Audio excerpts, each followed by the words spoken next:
great disappointment. Now the vice president often tell me, since he got a seat as vice president, how many persons have I recommended in this government to serve in the government as presidential appointee? 0. Every appointment in Nima County was done by him. He and I would discuss something as a brother. To implement it, you will bypass me and do different things.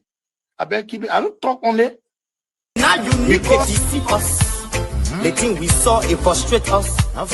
So why can't you lie? Why can't you steal? Why can't you allow the citizens to be? You see, we just tell you that why we voted you. But you fool us, you screw us, you use us and later on abuse us. So why? The government should lie. Why? But that's the question that we ask. The good person in our whole United Party, that President Parker. You want to say that again? The only person that appreciate good among all the United Party for that President Parker. The rest are ungrateful. The right, they use you and dumb you. But President Parker, if all of them were taking the President Parker and behaving the President Parker, United Party will have another chance in 2029. Just for now, they do not regard people that help them.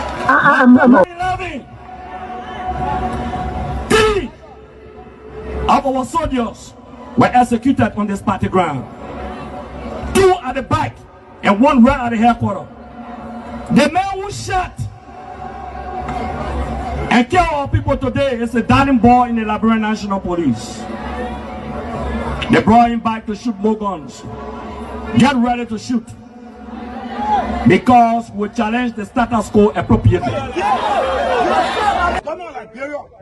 Inform that the violence or any student because of their action, it will be the day the entire Garguah administration will cut down. We will massively violate the students in this country and will shut down the Garguah administration. The day that happens, we have the capability to do so. And if they think this renovation project is a joke, let them try it. The fall of the Garguah administration begins with this. If they think they will tumble on any student in this country or at the university like Liberia and work away with impunity, while our children saving opponents and logic in the Western world, while we are subjected to agile power and bad learning conditions here, and the thing will say. In the first 100 days, no car will get stuck on the major road in this country. And I mean it. You say it out loud?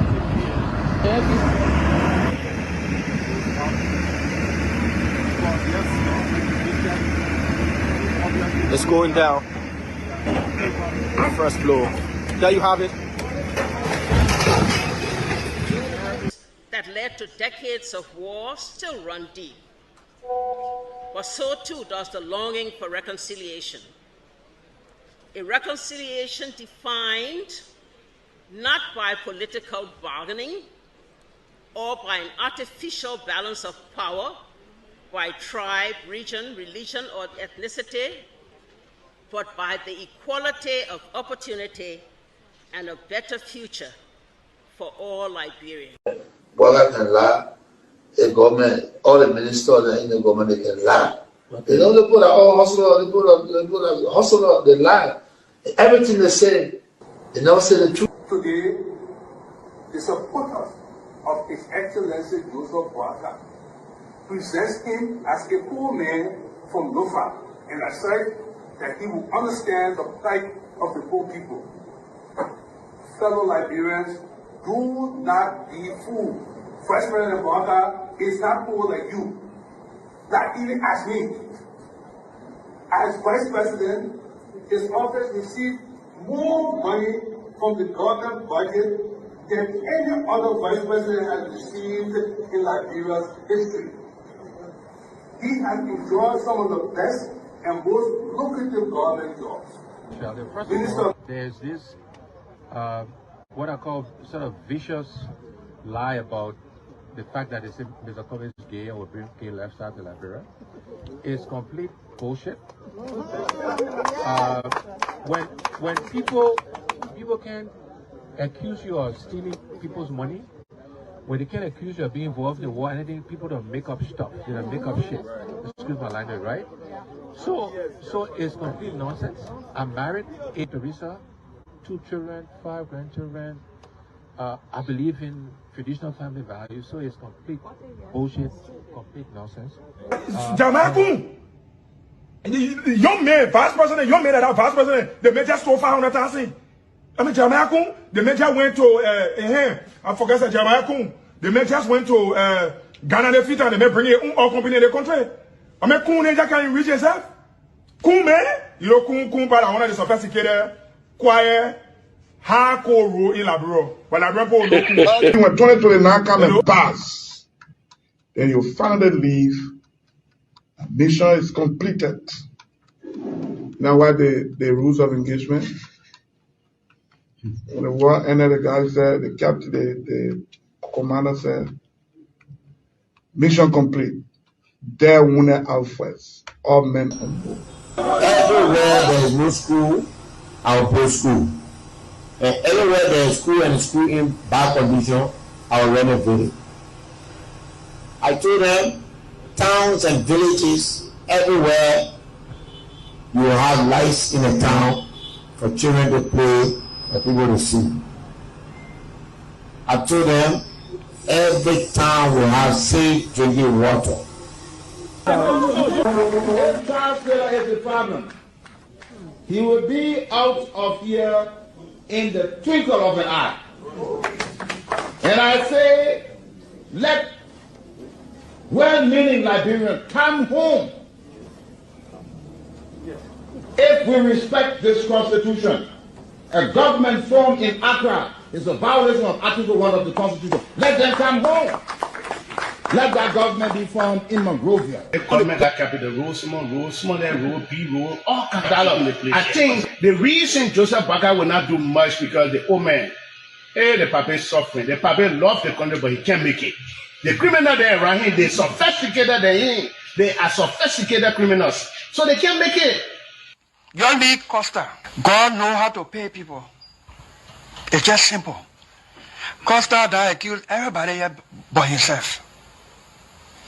Everybody, Weah, we join, we kill Weah. He killed Joseph Boakai. Boakai still living. Weah, when I go, no, you leave my brother.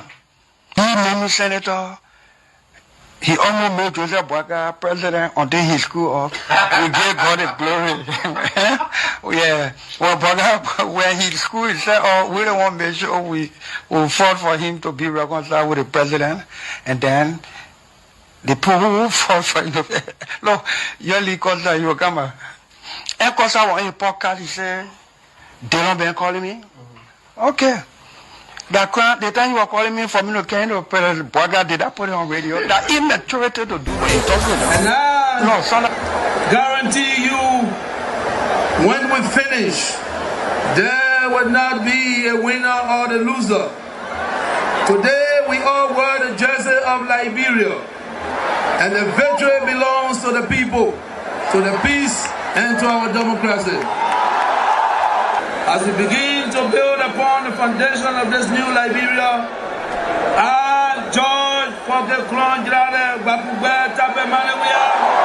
the new president, will first give thanks and praises to the Almighty God for the blessing He has bestowed upon our country. And I say, my people, thank you, Yah.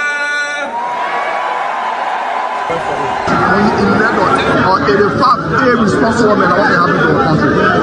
We elect on 85 irresponsible men to govern this country, not to be very irresponsible.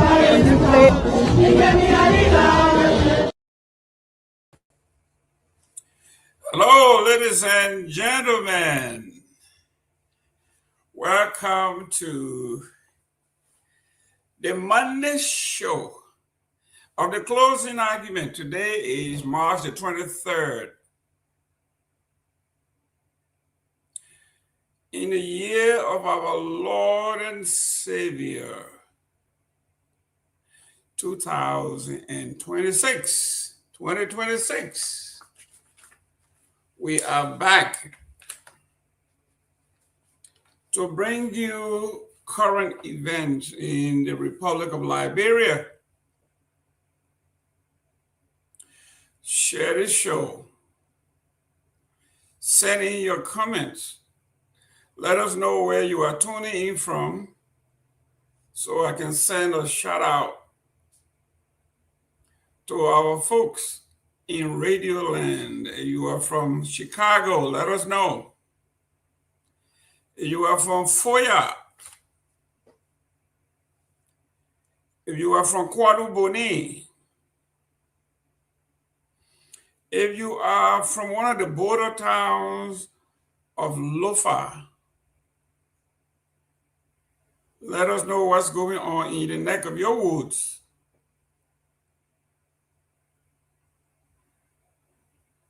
Obviously, if you're from our hometown of Grand Bassa, let us know where in Grand Bassa are you tuning in from. And if there are news that we need to be up on after we have made our agenda for the day, put it in our chat room or in the comment section, and we will update. And we will continue our segment called What is on Your Mind?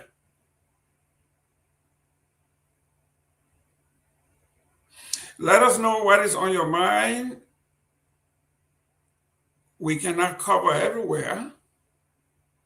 We don't know what's going on in every neighborhood, but you do know. So let us know if it's newsworthy, if it is a community impact, whether it is a project, an event that affects the people, the environment, the society. Let me know and we will go to breaking news. So what's on your mind? Let us know. Put it in the comment section. And as we go further, we may open the line to hear from you directly. That's the new segment from management called What is on Your Mind? What's on your mind was either to give the audience a chance to interact with us.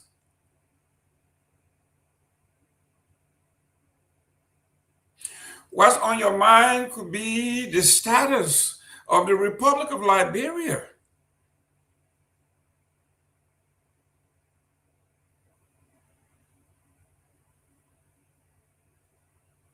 What's on your mind could be if you go to bed tonight, will you wake up tomorrow in the Republic of Liberia?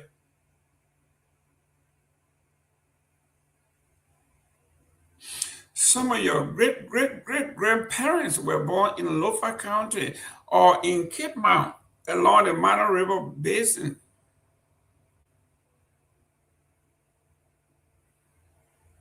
Or you were born in Harper, Maryland County.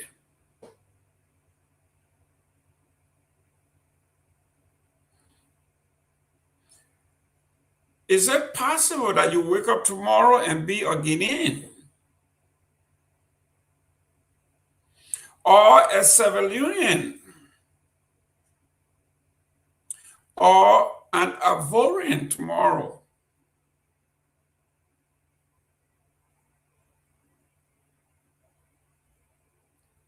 That is a very powerful segment added on this platform.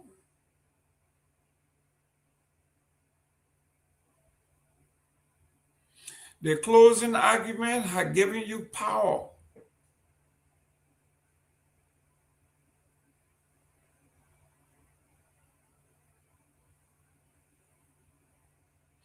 The closing argument has decentralized power, giving you some power and authority to talk on issues that affect you directly, that is on your mind.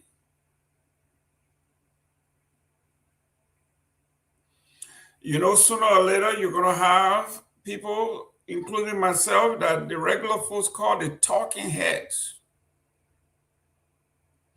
We tend to know it all. We are experts in everything.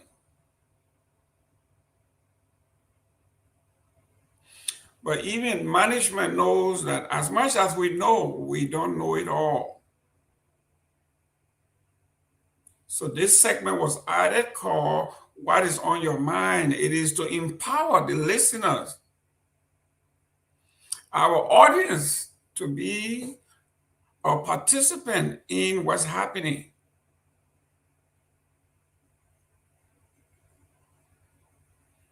If something happens in Grand Bassa, we want to know. If something is happening in Lofa, we want to know, beyond the headlines. If something is happening in Wapulu, we will want to know.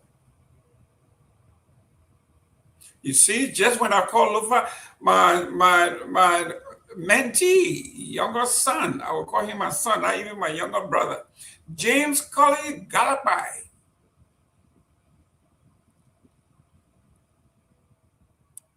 One of the most successful, hardest working men in agriculture. James Colley Galapai said, I'm watching from Salaye. I'm talking about Lofa County, who showed up. You are not from Lofa. Don't fake it, Pewee. I'm talking to a real Lofa man here. He says, I am James Colley Galapai. I'm watching from Salaye, Lofa County. That's a real Lofa man, you see. He's a real Lofa man. I know him. James Colley Galapai. A former successful young man.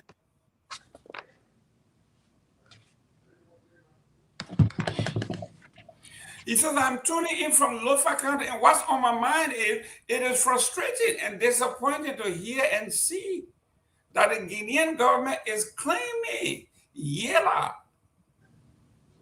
Kayoma River, including portions of Liberia land across the river, and even putting up their flag on the Liberian side of Zozo District, Lofa County. It's like they are just ignoring Liberian sovereignty and taking what they want. And to make matters worse, they are claiming Lofa County is part of Guinea.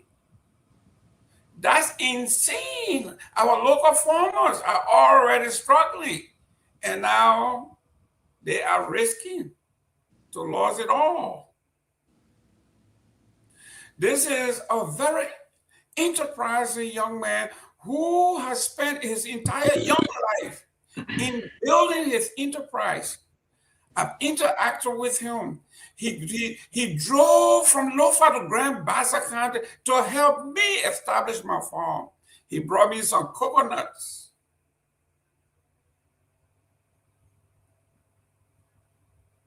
He researched my animal husbandry, what kind of goats to buy, where to buy them. And unfortunately, everything he recommended to me came from across the border in Guinea. He would drive over to Guinea and to the Ivory Coast and Ghana to bring cocoa, the right kind of cocoa seed for me. And his farm has blossomed, his industry has grown. He got over 200 employees now. That's a young man, less than 40, little over 30.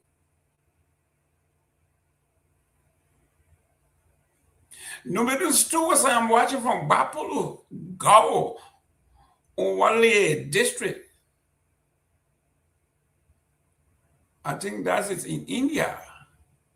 George Haynes, I am following this show for the very first time. Yes, George Haynes, if you are in Atlanta, Georgia, or somewhere, let us know. George Haynes is an educator, a former U.S. Navy personnel, seasoned veteran that knows more about war than I will. Let me welcome the professor, diplomat extraordinaire. He woke up yesterday, he thought he was born in Liberia, Lofa. Now I'm hearing by next week he may be a Guinean. Welcome, Pewee. Thank you, Mr. Gayman. You know, I know the situation is still very fluid and serious, but we as we sit on the platform, sometimes we have to do the necessary. I heard one of the senior citizens of Liberia even saying that today. He was announcing that the media ought to be responsible also as to how to discuss. We shouldn't basically escalate this to push the government to push conflict in the region. This it just it's a very serious situation. I agree, but it's something that can be resolved diplomatically. Sometimes if you start saying that, you panic the people that they'll wake up, they see themselves on the other end, the rest of that. But I think there are certain leaders that deploy the madman theory in diplomacy. We call it the madman diplomacy. Probably they bring about irrational thinking to fuse confusion and the rest of that, and intimidating others to probably submit to their bully and the rest of it. So I would think it's a serious situation as indicated. But Mr. Gayman, I don't think it will be the case as you dream that you wake up the next day you see yourself on the other side. No, I don't think we reach that level yet, and I don't think we're going to reach that level. Liberia will always be. And then again, this should give room to some of the thing I was saying the last time, that you guys just put, you say, oh, somebody will doing money of this, money of that. You see, if you give room to the other side that's come to do something, you give them more appetite. And most of this is kind of discussion of voting. And that's why some of our senior citizens and other people are now saying you give room to them because they listen. Their own Facebook media guys will listen to these things and they will take it and want to interpret it in their own understanding. Oh, most of their people not know. So sometimes, and you see, and that's one of the reasons I learned from negotiation and diplomacy. You have to be, in terms of patriotism, you disagree, but you come back and try to discuss it in a way that they should move forward. Now you're saying that you may just wake up one day, probably impart a grandmaster is not for you, or Rio says, you're trying to notice the reality behind that. And so back to what we were saying, it's not about just money saying from that river or whatsoever thing. This is something beyond that. But I would think that this can be resolved. It will be resolved diplomatically. And I don't think Liberia will forever submit herself as a seventh country or submit to any bully. No, the Liberian people cannot do that. That's part of our own very resilient hospitality, and that we've exhibited over the period of years. I think we people that are very meaningful in terms of that aspect. What our brother just said, the issue about the flare, that flare being posted on the other side, and I expect the boundary, they said the cornerstone, it's not a year time. I don't think they will ever dream of claiming Yela, my dear brother. The issue about I'm just hearing that they cannot and never will ever claim Yela. But the flare is across the Myean River. It's not a Kwama River. They call it the Myean River, and that river aspect.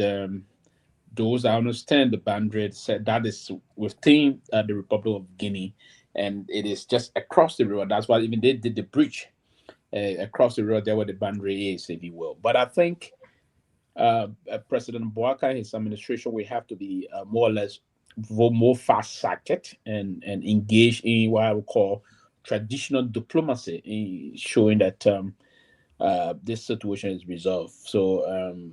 But hearing you saying now today that you'll wake up tomorrow and this not, I think we will more or less panic the people, and it is also our responsibility. And that's one of the reasons why if you were to attend, go to Ghana, you listen to their media. Normally their media come first and foremost is about patriotism. There are certain news I believe is not good. They will understandably know how to push it to the people instead of panicking the people more or less. So it is incumbent on us, those are on social media platform. I know there are other loose bloggers and other folks, individuals will come and just want to report nothing. We can't control that. But also, there's call on those people also to manage the way they push things up to people, because there are a lot of vulnerable Liberians that don't understand what is unfolding. They will take these things as face value and want to move with it. So it is now proper. I listened yesterday, and we were all here shifting blame before, and I was saying, I tend to be correct on these things. I listened yesterday to Stomafada on his way to Lofa. I think yesterday or Saturday. He vehemently rejected that he's involved into anything on the river. So you see, now he's rejecting it and categorically denying it.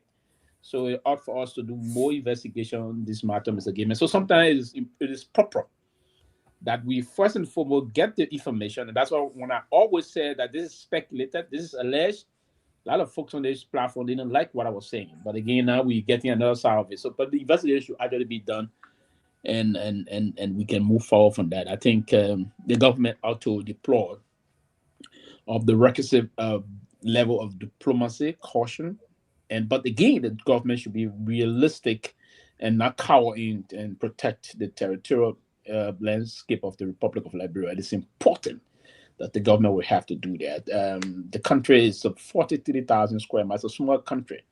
It's not prepared to be honest again. There's no level of anywhere, any annexations will I mean, trust me, it's totally unacceptable in the country. And I hope the government is in the know of those things. And I think the international partners, when they allow those kind of things to unfold, no one wants to see conflict in this region. The last. Anyway, go ahead. I don't want to cut you off. But no, go ahead. No, go ahead. Maybe we are not. Let me welcome Joseph Sally. Joseph, welcome to the show. Thank you, Mr. Graham. Thank you, Mr. Pewee. Nice being here. Great. A week or two ago, this platform. Okay, we did a research, and this is courtesy to Dennis Jar and his team. This is the map from 1907, the frontier map agreed to between the Republic of Liberia, Cote d'Ivoire, and Guinea. I was able to convince them to send me, I follow one of their debates, and they sent me this map. And as you are looking at this map, Honorable Pewee, this is directly from the Library of Congress. That was the last one, 1907. Yeah, and I can see it here is all in French, and it's saying frontier Guinée-Liberia. That's correct. Du 13 janvier 1907. So it's 1907. So the frontier of Guinea-Liberia convention, and this convention was done January 13, 1907. In French, they say convention du 13 janvier 1907. So you can see the line. The red line belongs. The red line is Liberia's, and everything in blue belongs to Guinea. So, right. So you see where this is coming from. You see where it is going. And when you look further down, you will see the color code, everything in blue, where the flavor of Makama, and then frontier, I guess, 1907.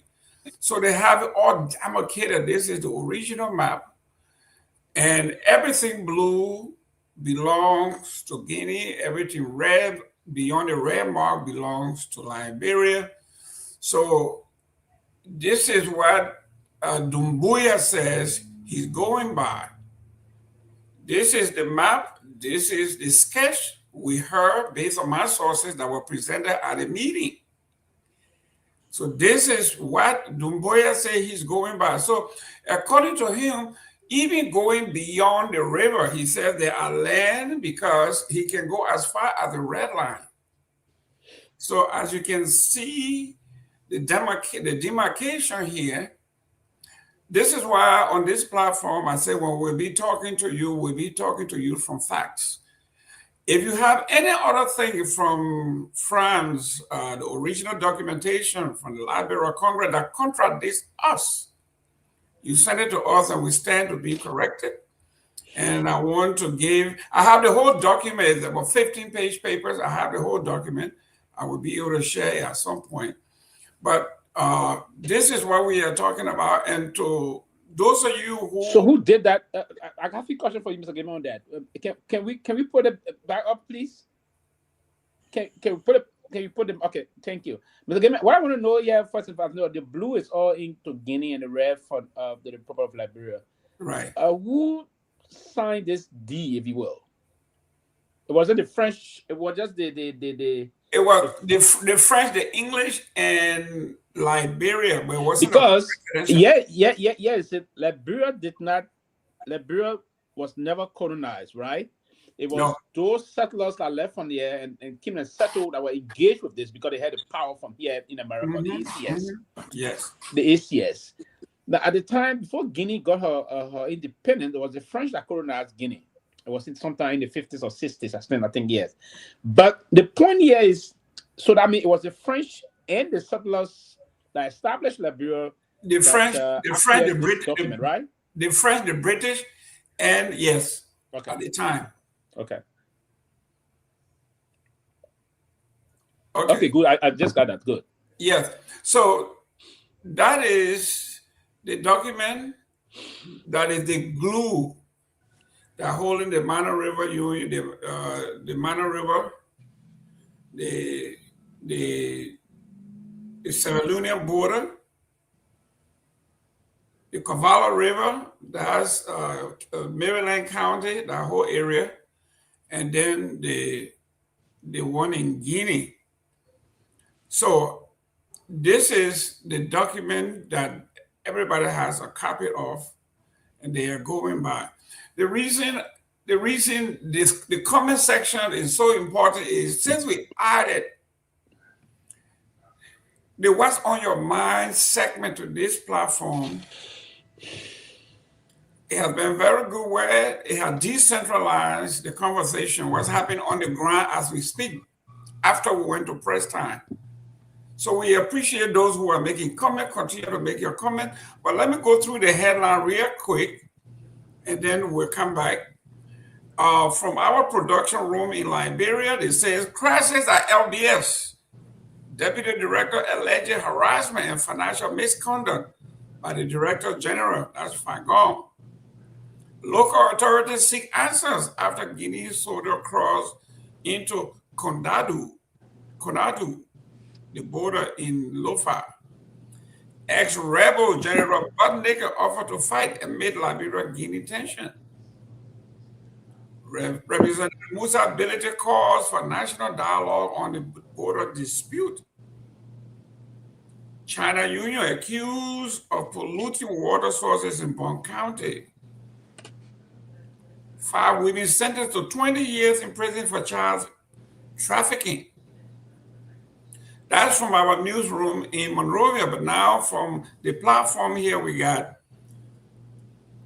the Trump administration pushes to deport Salvadorian national to Liberia as court battle rages on. Honorable Cummings makes recommendation to ease Guinea-Liberian border tension. We'll delve into that. Ex-President George Minor Weah to deliver keynote address at the Oxford Africa Conference. The University of Oxford have invited President Weah to deliver a keynote address in May.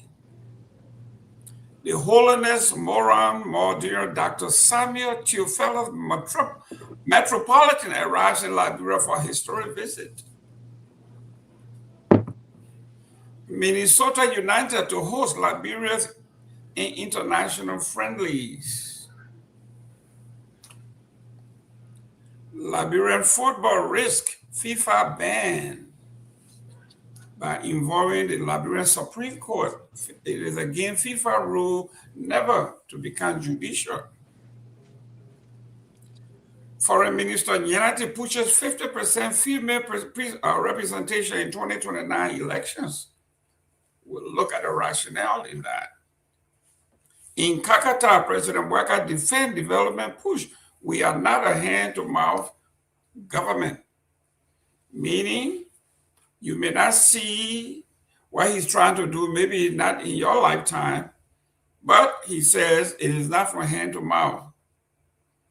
5 women jailed for 20 years in child trafficking case. Court orders immediate protection for the victims.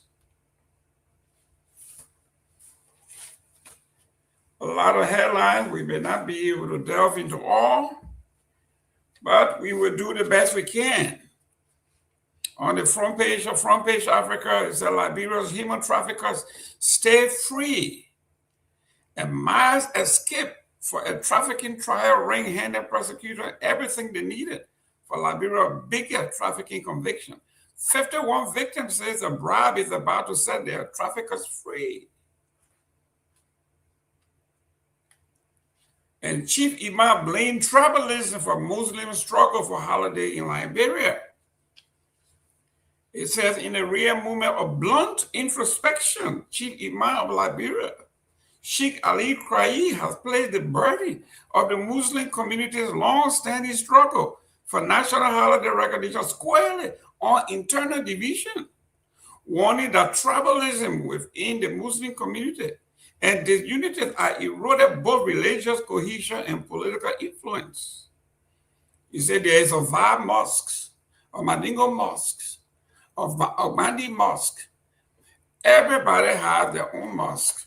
So there is no unity within the Muslim community as they are fighting him because he's an imam from the Crown tribe. The Mandingos in the majority do not want to accept him as a legitimate imam, even though the title of chief imam is bestowed upon him. The Mandingos are saying he cannot be accepted. So he is saying, how could you expect Liberians to accept us and give us a holiday when we are not accepting within our own internal struggle? So there's a lot to talk about today. Let me welcome our in-house producer, Myean. I like that haircut. How you doing, young man? I'm doing great, Mr. Gayman. Thank you. Thank you. Nice to be on. I was in the back trying to put some things in place, but I'm here. I think Mr. Pewee, how you doing, Mr. Pewee? I'm here with Joseph. And we're also seeing that the Peabody in the back. He will be on any moment from now. But we are working on some things to see how best we can bring the information to our listeners, our followers, and to our viewers. So I'm also gathering some credible information, but I'm hoping to confirm it. There will be a massive protest at the President House at 6 o'clock a.m. tomorrow morning. That's the information I'm getting from a security within the executive mansion. So I'm still gathering the information. Anything will update our listeners and our viewers. And by any chance, do you know why would they be protesting for? That which we cannot confirm, but okay. But we have gathered information so far. Great. While you are on, let me go to on the top, and I'm trying to pull up the document I couldn't. Crisis at LBS. Bring us up to speed. What's going on at LBS? Okay, so with this crisis at LBS, there have been a communication, or I've sent a message to the LBS Director General, Fagon, for his response on this allegation about one of the deputy ministers who have alleged that there have been so many back and forth. We have gathered information, we have gathered some of the conversation between the both of them that within our possession. There have been some back and forth with them, wherein the LBS boss sent her message that over the weekend she sent in for a vehicle that belongs to Liberia Broadcasting System to work within it. And then later, while she sent for the vehicle, she did not go at the office, but rather she used the vehicle for another purpose. So on that basis, he put stop to her that no one from the logistics department should release any vehicle to her, but rather, if anything, they have meeting today at 11 o'clock, but we yet to confirm whatever that was in the meeting. But what we have gathered so far was that she and Mr. Fagon have some back and forth issue, wherein she told Mr. Fagon that she's not in a position wherein he the one appointed her, but rather the President of the Republic of Liberia, who appointed her on February 7, 2026 of this year. And then Mr. Fagon doesn't want to work with her. He should find another means, but not to see her best to undermine her, wherein she levels some allegation against him on some funding, wherein we are going through the investigation. We have already informed Mr. Fagon about it, but we're waiting to get a response, whether he's going to respond back to us. That we're still waiting on him. Excellent. Mr. Fagon, now let's go to the local authority. This one I have to bring in Mr. Sally. Hopefully I'm pronouncing your name right. Yeah. Okay, let's talk about the local authorities seek answers after Guinean soda crossed into our border. What is it that you know before we go into the history? Yeah, I think for that, this entire Guinean and Liberia border issue need total investigation, because I was in Lofa. I did a few investigations, and the issue of mining is not just the case. Even though you had people, within the water mining sand, but I think this just go beyond, because one of the things that is really in town now, when you are in Monrovia, there are a lot of people still want to get the answer, because since the president and his delegation left for Guinea, what was discussed, the public is yet to be informed. We as journalists, we are yet to be informed or neither brief about it. And like when you ask those in authority, I was at Mika just last Thursday, and I asked the minister what was really discussed between the president of Guinea, Sierra Leone, and that of Liberia. And the only thing that they can just talk about, that discussion was just surrounding peace. But we're still seeing some of these things that happen, it's still unfolding. There are a lot of people who really want to know what was discussed, because if you just leave the public and the locals, in doubt, it raises concern. Bear in mind, when I was in Foya, you had citizens from that entire region. They were like, we really want to know what the president did discuss in Guinea, because for us, we as citizens, we cannot take any action now until we are informed what they discussed. We don't know. Maybe there were further things discussed, and the president and the authority who involved into it, like the foreign ministers and others, we don't know what are they waiting for to inform the public. Because if you don't inform the public like this, and it leave us in doubt, it leave the entire citizen rate in doubt, and there will be a lot of questions that we ask. So we hope to see the president, the foreign ministers coming up to brief the country, what really was discussed. You can just say you go to Guinea for peace talk. We don't know. Yes, we agree peace talk, but we're still saying people crossing the border. We're still saying armed men from Guinea crossing the border. We're still seeing our soldier being pushed back. Our immigration, our police, they've been pushed back. What really was discussed, we don't know, and we hope to see that the president will bring her up to speed, the minister will bring her up to speed, and just lay the entire situation, to rest. Okay, ladies and gentlemen, thank you for the comments. I'm seeing a lot of comments. It is good that you let us know what's on your mind. If you are on the ground, like James Calipite is in Lofa County, let us know what's happening. We do not want to be considered just the talking heads. That's why we want you to get involved. What's happening on the ground? If you are in Lofa County, tell us what's going on so we can know what's happening. I want to say thank you to Mr. James Calipite. A guy, a man, a businessman, CEO, a farmer that has a lot to lose, has done a lot of investment in Lofa County. Seleke, in particular, is concerned. Let me go to Honorable Pewee. Honorable Pewee, I think when Bill Clinton was impeached,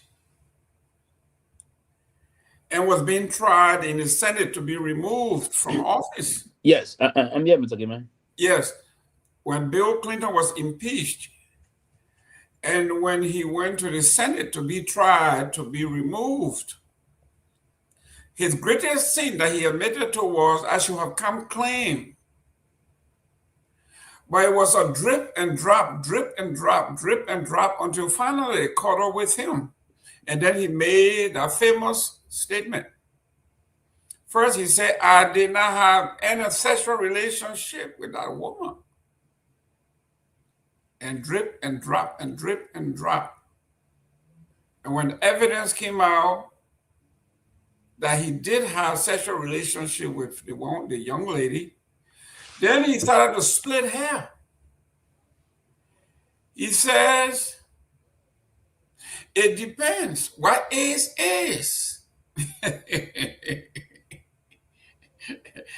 When the question was, the more you answer this question, the more question it raises.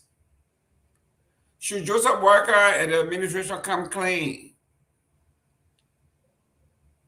Absolutely. They will have to come clean. And I don't think, from what I've been reading from behind the scene in terms of my own personal investigation I've been doing, talking to people from both sides of the debate here, and I think they've been coming clean. What they have to do is that they have to buckle up on some issue about deploying all of some major resources to do the investigations and come off the account. But I'm getting another side of it that there's a guy that wanted some contract basically from the Liberian government, and they probably may have promised they didn't give it to him.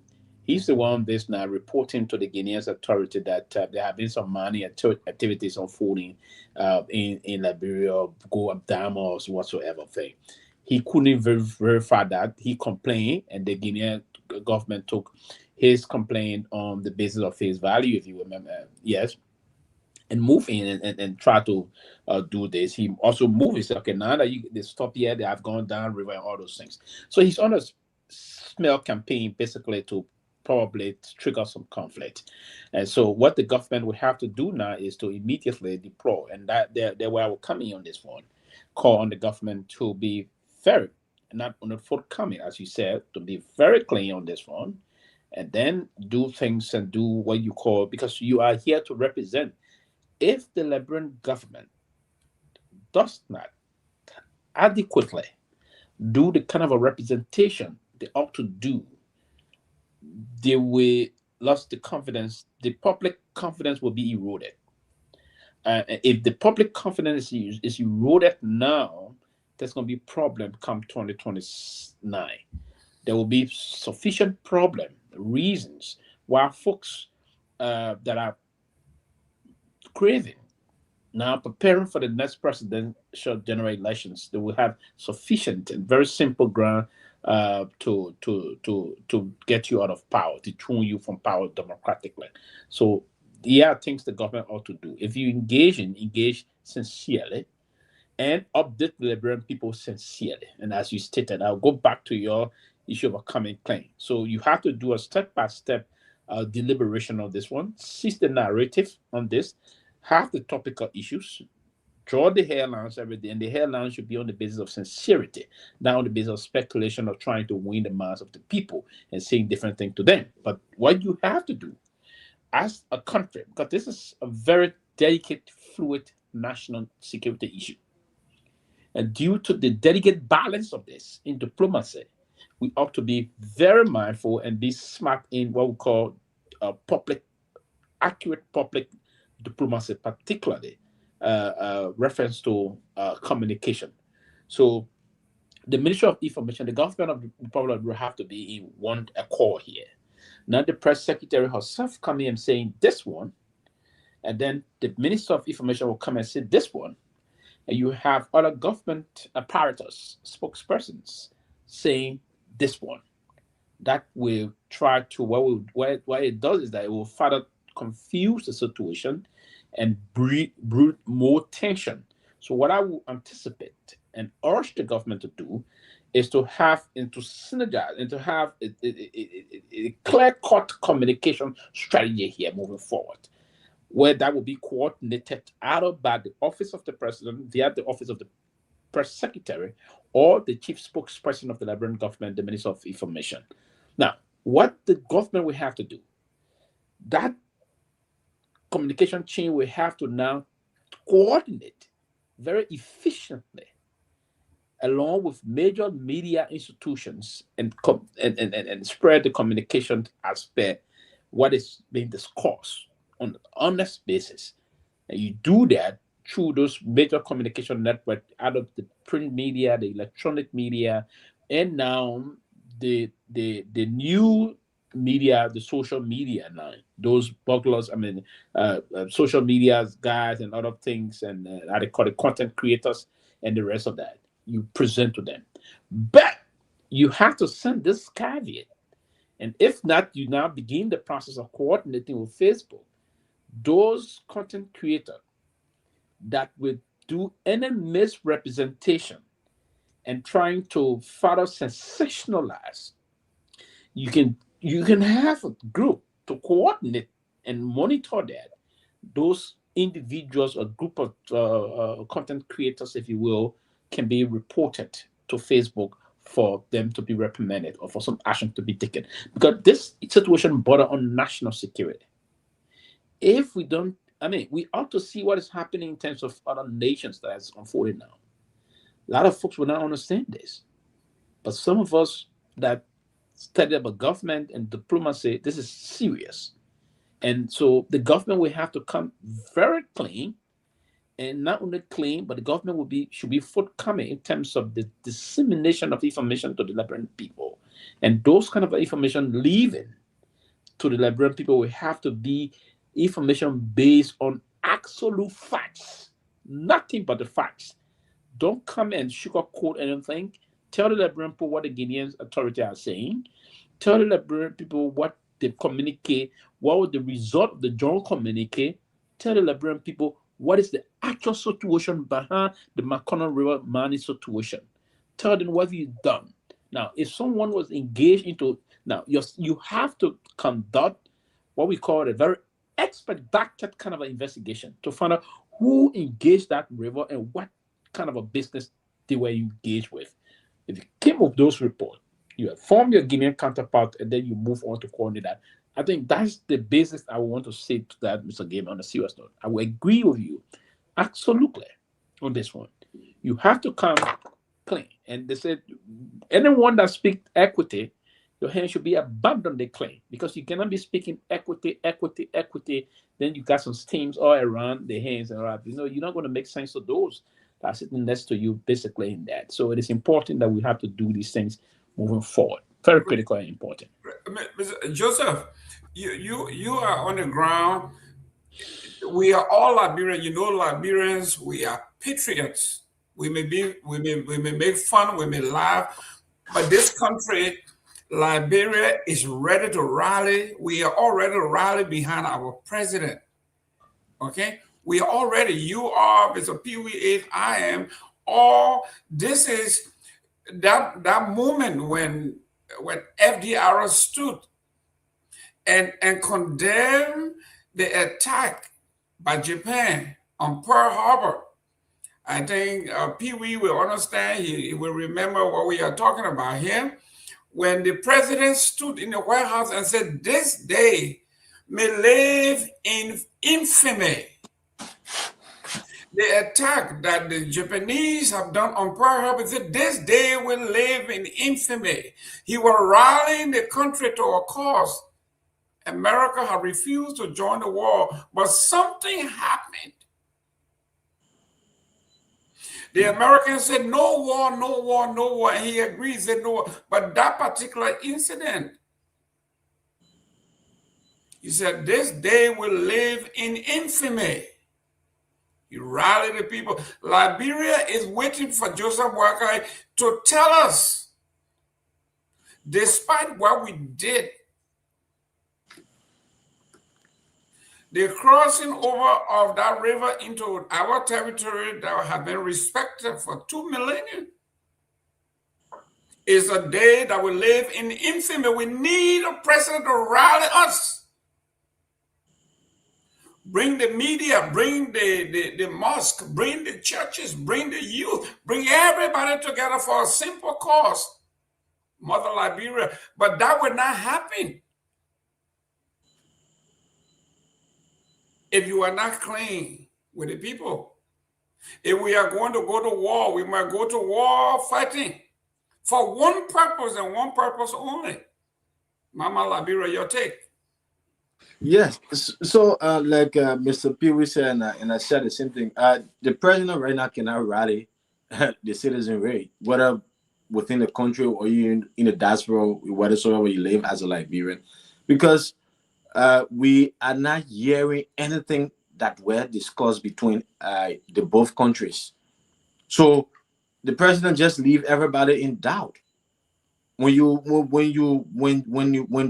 ask the question, with sector ministries, that are involved into these things, they will not tell you anything different.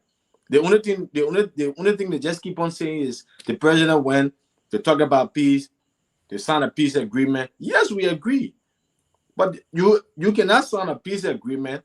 Then the next day, you see Guinean soldier crossing from their side into Liberian side. So it just proved to the citizenry here, because when we took the microphone out there to people, and there are a lot of people who said that the president is not like real to the citizen. What is so different that, or what is so hard that you people discuss in Guinea that you cannot inform us? I don't care how hard it is. If you agree that the land is for Guinea, tell the citizenry. That's what the people waiting for in 4 years to hear. And they keep on saying that as soon as they get the information or the president say the land for Guinea, they will just pack their things and leave. Even though you still have few, who are saying that they will try to rebel. But you have majority who were saying when I was there, if the president just come up to say, or whatsoever thing I was discussing in the meeting, that the land belonged to Guinea, they will just pack their things and leave. So right now, the president cannot rally anybody. The president cannot say anything to anybody that would make Liberians to move. That's why when you check the entire social media, you get different opinion. Different opinion. Because there are people still confused. What the president is hiding, what his government is hiding, we don't know yet. Well, ladies and gentlemen, thank you very much for tuning in. Keep sharing the show, sending your comments. A lot of comments today. That's very good. Let me welcome the Honorable Mozart Dennis. I love that name, Mozart Dennis. Let me welcome Joseph Walakende. Thank you very much for turning in. Obviously, Flex Electronics, 4769.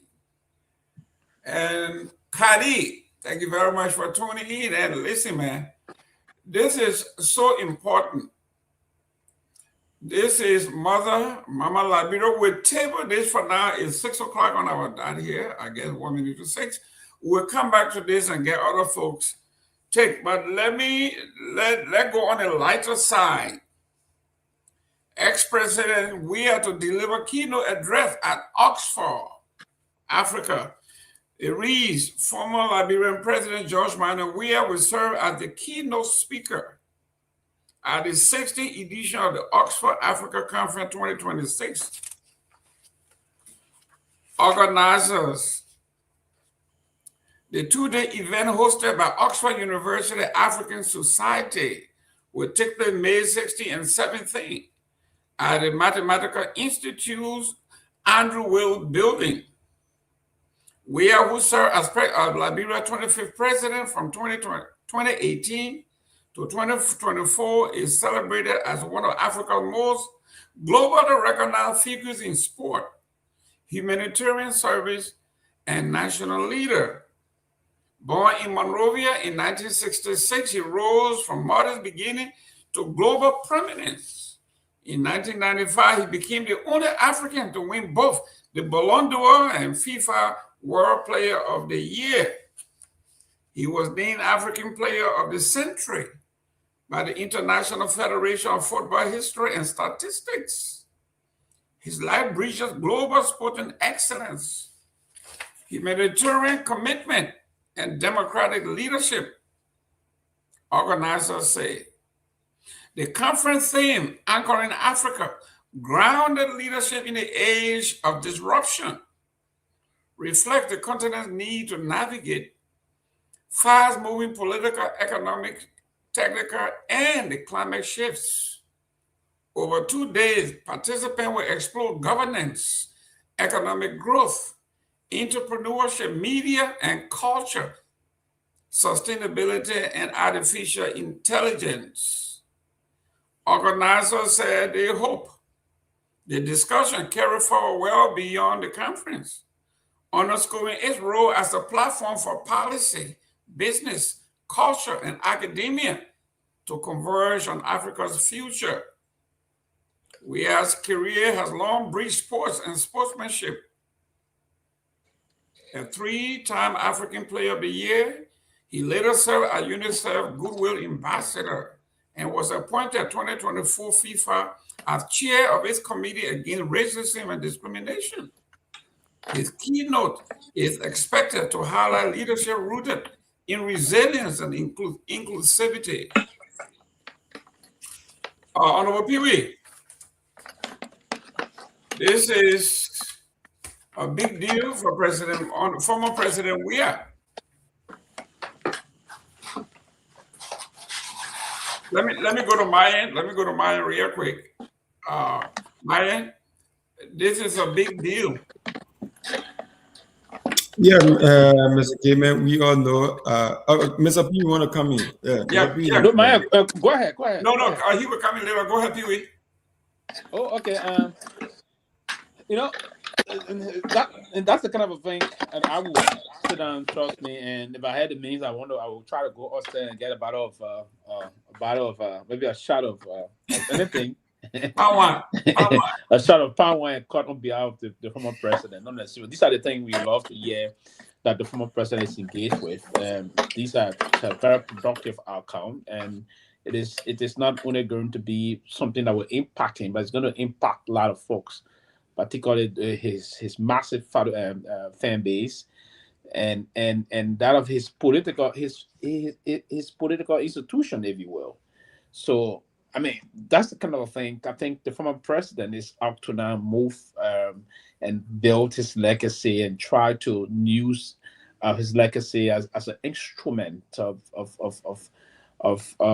telling his story and saying, because he impacted a lot of different spheres of life, if you will.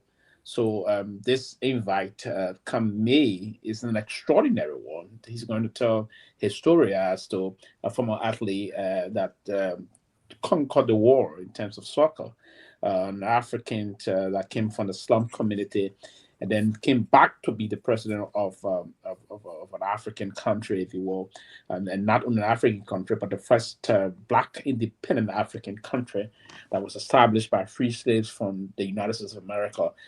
So it is of an extraordinary record he's trying to push. So some of us are going to tap into that. We're going to celebrate it. We're going to follow it closely. I think it's important. And beginning that, moving forward, the president would do most of this kind of a major appearances of being invited to major institutions to deliver some speeches across the world that will impact society and the rest of that. So I love to see before the president can move in May to deliver that to meet that occasion. His handler, his office will tell us what the president is going to be speaking about, and we can have a roundtable conversation about that. But it's an important thing, and that every meaningful Liberian citizen should celebrate, and that's the kind of a thing we do. I can remember before I left the country, before I resigned from the government, I have proposed that there was a time I did kind of proposal. I even sent that at the time to Minister Weah, and then I was trying to work on that proposal to send to the former president. Even before I resigned, when I spoke with him on the phone, and there was part of the suggestion that we were all looking into recommending to the former president to build his library. The first president that will ever think about doing that. We've had no Liberian leader out of the we do now have two former president of three. One is languishing behind bars now, serving his 50 years term in Great Britain for crime against humanity. Former President Charles Taylor. We have two former presidents in the country: former President Sirleaf and former President George Weah. None of them do have a presidential library. I was even suggesting that President Weah be the first Liberian leader to establish his presidential library. I think we can now start to push this debate. And those that are around the president, if you were to think about doing this, listen, you find like around $1 million, $1.5 to $2 million, you can raise that money and build a very wonderful structure in a more prime location in Liberia, in Monrovia, that you can use that as a fundraiser to do a lot of different initiatives for young kids, for abandoned children, slums, dwellers, and the rest of that. To benefit tremendously from that. So I think that presidential library will be equipped with different things. There will be a flow of just researching other things about the president. Some of his memorabilia will be exhibited there and the rest of that. So it is important that we sit and want to celebrate that today. I think I'm extremely elated about this development about the former president. And I will look forward to following that very religiously and having the outcome of that. I hope it'll be a very productive outcome. Let me go to Myean. This is big news. President Weah is not. He is now gone beyond Liberia. As you can see here, Oxford University. Not only is he now, this organizer said, the discussion will carry forward beyond the conference and beyond everything else, underscoring a role as a platform for policy, business, culture, academia, and conversion on African future. In that group that will be attending, that will speak after President Weah, other speakers to bring diverse expertise, Ram Chari, Executive Director of Chandler Institute of Justice, previously held senior position at the World Bank Group and the African Bank, working in more than 30 African countries. His career spanned infrastructure, energy, private equity, agribusiness, and mining. Chari co-founded the Center for Applied Legal Research and Care Capital, a Southern African Force investment firm. In that group will also be Sir John Lazar, co-founder and general partner of Enza Capital. He will also address the conference. Lazar chaired the Raspberry Pi Foundation and served as president of the UK Royal Academy of Engineering. In that group also, Peace High, award-winning journalist, activist, and creator of Netflix. Hey, Myean, this is huge. Yeah, Mr. Gayman, we all know that the former president, he's a man who the world recognized. So with this recognition, it's not strange for him.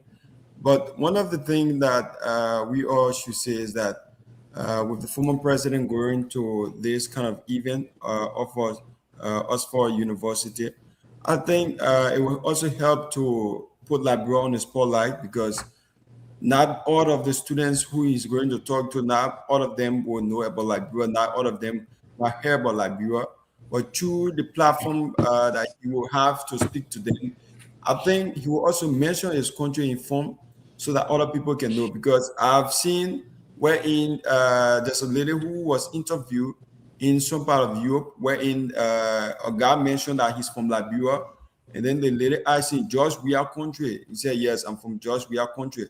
So I think that's also a way where in which people can be able to recognize Liberia out to the world, and he will be able to go and push our country agenda, not in a way that people will see it to be a political way, but also to help other Liberians who wishing to study in Oxford, and other Liberians who are also studying there, to see how best they can make their way through. Because if you are from a country where it's not recognized, and then you are studying outside of your country, it's sometimes difficult for you. But if you have a person who leaving from your country who is well recognized in the world, and then going to that place to speak on behalf of your, I think it's applause for Liberia, it's applause for every Liberian citizen should be proud of him and see how best we can see the success of that program, that he will come back with good decision.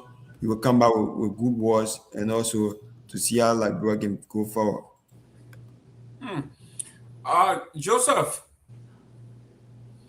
it says here, over 2 days, Oxford University will bring together people working across policy, business, finance, culture, academia, and share perspective, challenge assumptions, and learn from one another. He hoped the discussion will carry forward beyond the conference worldwide.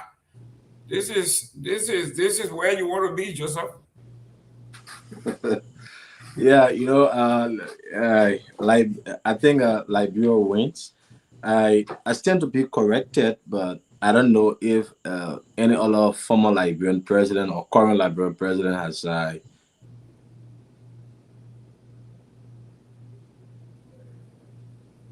addressed that university before. I don't know if we you know, but the country is so much politically charged.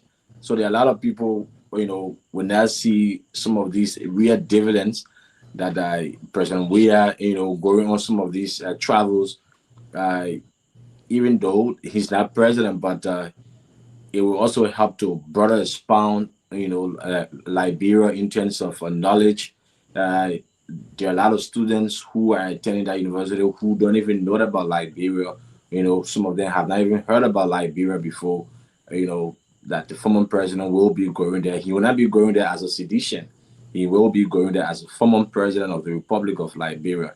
And we hope to see, you know, the former president making some of these international trips where, you know, he will see some world leaders, you know, that everything will be bordered on Liberia. At least, you know, our country, even though we see most of it, you know, from his understanding when he was there, but there are a lot of people who still feel like they want to see President Weah among world leaders, you know, attending some of these conferences and some of these going to some of these places. Yet there are a lot of people who will still see it like okay, like just George Weah, but I think, you know, it's a plus for Liberia and it's a plus for Liberian out there, both home and abroad.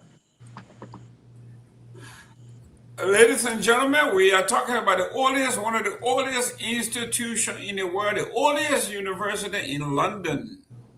So I want to ask Mr. Pewee. I don't know if any former president have addressed Oxford before, former or current president before.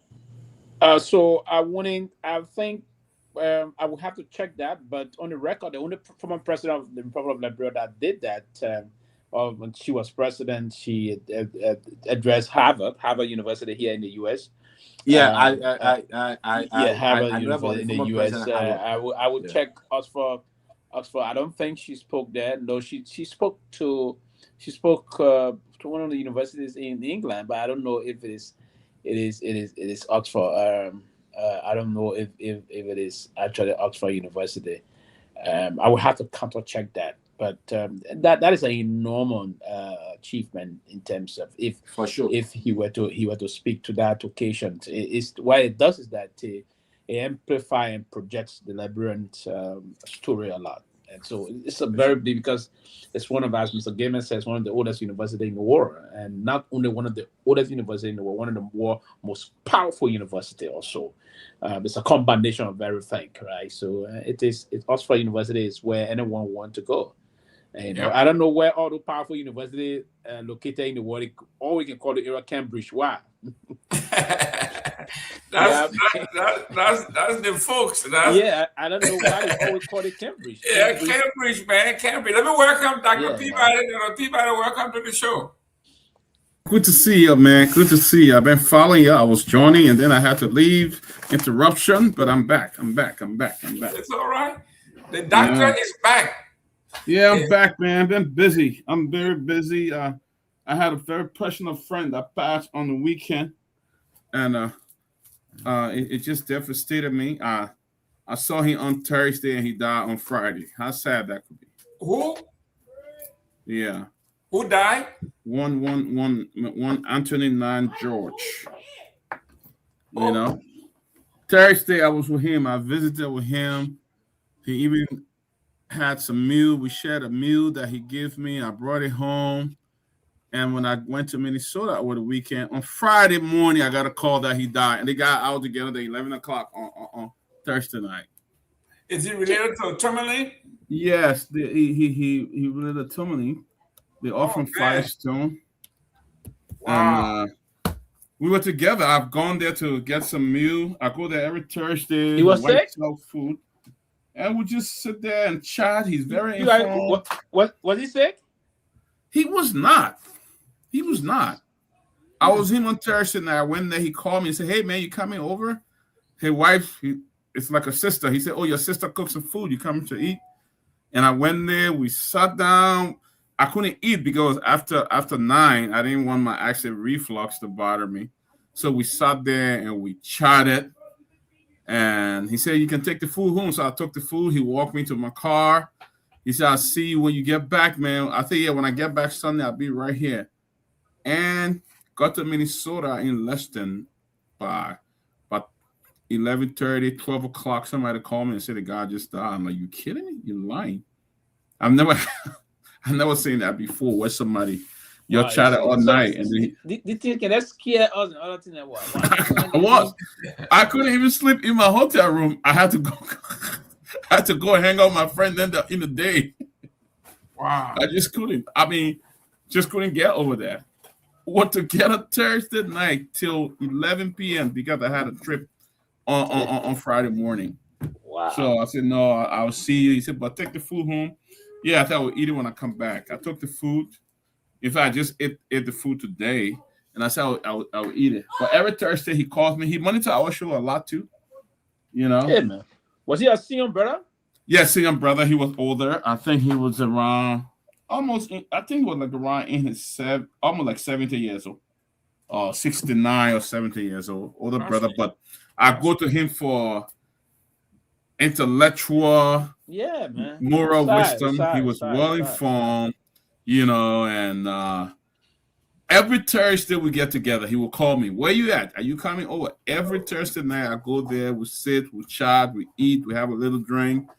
And this still was the regular Thursday, but I've gone that late because my son had to go to basketball, so I went late and couldn't eat, you know. So he like, "Your sister made some food, or let me fix it."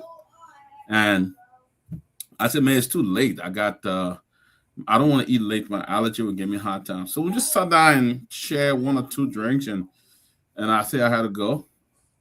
And he walked me outside to the car. I said, "I'll see you tomorrow." Very strong, healthy man. Very strong, small in the body, not even big, small. You know, they say he just fell off and died, fell off, came through. And then when the kid called the ambulance, in fact, he didn't even want to go to the ambulance. He told the kid, "I'm all right," you know, like I'm having a dream or something. And then soon the ambulance came, he fell off again. And then how he died. So, you know, but let me not bore the show. I know you were on something, but it's just been devastating. I'm here. I got to go back to the family home because I'm there almost every day, you know. So is it in the PA area? Right now, in the PA Bensalem area, not about 15, 16 minutes drive from my house. Wow. Yeah. Well, this is not taking time. It's not that it's sometimes can push us panic here, but I mean, someone that close to you. Yeah, you know, and you see those kind of things unfold. It's quite unfortunate. It's very deeply unfortunate, sad, and we would love to. I didn't know him, but I will extend my deepest on behalf of Closing Argument, basically deepest condolences and sympathy to the family. Yeah, thank you. Thank you. Tomalin was there all weekend with them as well. He was there with them all weekend because he died on Friday. His wife was traveling to another funeral to Ohio. They had to call her almost in Ohio to come back. And you know, she called me and like, where you at in Minnesota? And then she said she didn't want to tell me because I went for another funeral. So it was tough, man. You know, especially I haven't had that. I mean, I've seen people who passed, but for you and this person to interact overnight and just to find out they passed the next day, I couldn't sleep in my hotel. I'm like, you know what? I'm going to be all around Minnesota tonight until daybreak before I go back to sleep. I just couldn't sleep. You know, it was like a dream because we were hanging out. He brought me to my car. He said, "Man, I'll see you when you get back." You know, unfortunately, he fell. It was not even a heart attack. I understand he fell and died. So, it was not a heart attack. Maybe it was a stroke. Yeah, something. Of that nature. Well, our condolences to the George family. I mean, Tomalin man hit hard. I mean, I think this might be maybe the third or fourth death in the family. In the last year or so. A lot of people, you know, he knew Tomalin when Tomalin was still in his mom. When mom was pregnant with Tomalin. That's how he knew Tomalin. And he know my dad too, because my dad worked for Firestone. Oh, that means you be somebody that was out of 70 or thereabout. Yeah. Yeah, that's what he said. He and my dad worked together for I mean, he knew my dad when my dad worked for Firestone. And he also, when I first got displayed in Ghana in the refugee camp, he was the one that connected me with all my family to his brother who was in Ghana as well. You know, but he's a good guy. He loved politics, very political guy. Just Sylvester, you know, when they're arguing and stuff like that, it's no joke. So he's gonna be missed. You know, that was my brother hanging up. Pop every Thursday evening. When I leave the show, I would drive over. So that he would be testing my man, you coming over? The food is ready. So my hanging up pop. You know, so I really missed him. Wow. So, yeah, good guy. Good guy. You see, I went to a funeral, and the pastor said, "There is no reason for you to be here because you are not here for the dead." He said, "This is a rehearsal for our own deaths." He said, "So while you are here," he said, "we are rehearsing." He said, "Mr. Floyd is no longer all what we are saying just formality. This is a rehearsal." He said, "For you to go home and start getting ready, do your planning. You are never too old or too young to write your will, put something on paper, notarize it, leave it with your family. So when you leave, there will not be fight over whatever. Just write it down. Go to the bank, notarize it. Say, this is what I said." You don't need a professional will and all that. Just say what you want to say. Take it to the bank, notarize it, let the children not fight. We shouldn't be scared. We shouldn't be scared to do it. Death is, we all can die anytime, so we shouldn't be. Yeah, it is inevitable. But for those of us who did our particular did a course, undergraduate school, death and dying, which is basically. I did that course too when I was in college in Georgia. There you go. One of my electives. Yeah, I remember that. So it's like the end of life. You have to understand the process. Okay, and when you understand it, sometimes you go to these things and people say, "Man, death doesn't affect this guy," you know, but they don't understand that you actually understand the process. You know, you understand the process. But anyhow, we want to extend our condolences to the judges and to the closing argument as a family. This is one of our family. But let's go to the next topic here. It said Cummings makes recommendation to ease the Guinea-Liberian border tension. Where is my best friend, Metiola Gibson? Come on. Monrovia, former presidential candidate Alexander B. Cummings had called on the government of Liberia to take urgent and measured steps to ease growing tension along the border, along the Liberian-Guinea border, particularly in Lofa County's Salomba area. In a statement to the nation, Cummings, the political leader of the Alternative National Congress, expressed concern over reports that Guinean soldiers had crossed again into Liberian territory, allegedly causing panic and displacement among residents of the affected communities. He warned that the situation go beyond a simple boundary dispute, stressing that it touches on national sovereignty, the safety of our citizens, and Liberia's long-standing relationship with its neighbors. At its core, the situation is not only about boundary dispute, it is about protecting our people, upholding our sovereignty, and maintaining peace with our neighbors, Comey said.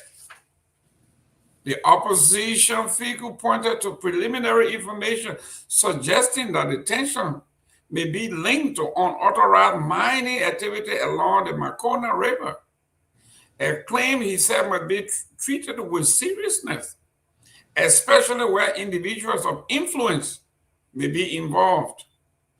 Liberia's national resources should never be or become a source of conflict, of instability, he cautioned. Comey outlined a series of recommendations for the government, urging immediate and transparent diplomatic engagement with Guinea to ensure a peaceful and verifiable resolution of the situation on the ground. Honorable Comey also called for the launch of an independent investigation into the illegal mining activities, with findings made public to restore confidence among residents of the affected border communities. Additionally, he emphasized the need for humanitarian support, urging communities and the authorities to prioritize the safety and welfare of our displaced people. Displaced families must receive support they must need during this difficult time.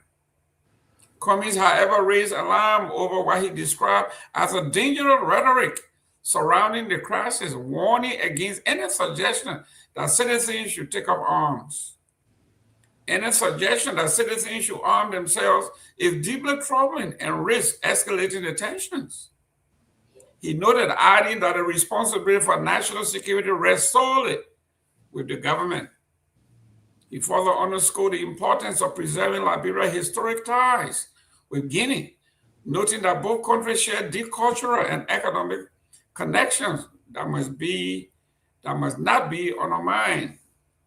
The former ANC candidate also called for renewed commitment to regional cooperation through Minor River Union, emphasizing the instability along one border could have wider implications for the sub-region. This is a movement to strengthen, not weaken, our regional relationship, he said. As tension continues to simmer, Comey urged Liberians to remain calm and united, calling for the leadership, accountability, and responsibility action in addressing the nation's issues. This is not a time for division or speculation, he said. It is time to insist on the truth, pursue justice responsibly, and safeguard the peace our nation and region depend on. Tensions have been mounting along the Guinea-Liberian border after a group of armed Guinean soldiers reportedly crossed into Liberian territory and seized mining equipment belonging to BK Company, a Liberian firm said to be undertaking a road construction project for the government. However, reports indicate that the company may have been extracting sand from the Makona River. The situation escalated when the Guinean soldiers hoisted their national flag on the disputed site, prompting a confrontation with Liberian youth who responded with raising the Liberian flag. The growing standoff led to leaders of Minor River Union to convene an emergency meeting in Conakry, where the committee to resolve the dispute through dialogue and peaceful means. Despite these assurances, Guinean troops are reportedly still present on the Liberian side of the border, forcing some residents to flee for safety. The Liberian government has since deployed security forces to the area, but maintained that it will prioritize diplomatic engagement over confrontation, addressing the crisis. This is from the ANC. Dr. Peabody, I think this was measured, this was diplomatic, this was mature, I think Kamara did a great job here. Beautifully crafted. I think this is a opportunity. He talked about us taking serious the investigation, especially of people, the mining they were doing at the border, the sand and the drifted into other stuff. I think the government need to take that serious because there are some people that have been named into it. I saw Deputy Speaker Fala denying the allegation the other day. He was one of those that they mentioned mining in the area, and he denied the allegation. But it's something that need to be taken serious because this thing doesn't seem like it's going to end, and our people are not displaced within their own hometown. So the international community need to really get involved. President Black and I seen that after the meeting with the president in Guinea, nothing has really changed. It's time for them to really get the international community involved. You know, if anybody illegally was mining in the people's territory, then they trigger the whole thing that have really resulted into them seizing construction vehicle, construction materials, and all of that. You know, I've always said that I don't think the Guinean government would just get up one day and force the soldier to the border or something like that. Something may have triggered that, and that's why we are saying today. So it seemed like a lot more need to be done because these people that have been living in that place for the entire life, if they are not displayed and Guinea soil are still present there, then this is not right. Some kind of diplomacy need to continue and need to get to the next level now. It really need to get to the next level. I think Mr. Cummins' statement was right. We should continue to dialogue. We'll continue to negotiate so that this can be resolved. Nobody should allow border or fighting with our neighbors as a way of resolving it. It will not work for us. It's not going to work. We have always maintained that cordial relationship with the people of Guinea. And I don't think it should escalate into anything at this time because it's going to be bad. So I think the government need to step up. They need to go to a higher level of diplomacy now and inform maybe the European Union or ECOWAS and OAU and let something be done. Because if not, this could lead to a full-fledged war that could really kill a lot of our people. And we don't want to be in any kind of war with our neighbors. That's just really bad. Honorable Pewee, it looks like Mr. Cummings were reading your mind when you said this thing will be put to rest once we are transparent, we are fair, we are honest, and just put it on the table. That's why he's saying this will bring this to an end. Once the Liberian people know what is actually going on, then the people rally behind you. But as long as we're leaving room for speculation, they will speculate. It's like political osmosis. Okay, the politics will drift where there is a vacuum, just like water, right? Space. The water will go where there's space. The speculation will go as long as there's space for speculation. Everybody will speculate because we are not filling the void. Exactly, and if the government were to allow those individual because social media is like almost taking over the traditional media space. And in the social media space, it's not regulated as basically as we have on the traditional media. We have individuals will take their gadget and use the gadget and just sit anywhere sometimes they believe and they will say, no, I cannot go here and just say, oh, and before social media that they get nothing with Vonjama, right? And that there are a lot of people we have very dogmatic sort of in people.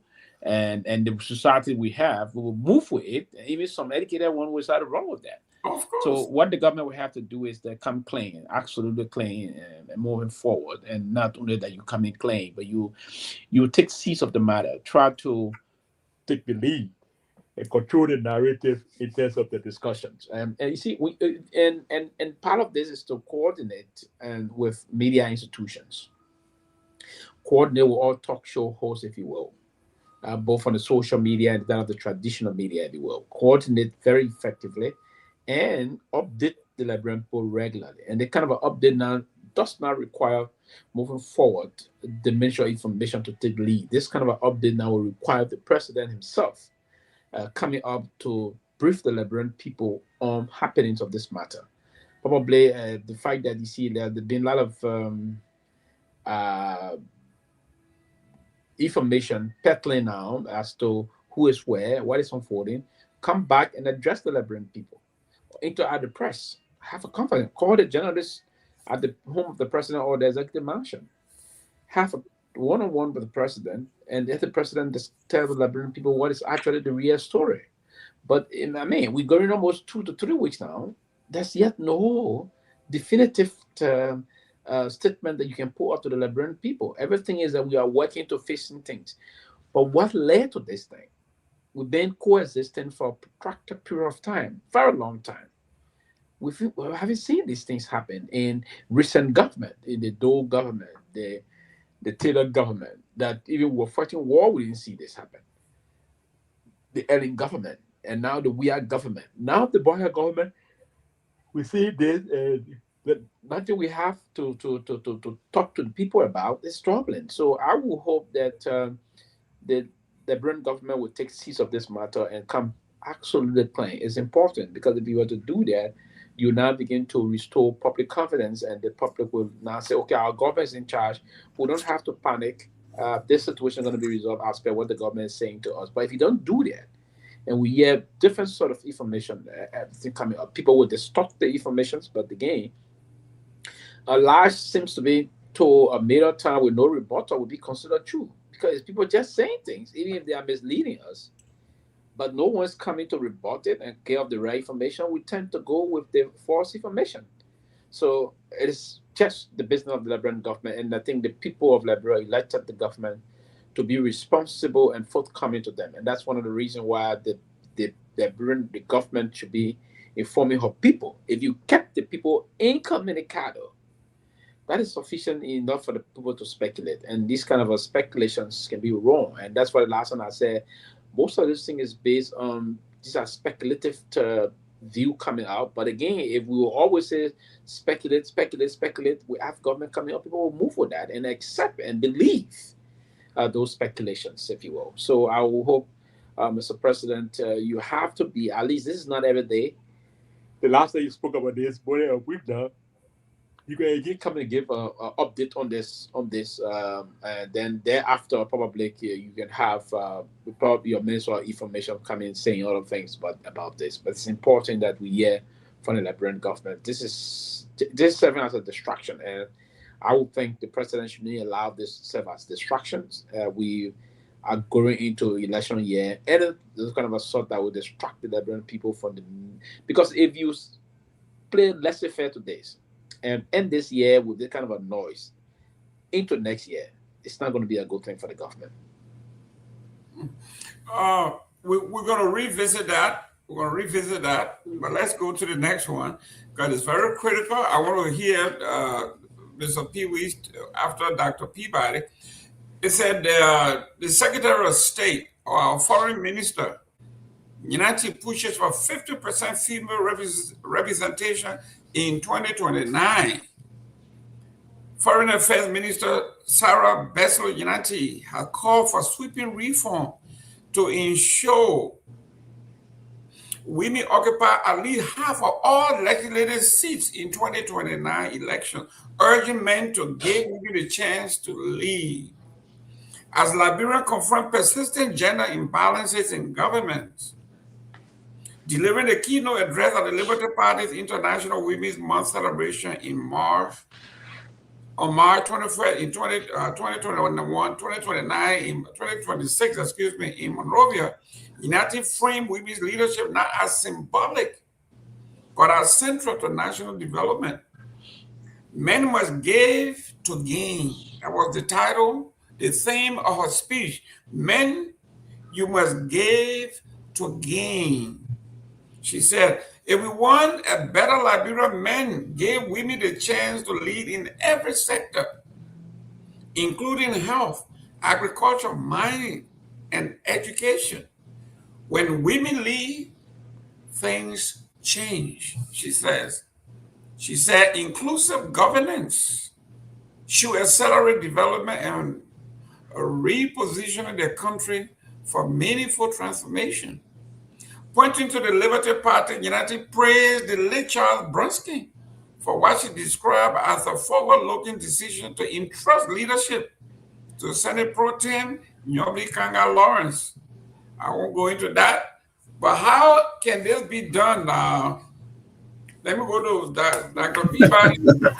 You know, I'm listening to you.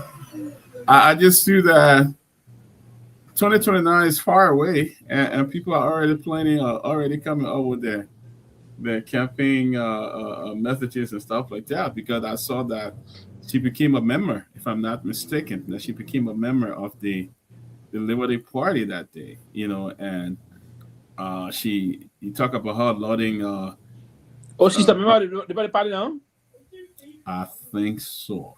On that day, I may be wrong. I think they kind of welcome her on that day. I may be wrong. I'm not 100% right. But yes, but to ask for her own the party. Yes, I mean I may be wrong, but she said that brown skin trusted that party with Yumli. We all saw the issue they had when just recently prior to the CPP. We saw that major breakaway, that major hullabaloo they all had. They were in court and doing all kinds of stuff. So I'm not sure whether Bronkin wholeheartedly handed it over to Yomli Kanga.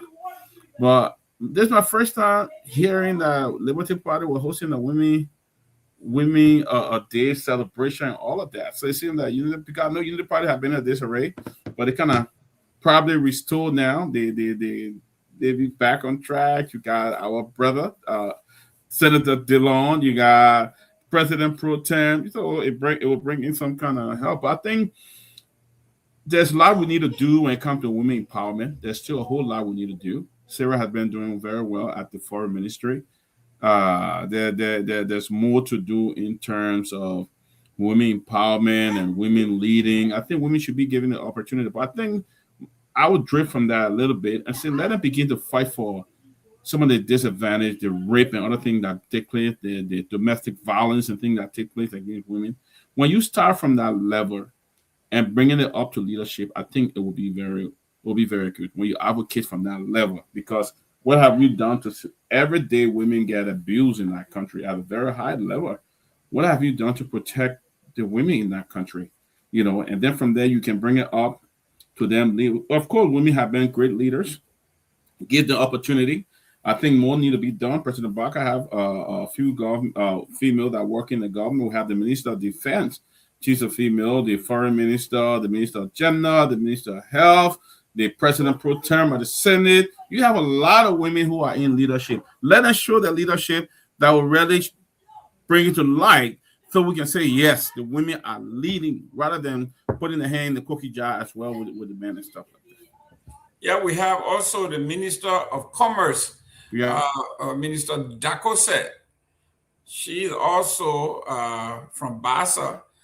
Honorable Pewee, talking about women's liberation, women making demand on that day, the Women Day, International Day, the women, the Unity Party was celebrating women, and something happened. Senator Dillon had the women dancing, the woman with the beat boy, he took his money and slapped it on her behind. And people are saying, that was stop that, man. I saw I did training today. It's still trending. So I know Dr. Peabody wants but that somebody be diplomatic. He left it out, but that's it made news. So what can I say? News. Well, like people looking for the Mr. Gayman. So on a serious note, but I was asking somebody if that somebody electrocute him. But on a serious note, I will start from there. I think I saw it making some round, but I don't want to. I think that was just in the midst of the moment again, right? When those things move out in the heat of the moment, things happen. I don't think I saw someone posting to the Liberian people, they want to take everything to politics. Someone said he disrespected his wife by knocking on, that's what someone said, I don't turn it up, and someone also said this and that they respect to. Looking for something to wake them up. That disrespect to women who and other things. I'm not rejecting that. categorically, I'm not rejecting that, right? If that were to happen here in the US, that politician, you in some serious problem. Oh, yes. Oh, You in some very big problem. You can remember when Biden was trying to hawk one of people. They say the way he put his chest on the you were heavily criticized for that. Yeah. They said Papi, and then people started taking it by. They say he loved you, kind of things.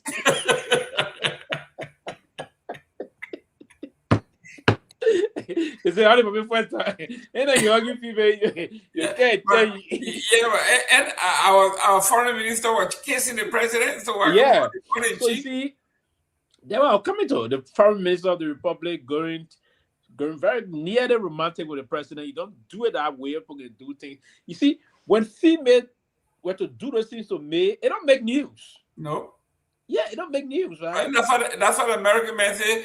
They say when a dog bite a man, it doesn't make news. But when men bite dog, hey. You know, so I would say that I just did. I will not repeat some time. I think I was just in the stroke of the moment, and the senator was listen. That thing was projecting that. The woman was projecting the say. So that weight of the projection that was probably may have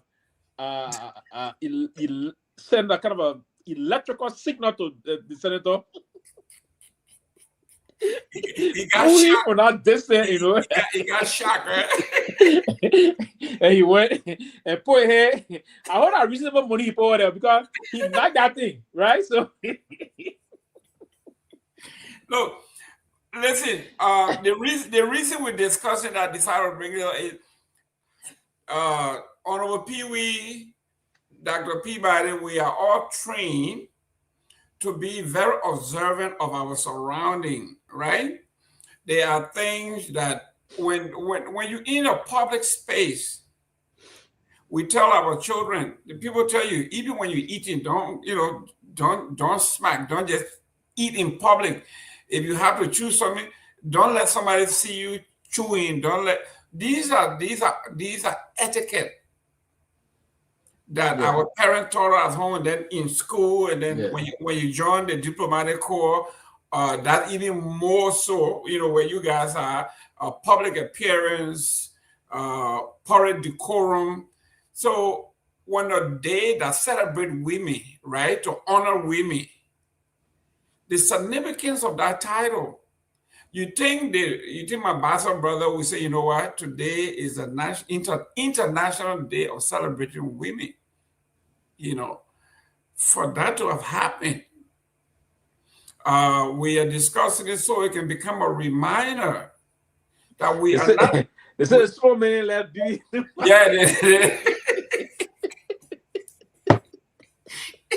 No, we are not in our little villages anymore. We are so connected. People are taking pictures.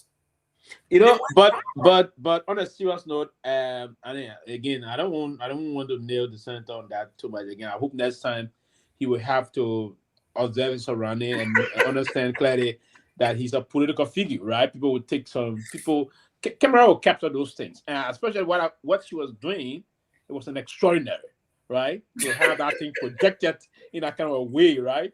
That level of projection and the rest of that. I haven't seen some in a while, right? And the senator care. But again, that's why I'm coming back to the foreign minister, and unfortunately, also for most of what she's saying, we wish you have the leadership here, have leadership there. They were all there, and this happened, right? And the rest of that. But you know, let's go back to her recent role as to how she played in the politics. The foreign minister should be aware of the situation in the country that the constitution of our country call for open and pluralistic democracy. Everyone will have to participate into getting leadership, elected leadership. So there's nothing in the constitution, or they should not push for an amendment of the constitution to get in just 50% of the seat in both houses. If the constitution wanted to do that, they are going to say that to us. But clear cut. Let's go back to the leadership of the foreign minister and other things. When she's played a major role in the UN system, how many Liberian females she helped from that perspective first and foremost? How many? Nothing whatsoever. back in the Ministry of Foreign Affairs, she went there as the leader there, a woman. They got other women. She's suppressing other females in the Ministry of Foreign Affairs. Yeah. So you see, women themselves, they're pushing against men, but when they are given power, political power, what do they suppress other females? So she's not been serving as that leader that should be voicing this. She's not a rare messenger for what she said yesterday and all of that, because Charisma was there as the assistant minister. She honored her, and the Charisma was booted out. There are a lot of other assistant ministers in the area. Female assistant ministers she's suppressing. It is known. It is an open secret. A lot of them, I think, I'm told the assistant minister for administration, Amy, resigned and left. The assistant minister of, I don't want to just call his name and the rest of that, but we have a lot of females. The ministry is predominantly more female ministers in the ministry. We have the Minister of Purpose, female, the Deputy Minister of Foreign Affairs, female, the Assistant Minister for Foreign Affairs, female, the Assistant Minister of Afro-Asian Affairs, female, the Assistant Minister of American Affairs, female, the Assistant Minister of Legal, female, the Assistant Minister of I think European Affairs, female. So what she's talking about? That's a lot of female in our department. Of course. So Papa, of course, the foreign ministry, James Ethel, Jacoli, Mrs. Jacoli, Rosetta Jacoli is the assistant minister. Councillor Naomi Gray, assistant minister. We have more than 6 female assistant ministers, or thereabout, and we have the principal deputies as a female, and the minister proper female. So, and the news here is that most of those assistant ministers, female assistant ministers, even the inspector general of the foreign service, she's also the female, right? So I'm told the minister is suppressing this female, not allowing them to even operate in their own space, or spaces, if you will. Then this is the same minister that's coming up and saying that, oh, women should be given this now, women should be given that. Women should go and battle for it everywhere in the world. You saw what happened in this place before. The rest of it, Kamala Harris and the rest of them, they went to the DA in California, Push Kitchen, Vice President of the United States of America, Senator of California, and all those things across the world. Yombli Kanga is today pro tem. I think she fought for it. So go and fight for it. She established a political party. Was that political party just established to get you a political job? That's the intent. That's it. Now that you got the political job, you now suppress other females, and then you try to project the name that females should be given. You guys should serve as an example to build, so that we will now go and tell the story tomorrow and say, okay, these are the females that were projected into political powers and they promoted other females. But she's one of those persons that's trying to constantly not only intimidate but suppress and undermine the existence of other competent female GN officers that's working along with her. So this is troubling. It's not a good thing to do. And then in the need, you come and want to project this thing on the other side of things. I would vehemently reject that.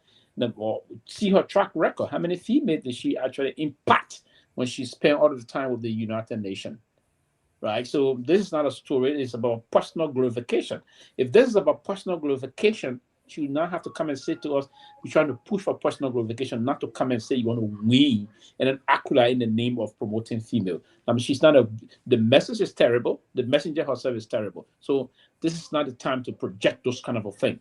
Go and do the needful. The needful is prepared to participate in the democratization of the country. It's pluralistic democracy. Go and contest. Political contestation is what matters. And if you want to engage that, go on there. She tried the presidency, but the intent was not to be president. She knew she wouldn't have been. The intent was to try to have some sit around the table, probably project herself, and how she go on this seat. Now, when you want the foreign minister to see, was she competent to be the foreign minister? No. We know the rest of the story. She heavily lied on her credential. She's not competent for that job, but she got the job because of compromise. So she shouldn't come out now and want to push that women should be. If women that are prepared and competent in the Republic of Liberia, we have given them those seats. Madam Yombli Kanga Lawrence, a very competent Liberian female politician. She came to be senator from LPRC, senator 2-term now, and now the pro tem. She'll be going to third-term elections, hopefully 2029. We have Madam Joe Howard Taylor. She's well celebrated, 2-term senator, vice president of the Republic of Liberia, where she served at the level of this National Bank of Liberia at the time before in other capacities, right? So we respect her. She's one of the political gladiators in our country in terms of female representation in Liberia. A lot of them some of them have stayed around today. You have even the current Bapuru County Senator. She may not have gone through the intellectual ranks of rank and file of academia, but she made her story politically. She represented Bapuru County, Boto County today in the Liberian Senate. A lot of them. We got them. The former Myean Fofana and the rest of the folks that existed before, they went through the contestation and they won. So the foreign minister should not come in and no, you got out of the line, the latitude and privileges and the rest of those things.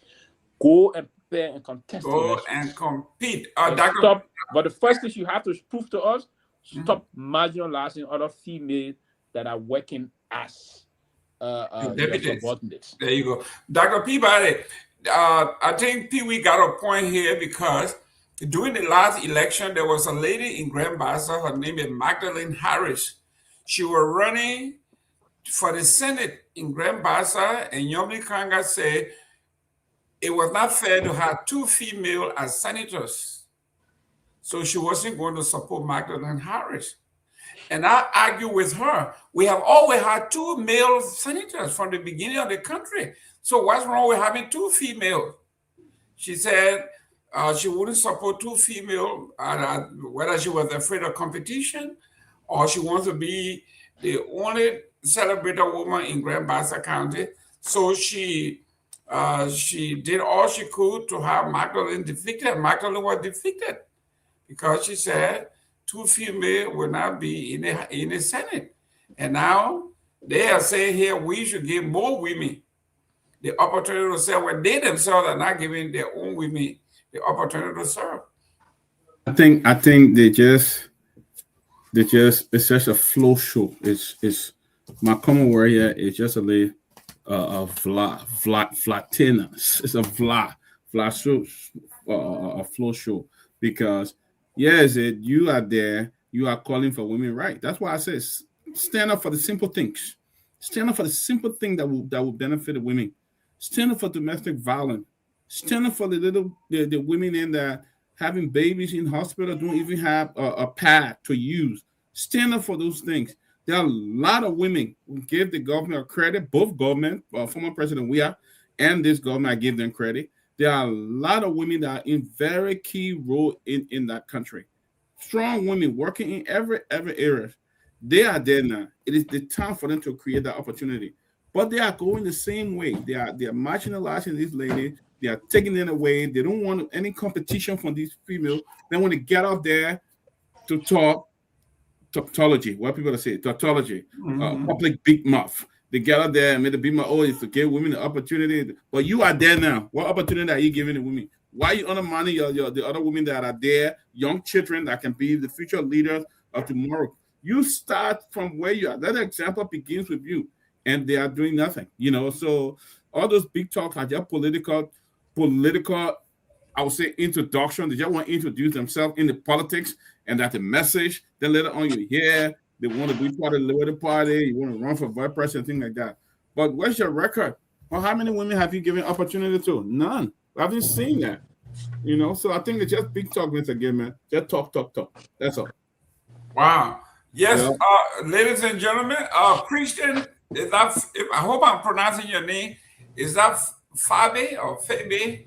Say, I'm watching you. I'm following you guys from an outland community. I don't know where outland is. I don't know which state or which country that is in.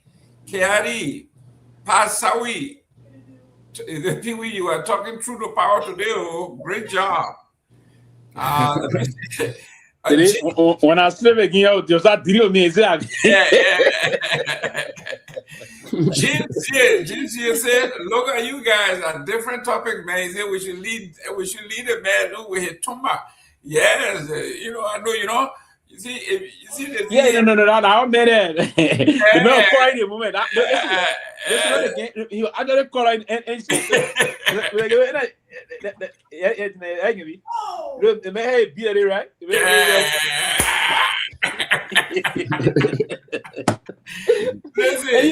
And you see the irony about it. These are senior political Liberian women. It play major role in the politics in the country. Yeah, you had a foreign minister. The foreign minister was dancing. The foreign minister, they were coronating her. And when they said that fire, all they say, "Yay!"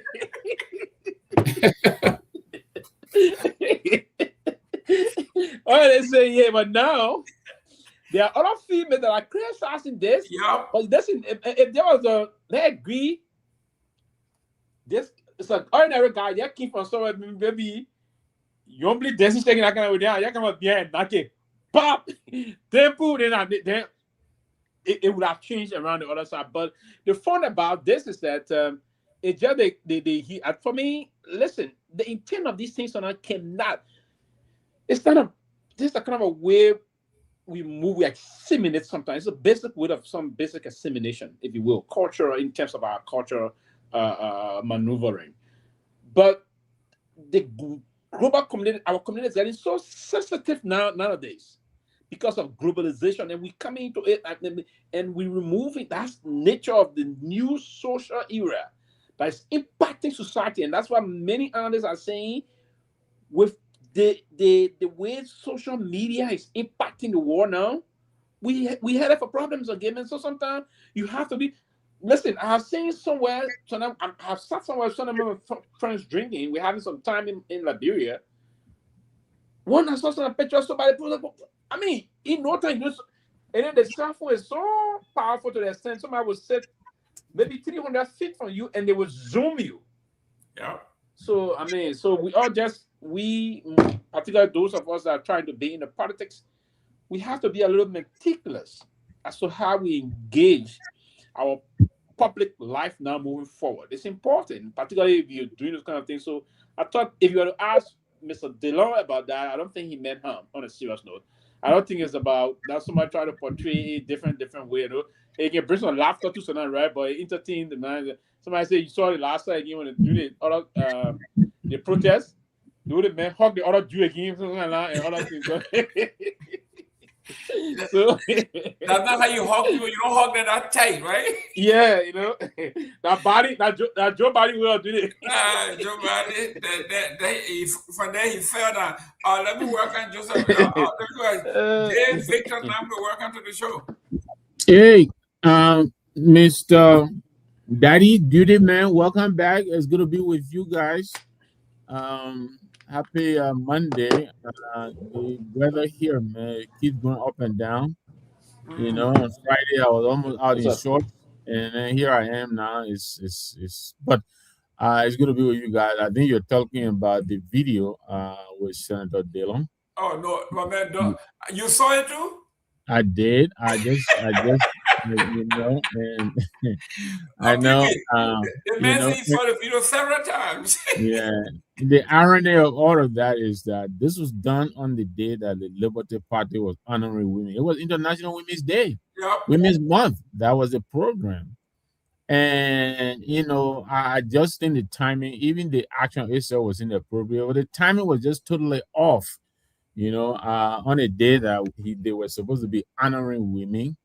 And such a gesture, which many people found to be demeaning, kind of debased women generally. I read the former senatorial candidate Victoria Kwekwe of the CPP. She thinks that's sexual harassment, and I think she might have a point, you know. And then on top of that, as there were a lot of other women in attendance, and nobody said anything. Right? If you look right to the right there, the foreign minister is sitting right there. The pro tem was right there. Pro tem was right there. The former Chief Justice, Gloria Mususkai, she was there. So, you know, DeLong, is DeLong married? You guys will know him. Is he married? Yes. Yeah, he needs to really behave himself. You know, I know people say he's a very lively guy.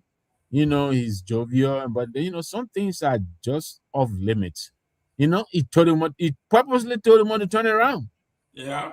Made her turn around, pop, slap on the rear end. You know, I think that was inappropriate.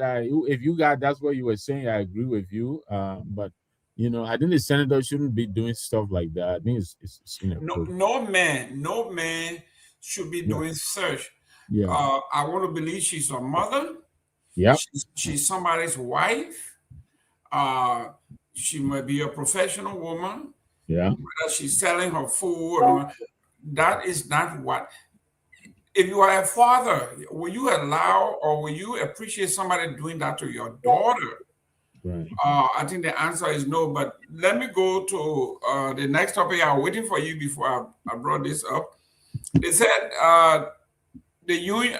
Can you speak on the union issue? Yola? Yola did put up a statement today. The Yola urges government of Liberia to probe border incident with Guinea. I don't know if you are aware of that. No, I don't work for the No, union. I know you don't work for the union, but No.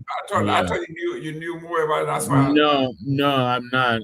I saw the release, but I didn't attend the meeting. I haven't talked to my wife about it, but I mean, I didn't even read the release, but I think they basically adding to the voices of many Liberians who just believe that this incident, I think the government is showing all the ear of the elephant on this incident.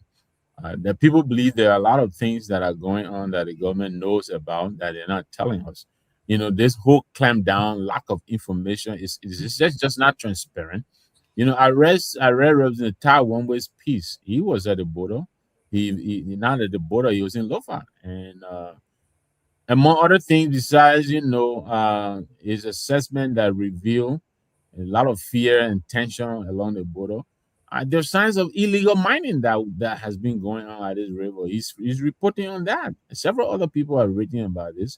We talked about Councillor Tiawan Gongloe's piece. He implied that there must have been some kind of illegal mining that may have precipitated that the Guineans move. So there is a lot that this government we think knows about that they're not telling us. Look, before I pass it on to you, let's look at some of the sequence of things that happened, right? These people crossed into Liberia on March 2nd, I believe it was.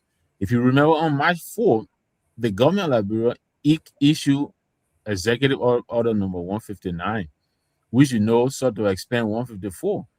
That order was expanding the functions of LRRC. What did they know then that we don't know? You know, they were giving more power to LRRC because apparently they knew that LRRC was about to inherit a problem at the border. And so then we may even want to go way back to the swap between Ms. Kra of Cornelia Kra and Ko Bangalore. Did they know? I mean, is that why they sent Ko Bangalore to trouble? So it looks like there's a lot that we don't know, and this government seems either unwilling or incapable of both of telling us what is happening. But the Honorable Tai Wongwe is implying that their understanding is there are some very higher up government officials in this government who may have been illegally mining at this water here that kind of precipitated the Guinean reaction. But I will pass it back on to you. Okay, let me read briefly what it says. Then we want to go to the. I wanted to speak to that quickly before you can move to the next phase. There, basically about the executive order the president issued concerning how you call the LRRC.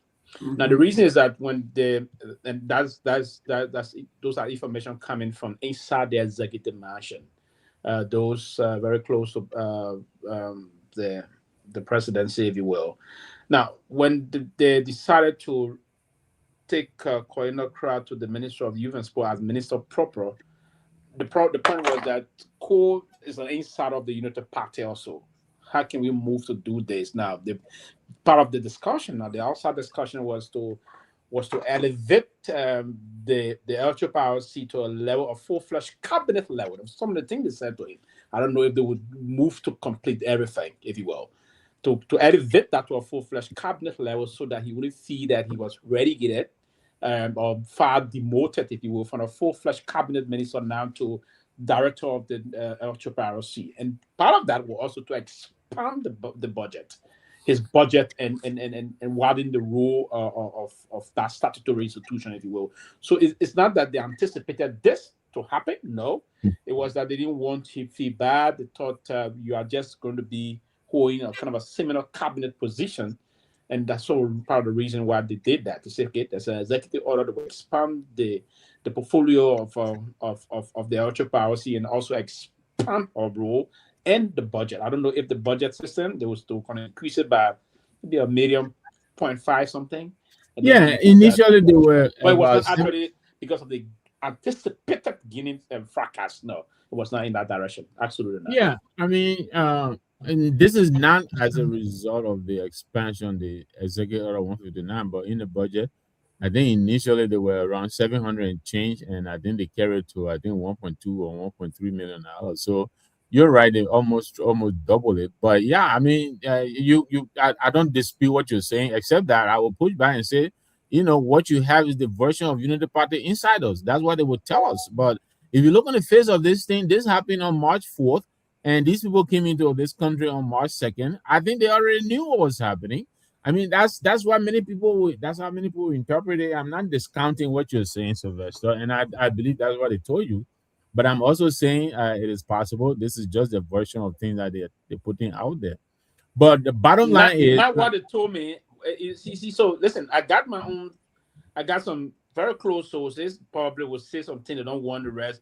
I'm not in tune with them. So we said that what I told you that I say they are telling one of their surrogates. I'm not well, it is because you said I'm not a surrogate of the regime, and I have to tap myself time to time on this issue.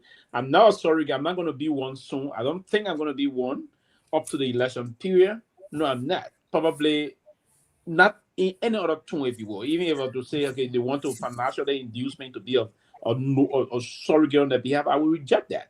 But yes, what I'm saying is most of the information will come because there are certain folks within the hierarchy of the structure of the political system that are not pleased with what is currently unfolding in government, right? So some will come out, they will reach out, and we're going to protect those sources, if you will, right? They will give us those information that are dearly needed, and we need those informations in this kind of a time so that we inform the Liberian people. But the intent of moving Bangado was not that they anticipated any diplomatic row with Guinea.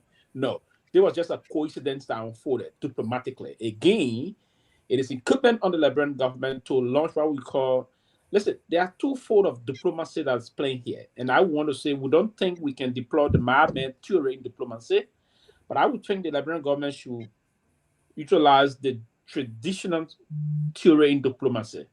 That will be based on trust, that will be based on rapprochement, that will be based on what we call our traditional bilateral ties we've had with Guinea that have subsisted for all of those many, many years. If you don't do that, but if you kept the people incommunicado and then having them informed as to what is up to be in terms of the major unfolding development behind the border, it's going to be a problem. If there are certain government individuals that were involved into some unscrupulous activities that warranted the Guinean to spark, take action, tell the Liberian people this is where we are. If you don't come clean, Mr. Gayman and I discussed it not too long ago before you joined us about coming clean. And that Bill Clinton before, the Monica Lewinsky situation, he first started not coming clean, then eventually he came down and said, okay, I had an affair with Monica. It was late.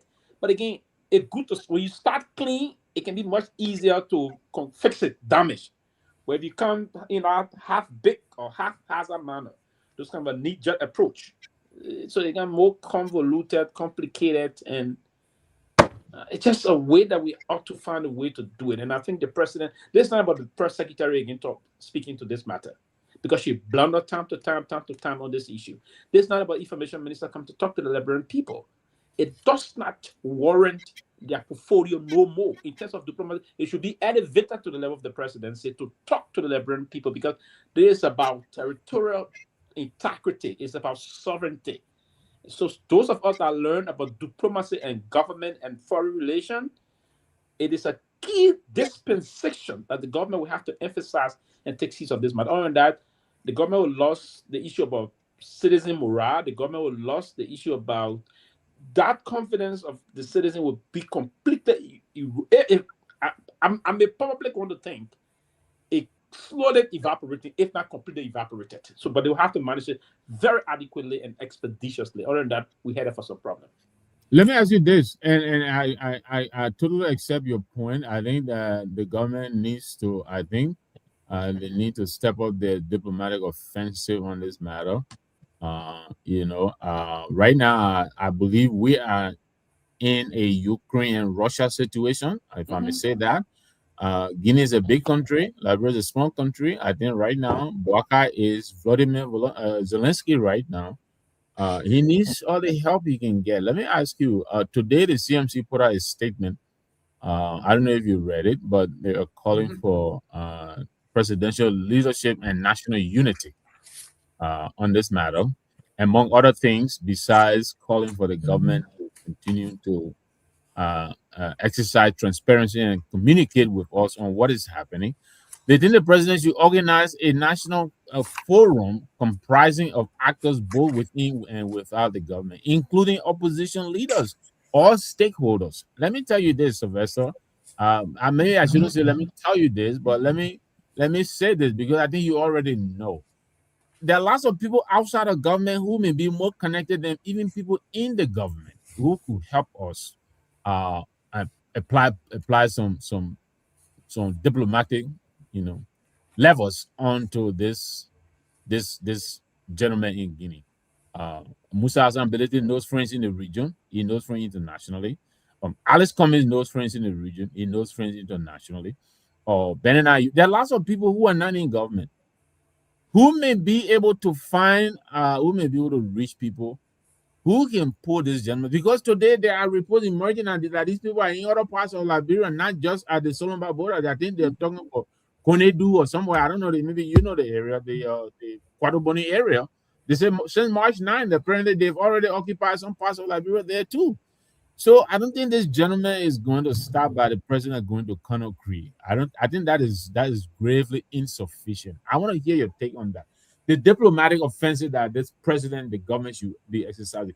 Should they look both outside of the country and outside of the government in Liberia and outside of Liberia and all of that? I mean, it's more like throwing the kitchen sink now. Am I wrong here? Yeah, so structurally in terms of our country, in diplomacy, first and foremost, government and the rest of that. So the president got the latitude to do a lot of things. The president can appoint what we call a special envoy. And some of those special envoys can be non-state actors. So Correct. It can be a combination of both state and non-state actors. So the non-state actors will be the religious community, the senior citizens, and the rest of that, those traditional leaders, if you will.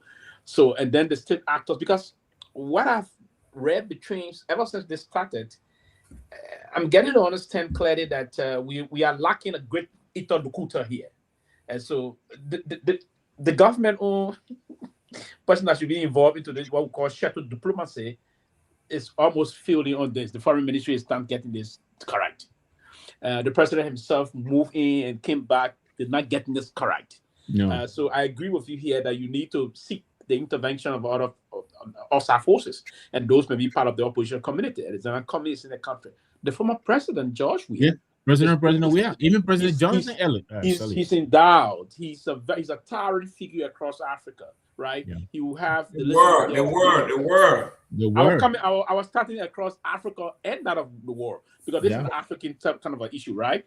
So he's a towering figure. Are you contemplating placing a call to him? Say, hey, Mr. President, I know we had our difference and blah, blah, blah, blah, blah, blah. Can we do things? This is about national mobilization. This is about national sovereignty. Can you do everything you can? The president will even take a trip. Okay, so we are looking forward as government to sponsor a delegation that will be headed by you. Yeah. So that you can get some shuttle diplomacy in this one. Then he was shuttled in capitals, probably in Paris, right? He moved to talk to the president of France or the world leader. We may be shocked. Even probably the Guinean leader may be somebody I admire, President Weah, right? And just Absolutely. Because of that, you can cool off the point and begin now to do real kind of a diplomatic engagement here to get some things done. But again, the tension is still very fluid, and due to the delicate nature of this and the fluidity of this situation, it's nothing that anyone should take lightly. right? We ought to do this. It borders on citizen morale. If what we hear, if it is true, and that's one of the things also, it is incumbent on us. Those of all the social media, the traditional media, and all other talking and talk show hosts and the rest of that should now begin to slow down a little bit and try to sound that we shouldn't put more panic to bear here to calm the storm. So our people, because the ordinary man Kebe, man Marie, and the rest of the folks across the Republic of Liberia, those in Lufa, when they are hearing these things, they get demoralized and panic. And this is the reflection of the very chaotic and devastating civil crisis we went through before. To get reminded of those circumstances, and then they get to be, so we have to narrow down the rhetoric a little bit and be more a little positive and saying, because there's some news today that they went to Kwanindu, right? Kwanindu is part of the Kwandibode region. It's also in Lofa around it used to be part of the Vonjama district, but it's not part of the Kwandibode. But if that is the case, because it stayed downstream the same river. So folks are saying the same guy that's reported this thing, he's talking to the Guinean authority that the folks are still doing mining downstream also. If the Congo boys went upstream, and they're crossing downstream. They're coming downstream. So the guys, that's the so that's the reason why you see they coming to that time also. But this is alarming, and it requires some serious diplomatic engagement so that we can avert a potential conflict. And we don't think we want a potential conflict in the region. The region have seen some terrible times. I have seen it before during the war. When Liberia got destabilized, the Guinean felt it also. Though the Guinean harbored thousands of Liberians as refugees, hundreds of thousands of Liberians went across into Guinea. Yeah, for that also. But during the last war, some part of Guinea got destabilized because of the infiltration of rebels and the all along the border. So, for the interest of trade and commerce, we need to promote peace, and just peace we all need. Mr. Nagbe, our political leader, Honorable Musa Ability, put up a statement. You want to touch on that? Yes. I touched on part of it, but basically what he's calling for is a national leadership, meaning the president should take the lead and do some of what we are talking about here, which is to rally the country and also bring in non-state actors, including state actors like Sylvester was mentioning just now. But let me see here. The statement itself here is not very long. I had it up here. So this is what it says here. It says here, I had it. Just give me a second here. So this is the statement here. We were not having a feedback in the Syracuse. Now we're hearing radio playing in the background. Because you didn't want me to read the CMC statement. I was just saying here. I tell you all, I didn't even know y'all having feedback. Sorry. Yeah. Whatever. Says here. The situation unfolding along our border is serious and demands immediate national attention. This is not a routine matter. It touches directly on sovereignty and national integrity. At a time like this, the responsibility of leadership rests squarely on the president as head of state and commander-in-chief. I urge the President of the Republic of Liberia to immediately convene all national stakeholders and political leaders across government and opposition in one forum. The country deserves a clear and transparent briefing on the current situation, and it is imperative that a unified national position is established. This is not a political movement. This is a national movement. There must be a structured and continuous channel of communication where stakeholders are regularly briefed, where concerns are openly expressed, and where decisions are shaped collectively in the interest of the country. On matters of sovereignty and territorial integrity, Liberia must speak with one voice. We cannot afford silence. We cannot afford division, and we cannot afford to treat this as business as usual. This is a matter of coordination, discipline, and leadership. I urge the president to rally the nation, engage all actors, and lead a unified national response that reassures the Liberian people and protects the interests of our country. Liberia must come first. That was a statement issued by the CMC today. You know, Liberia must come first, rally the country. At this time, Sylvester was talking about the jitteriness of our people, the anxiety, the fear, and rightfully so.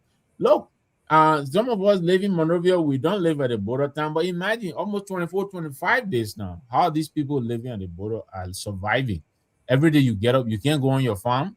You know, you don't know where your chickens are, where your goats are. You know, you don't know what's happening on your farm. You know, you can't get to your palm wine. You know, you don't even know whether your wife.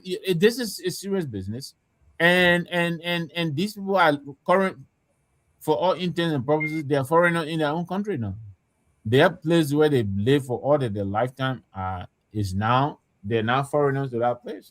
We understand they put on an immigration office there, where I believe pretty soon they will be requiring people to apply for laissez-passer to be able to go on your farm. So it's a very serious and very, very concerning matter.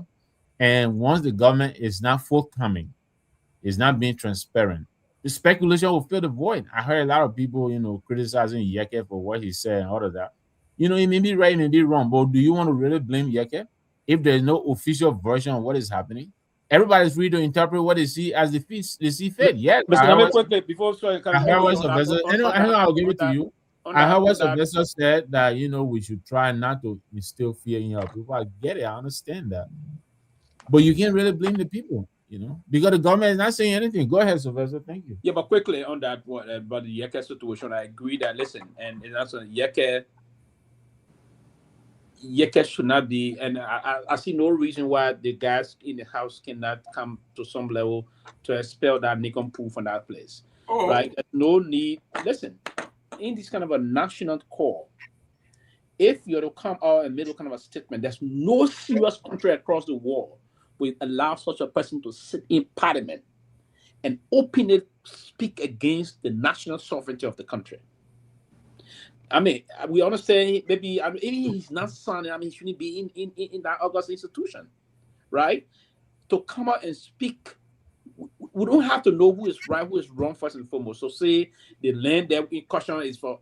I mean, I don't even like that to go. If I were in that plan, I would have orchestrated a plan to expel that. I mean, that man does not fit to be a parliamentarian or legislator, if you will. He does not. So the South statement is something, and we all, but you listen to what I said, Mr. Nagbe, we all be in this place. We call on the government to be very clean and come forth to the people on this whole border crisis. If the government were not to do it, it's going to harm them. It's not, no one going to fix it for them. It's going to seriously harm them. I've been around the border area. I know how the Liberian people can feel, and I know how people run the campaign against them. If you can't fix this thing, if this thing was to prolong to the next 1-2 months, and it start to leave from one point to the next, it will prove that Mr. Bwaka is not competent to be the commander-in-chief of the country. If that is proven and seen by the Liberian people, it's not a good sign for you coming to election, in the next 3 years for election. It's terrible. Let me welcome Sarah. Sarah, welcome to the show. Thank you, Mr. Gayman, and I want to say hi to all of you guys on the panel. And to everyone else that's listening, to all of us, I want to say hello to everyone. I was listening to you guys talking about that lady dancing with her big butt and Delon and slap her butt and stuff like that. I was thinking to myself, even though everybody's talking about it, but why did she turn around for Delon to slap her butt in the first place? She dancing, the man doing like that. Then she turn around. For what exactly? Because they don't ask her to turn around. Really? Senator now, like your senator. No, but again, let's get something here. So that's the turn around. Traditionally, we know, again, we are a traditional society. Traditionally, if you went to if those, for instance, during the Sunday time, when the Sunday people coming out, when they're dancing and other thing, you see someone will go and say, turn around. Turn around does not mean you're going to touch them. You're going to touch them. The turn around to continue dancing, right? And exhibiting those theatrics, but in a particular instance, I believe she knew something was. Come on no, now. No. You can come say that. on now. Come on. Listen. That's what no. Listen. Dancing. That's why dancing. People are telling you to turn around. She's a regular camera person that can dance. But turn around, the person enjoying the dance. She's not turning around for him. She didn't ask him to do it. No. Pewee, no. Sarah, you in this country. The people, they teach our babies. When a woman, even if she comes in your face, okay, it is not your business. I mean, even when they say no, when they say they don't want to do it, you have to respect people's space. Even and the general man he should have known better too. He should have known better because he's a light of the Senate. Okay, he called himself light, so he should have known better. But my thing is, I don't know, for some reason I felt like the fact that he was telling her to turn around, maybe she knew something was up. I don't know. No. Come on now. You see what we just talking about? Women don't support that. It's just wrong. No, I mean, I'm not saying anything bad. No, but it's wrong. I just think she was supposed to stand for herself. That's what I'm trying to say. No, but for you to say because she got beat butt, so it's good for her. Hey, that beat butt thing just came inside. I'm not talking about her beat butt business. No, I'm just saying. I didn't say anything. We said the woman turned out. You came here and said the woman got beat butt. So you know what you're talking about. Yeah, jealous because baby. You know what? Making that thing bigger. Imagine another woman talking about the woman. So then what? No, not good. Nobody mentioned my body. You can't say the woman got beat butt. My body beat my butt flat. Okay. Let me just make that. I see. So you jealous of that woman people? No, she just gave me an excuse now. Yeah, I know. Right? But guys, let's go through something that is very. And let me make my own comment about it. Yeah, go ahead, man. The border. When I really want to know, because I saw a couple of videos, on social media. Some people saying that the place the Guinean occupy is for the Guinean people. And some people saying that it's not for them. So who really owns the land? Who really owns these places that the people are occupying? I just want clarity. The whole thing, everybody's speculating now. Who are you now? You son of Consul? No, everybody's speculating. And so the good thing happening for us now. Do you know son of Consul? The most no, they say some people say they play for the people, some people say it for us, so we don't know which is the most important thing that can happen now is for the government to come clean and give up this to the people. Now, I agree. There are some. I was just talking general with my cousin from Zozo. The other side, about one of the guys talking about Yela there. Please, everybody going, nobody there. Everybody going for their normal business. So there are certain information that are coming on the social media. It's actually not correct. But because the government are waiting to tell the people what's happening, people will speculate. They play politics with the whole thing. And they will play, and they play politics, it will get more bad. It's not good. If they play for the people, come out and tell your people say they play for the people. If it's not for them and they're encroaching on our land, then we can use other diplomatic means to get them out. We don't have to go to war with them because nobody's supporting war at this point. So that's the problem. To answer your question, Sarah, and I'll give credit to Dennis Jah of the Focus on Liberia. Yesterday, I was unaware of the document that he shared and apparently this group. Okay. Oh Lord. You want to know who owned the land? We want to know. All of us want to know.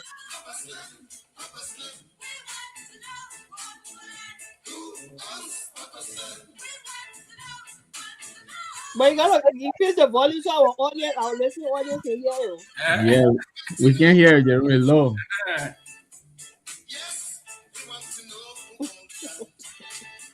I know the Liberian people say I won't know. That is so confusing, seriously.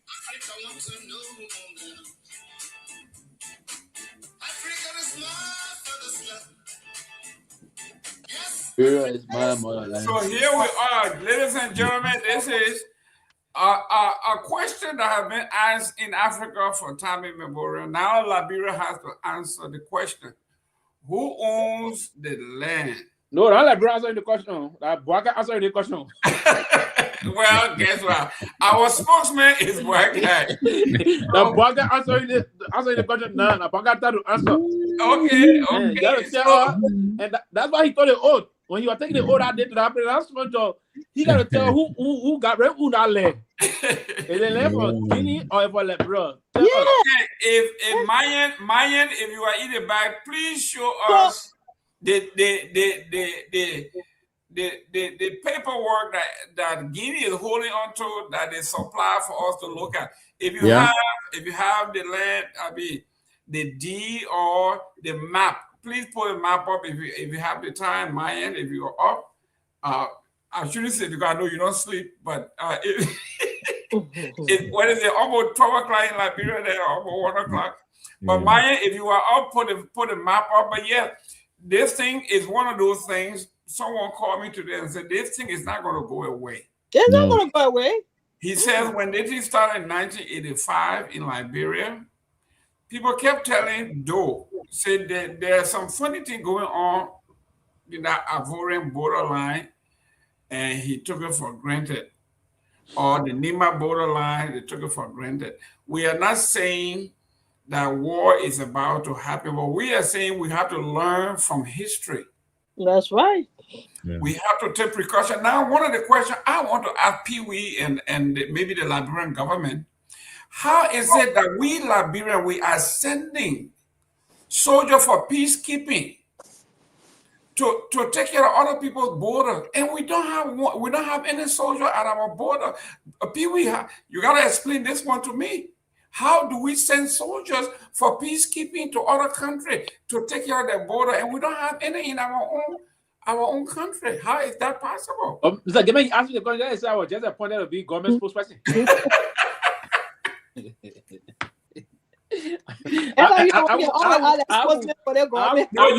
play the devil's advocate here. From that perspective, and I would wonder myself on the serious. I've been communicating this to most of the folks, and I know, from the beginning it was meant to de-escalate this, but first and foremost, you should have had some semblance of the military presence on the border. Yeah, particularly at that point of these things unfolding, and that's one of the reasons why Madam Sadi could not do all. But I'm very disappointed in the very Madam Sadi government also and past government for not increasing the manpower of the military.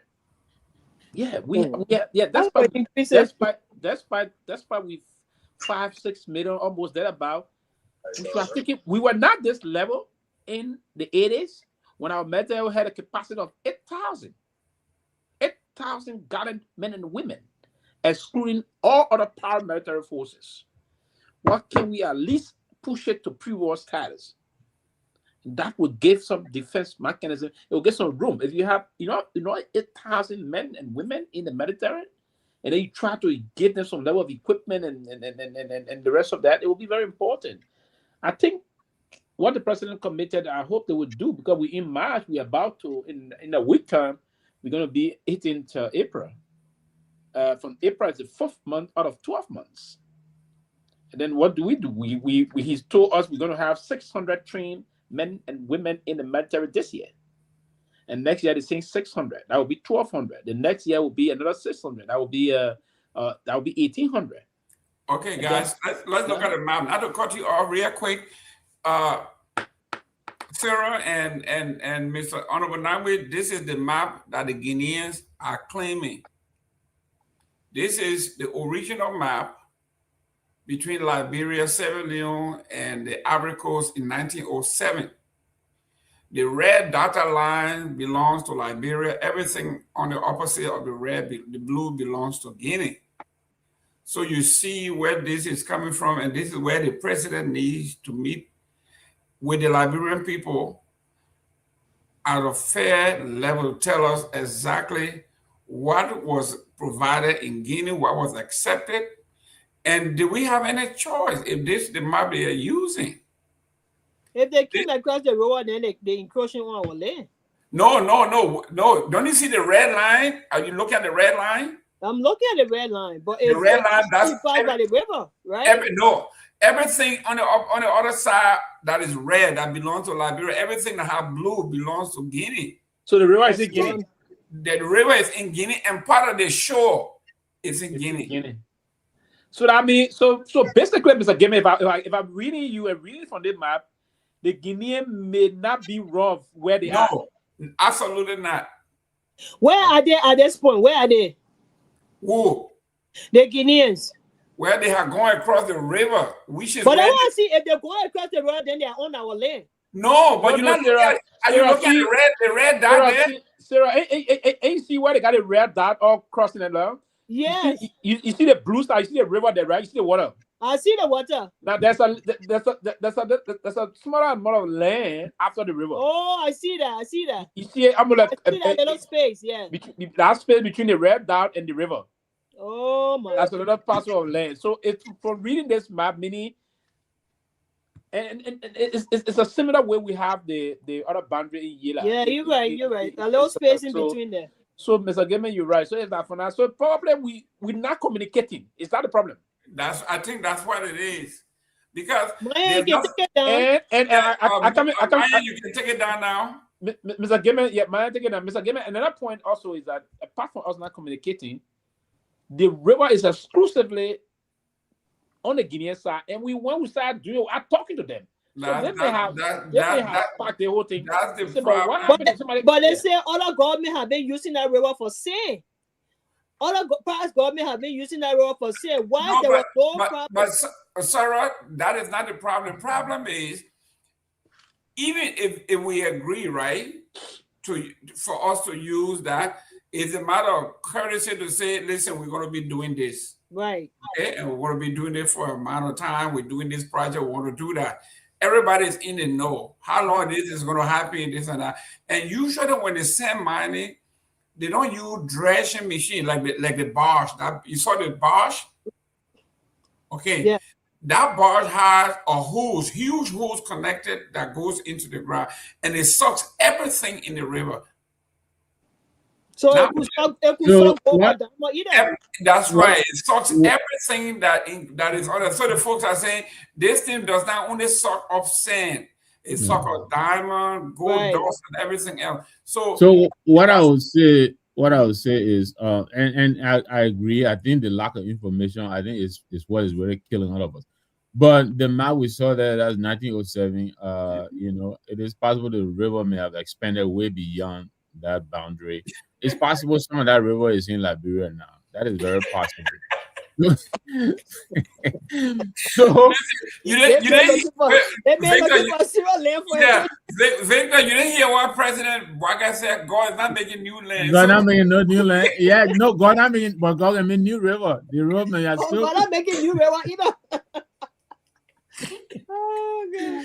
So some of that river may already be in Liberia, but but the point is, first of all, the government is not even acknowledging. He said, God making new land. Guineans, okay, I'm coming to tell you. Yeah, we'll make our new land. They're not even acknowledging. You see, listen, Honorable Pewee is here, and this is what I keep going to it because this is, just imagine, this is over 100 and some more years, right? 1907.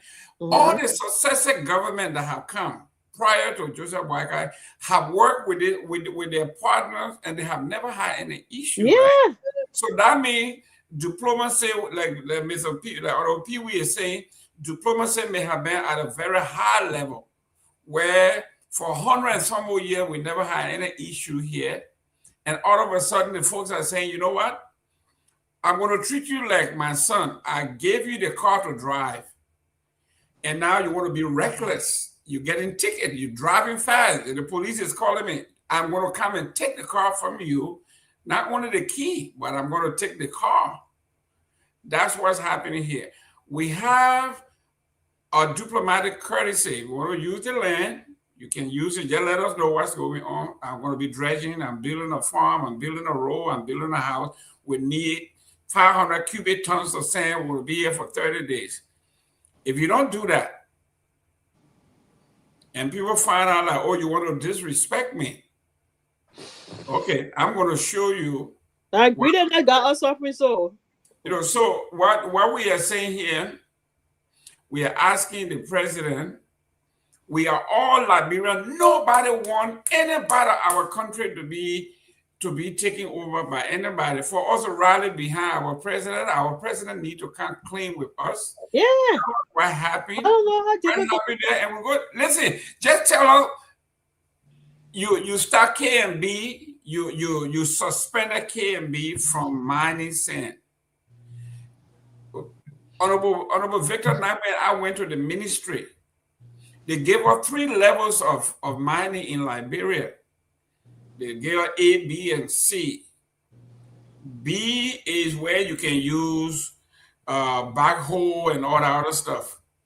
The concession one is what they are using there, which is the barge. These are concession stuff, and that's the big one. And so those are the ones that can get you gold and diamond. That's correct. So if you are going to be using that kind of equipment, first of all, you have to be licensed. Right. To do that. The reason they give you that license, Victor, you remember what the gentleman said? Is $25,000 for the license and $25,000 annually for $15,000. I think environmental impact and all. I mean, we're talking about some serious money here. Victor, you muted. Victor, you are muted unless you're not talking to us. I'm not talking to us. Oh, okay. No, I am. No, I'm saying I think he said the license is $75,000. $75,000. Yeah, they let you pay over a period of time. I think 5 years or something like that. Yeah. Wow. And then those that were using that particular one, that stuff over there, I'm not sure whether they pay that money. And the people that it belongs to, that's why the president.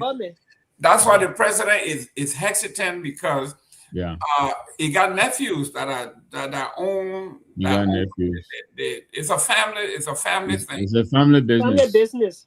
And they wanted to go across the border, send human. One of the nephew named Joseph Yaman Bwaka.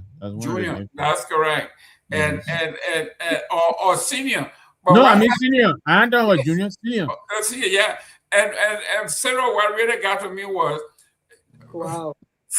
I'm not putting anything down on Guinea, but for them to teach us that something at this level where your mining equipment were confiscated, why would you come to us here to settle it as chiefs?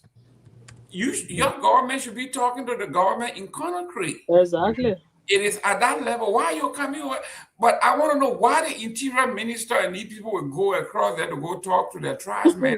Because he think he can use his power or whatever. The interior minister talk to the power you are depending on to try to Palau. You remember what I was hearing, and the message is a rebel. That time for him to go show a rebel power. Yeah, when you say you were gonna kill Falabu. It's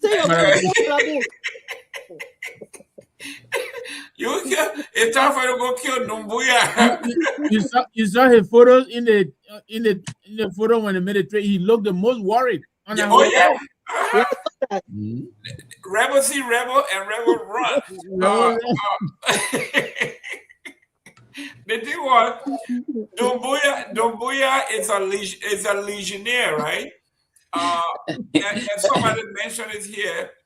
When you pledge to fight for France and you join the legionnaire, right?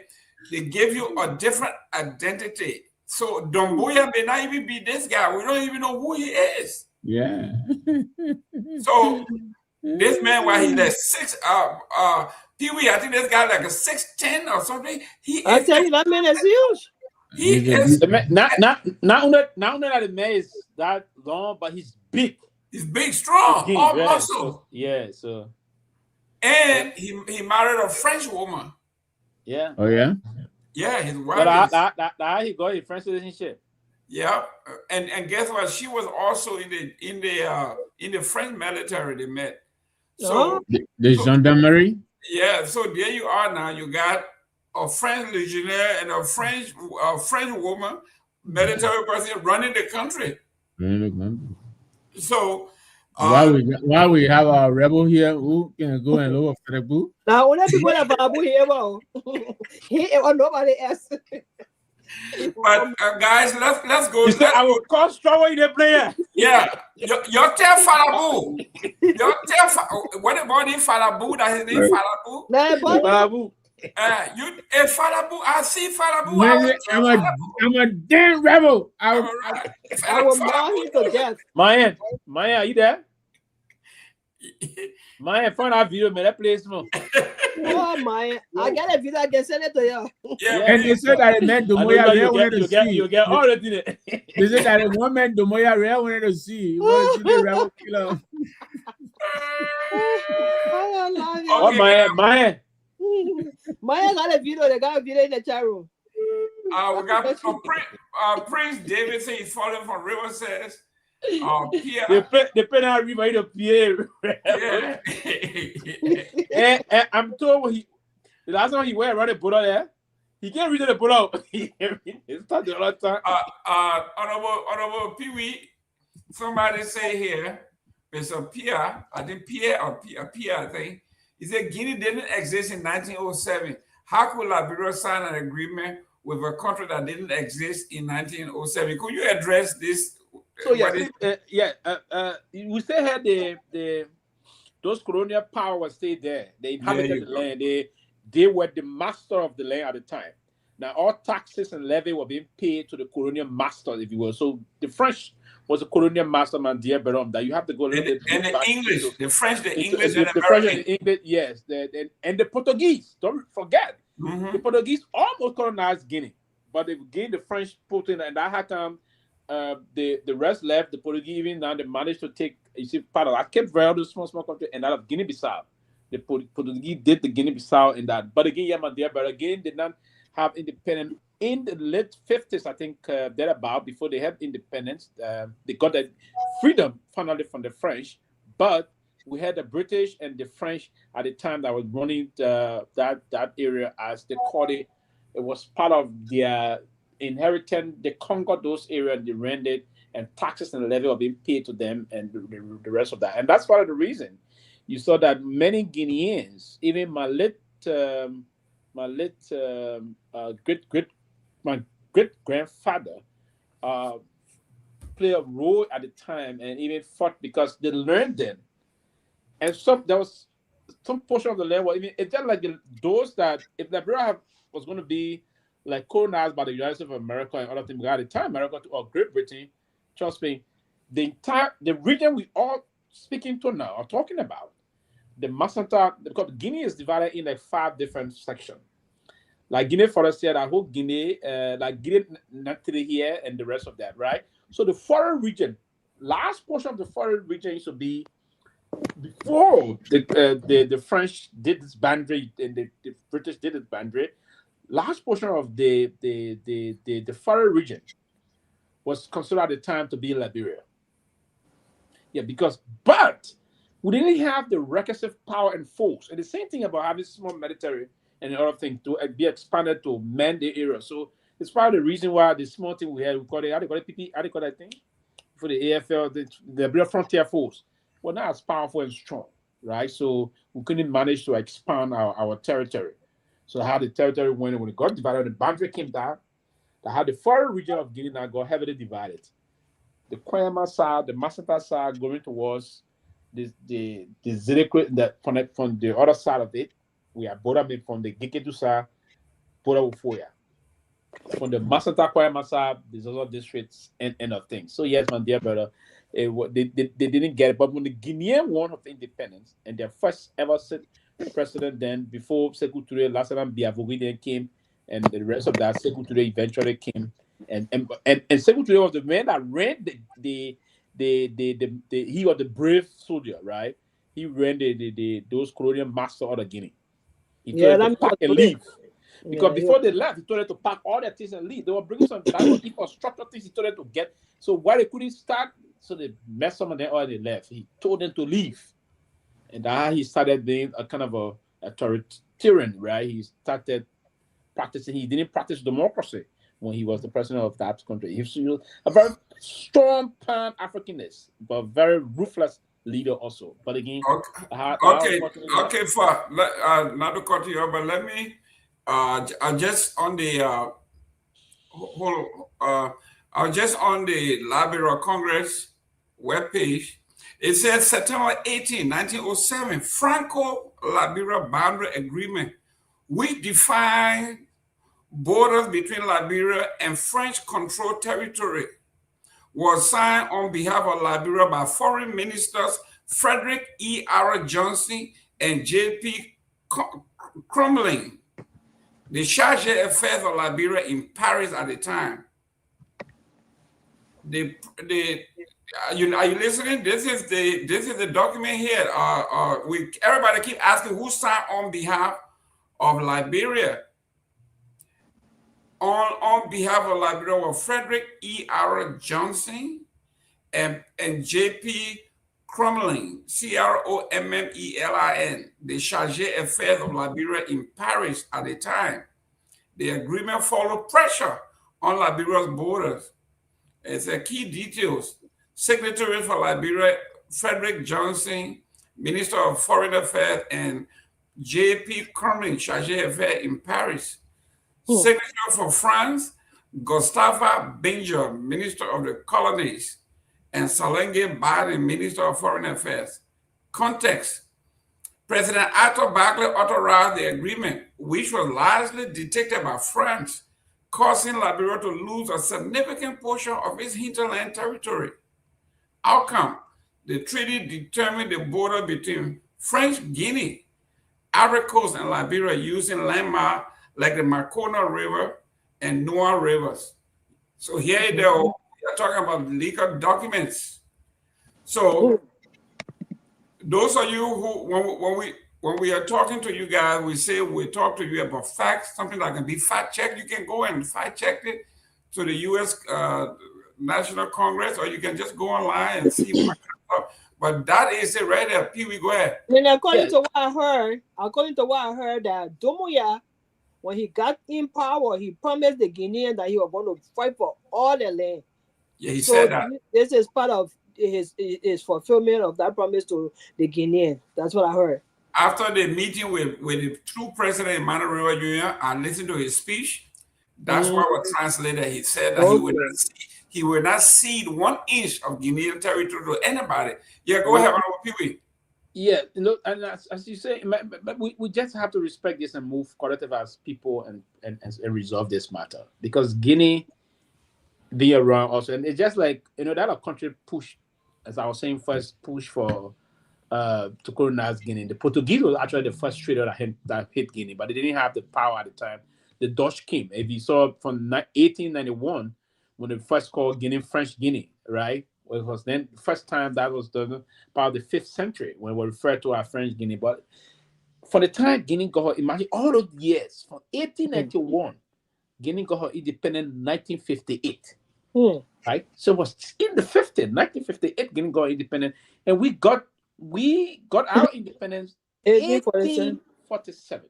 Since 1822, the whole issue, the ACS embarked on this issue about finding place, because when the issue about the Emancipation Proclamation thing came about in this country, trying to get rid of slavery and other things in this very powerful America, they want to stand and say, okay, where can these people go? It was an exonerate of the government called the American Colonization Society that said we can lead, because there were people that were saying we can lead, go for anything. Look at the time we got our independence. The Guinea got it just in October, the 2nd of October 1958. They got independent. We got out more than 100 years before. Okay, hold on 1 minute. And went into those things. So I mean, history would tell us how to go about it, and about having a bilateral relationship with Guinea since 1958, because Comrade Ahmed Sekou Touré and Comrade Torgbean, they were good comrades, very good comrades. So I mean, okay, we got somebody on the line. Your name and where you calling from? Good evening, Jerome. My name is Percy Harris. Good evening to the panelists there.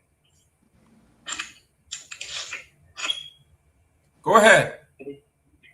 So I just want to add some perspective to the conversation that have been happening. Go ahead. As it relates to the issue on the border, and Sylvester did a very good job in trying to lay the historical basis for Liberia claim to the territory that she has today, right? And you rightly read the documentation, but what is Liberia is a very old country, and we have to realize that we might have our internal wrangling and whatnot, but we are very old, and we have interacted. We have been on the scenes for a very, very, very, very long time as a country and as a people. Most of what we inherited today was the result of negotiation, trying to appease the powers that be at the end of the day. Long story short, Liberia used to have territory, the Liberian territory. I mean, just deal with the Guinea side of things. Liberia used to have claim territory all the way as to present day Masanta. That's what used to be called Masadu, right? The surveyor, Benjamin J.K. Anderson, started to explode, started to go up there in the 1850s. That was way before the Berlin Conference. That was several years before Berlin, right? He went up there. He made treaties with the tribes up there and claimed those territories for on Liberia behalf, right? So we used to have our territory all the way extending to Guinea, Masanta, today's Masanta, right? So the whole thing about Guinea coming to claim territory today is annoying, it's vexing, and the way it's being handled by our government is disgraceful also. You know what I mean? You can be diplomatic or you can be forcefully diplomatic. What channels are they pursuing to resolve this issue? Nobody has spoken, right? The president came and made a weak broadcast to the country. There's been no talk from the defense minister, the chief of staff, absolutely nothing, right? So we just there for the taking. Who's going to come next? Ivory Coast? They're going to see us and just pick it. So we just there for the taking, right? People sit in Monrovia and get and luxury on the people, on the poor people, and then when it comes to defending them, look, this is not about just territory. These are people livelihood, the farmers. What happened to and you think about it, most of what we get in Monrovia for food comes from that region, right? It comes from the Lofa region. The fact that people can't make the farm anymore, that's going to cost them. It's going to cost the country economically. This is not just about worry, faction, and wanting to. This is about economics also. Right? What happened to us? This is the breadbasket of our country. About people can make farm. What happened to our economy? What happened? Because nobody producing any kind of food in Monrovia down there at a large scale. This is where the foods come from, right? And then and it's so disgraceful the way our government is operating. I'm at the point. I don't threaten conspiracy, but I want to know what the president actually considered down there by going there. What did he do? Right? This is not a PC issue. There because PC people live on one side of the border and the other side of the border. This is not a PC issue. This is a national issue. If you go there and go talk traditional way and traditional thing here, and at the end of the day, the Guineans going to take our land. You know, it's disgraceful what is happening. This shouldn't be happening. And this is the man we say have 40 years of experience. This is where the experience matters now. What is it doing? What is the government doing? Why are our people not being updated? Why are our people losing their farms in Lofa? What's going on here? You know, nobody's answering these questions. It's very, very vexing. It is disgraceful.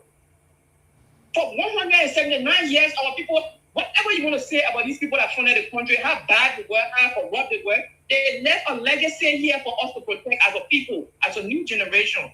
And we're going to sit down, laying down, and these people just walk across the border and just come and take land that have been settled a long time ago. The year is 1907 down there. That's how long it is. That was way before Guinea was even dreaming about independence. What kind of people are we?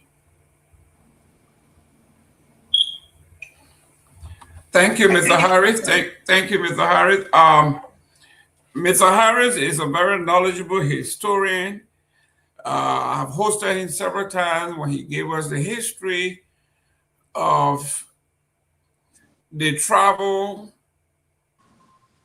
the migration from the Barbados, from the Caribbean to Liberia, to Cruiserville. I mean, the whole shebang. Very, very knowledgeable historian. So I understand where he's coming from, how he feels. And like most of us are saying, we do not want the president to go to war. The president just have to, like you say, as crazy as Trump is, every day, the Department of Defense whether you agree with them or not, they will kind of give you update on the war, what's happening. This is what you need to do. You cannot keep the people in the bins. You can't hold them just there and everybody, thinking. The last time I saw the police chief, hopefully he's listening. We saw the police chief made a trip to Lofa. He had more gunmen around him protecting him than going to the people. I don't know whether he thought Guinea were going to arrest him or what. This man had guns all around him, not to the border, but just to him. He told them, "Y'all wait for me small. Let me talk to my men here." And then from that, they turned around and went wherever. They didn't even go to the river. They didn't go in on that. So this is why people are confused. And Mr. Harris said something on Nagbe. He says, they are marinating and basically living off the people in Monrovia. Yeah. They are taking their $15,000, $20,000, $60,000, $100,000 car, all within the bailiwick of the Monrovia, Monserrado area. And now the people in Lofa, in Wapulu, in Cape Mount will need protection, and there's nobody. And you turn it, the borders, the border too long, too big. We can't protect everything else. So if it's too big for you, those who know how to take care of it, take care of it. That's like right. you said, who's next? Mr. Nagbe, this is why he's saying, no matter what you think about the founding father, they left a legacy that worth defending. Yeah, I mean, you would have thought the founding fathers too would have settled this border question, because I think it's still lingering. So I don't disagree with him that any other president, not just the founding fathers alone, I think would have dealt with this thing better than the way it's been dealt with. I think what concerns many people is the way this has been dealt with, and the reports are very persistent. They're just hiding everything. Yeah, and that there are actors in this government who are a part of the arrangement, the outfit that has been mining this river, and this president is not prepared to, he is sacrificing the country patriotism over these people. He's you gotta protect these people, then do what is right to what is right to save the country, and the Guineans are not letting up because I think they know. I mean, Yamane went there; they already know who are the people leaving the footprints at this river. So like the caller said, we need to know what it is that the president discussed when he was in Guinea. What is it that the people are demanding? Because this is dragging on for too long. I misspoke when I said 25 days. I think it happened on March 2nd. Today is, I think, the 23rd. So it's still less. Yeah, but it's more than 2 weeks now, or about exactly 3 weeks now. And so what my question is, Mr. Nagbe, I'm not cutting you off. What did Waka go to Guinea for specifically? Did he go to resolve the issue, or did he go to sign the paperwork that they left for Guinea? Which one? I mean, from your indications now, it make sense. Yeah, I know, right? It make sense. Yeah, from your indications now, I mean, that trip was I think it was a failed trip, because ever since he came back, nothing has changed. He came back, the Ministry of Information issued a clarification because they came back. A major event happening like that, the president came back, you would think he would take to the podium and address it, but he never did that. I mean, all this, the United Party slogan were all over the place. Good, thank you, Mr. President. Great leadership, great day. So for me, I thought everything was resolved. No. Yeah. So he never the people went to the place the next day. Yeah. So he never spoke to us, never told us what. After we called for him to talk to us, they sent the Minister of Information, Minister Jerome Pewee. He issued a statement. After we said that is not enough, before the president came out, after he ate a little Topoh, he sat it down over there and watched his hand. He sat down there and read something to us, because that's what it looks like, So he's now rallying the nation. He's not being transparent with us. So a lot of speculation, and people are really worried. People are afraid. It is. I'm telling you. This government is a disappointment. Well, ladies and gentlemen, thank you very much. I mean, the comment section is very busy. Some of it we can't read because some just, Some people in their feelings, eh? Yeah, we don't want to go out here. The Joseph Waka supporters, we don't want to go this route for you to turn this thing into Joseph Waka versus everybody else. No, this is not an opposition thing. He's saying the opposition wants to go to power by riding this thing. We have to go through the process. Liberia will never go to war with Guinea. The opposition will never use chaos to come to power. You will have to do it through. But this was not engineered. This did not originate with the opposition. Exactly. I don't know what they're dragging that to opposition for. I don't know. Falabu, the guy who's supposed to kill, who wanted to kill Falabu, and the rest of the folks are the one who left from here, went over there and started mining the People River. We didn't create that. So we are only asking for clarity. That's all we're doing here. We're asking for clarity. I don't think you will consider Pewee as an opposition because he's always in the middle. He hits everybody. He hit them hard. He will hit every Musa Belete hard. He will hit Brunskin hard. He will hit Weah hard. He will hit. And he will hit some of us on their platform hard. Yeah, he will hit us hard below the belt sometimes. I don't hit nobody. You always just say hard. I know you can't hit me. You can't hit Fanta. We're the two boys. You can't hit. But listen, I don't hit nobody, but I can. People can be. The point there is when I'm on the show and I've noticed that for some reason what I decided to do moving forward, just let people get what they want to feel and move on, right? So Mr. Nagbe, you can't change your character, man. You can't do that. No, I can't change it. I can't change it. Listen, I'm not going to please, and what I would not do also, I can sit on this platform and allow anyone come and say things I know is not correct. That's right. Yeah, I accept it. Now, for instance, we sit here and we'll say, I will not do that. I know with myself, in my bloodstream is not correct. This is what I want to say. Now because I want to be no, it's not possible.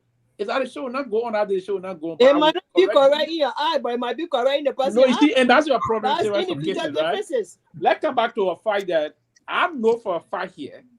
I know for this fight that this thing is about government. This is not correct, but somebody's fight. I mean, the thing is, let's go back to what something, I don't know how to put it to you so you can understand it. And sometimes you can take it personal. And you suddenly you get angry about it and you take feelings to it to the extent that you want to criticize me. I will accept that, right? But if we discuss issue of national concern, and I know, for instance, government got every ministry got one minister proper.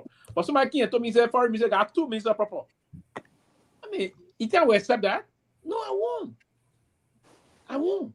So the point about the border discussion, first and foremost, we have not had any independent verified investigation report out. Then you come and say to me, Dopoh money, the kind of a mineral, I would not agree with you.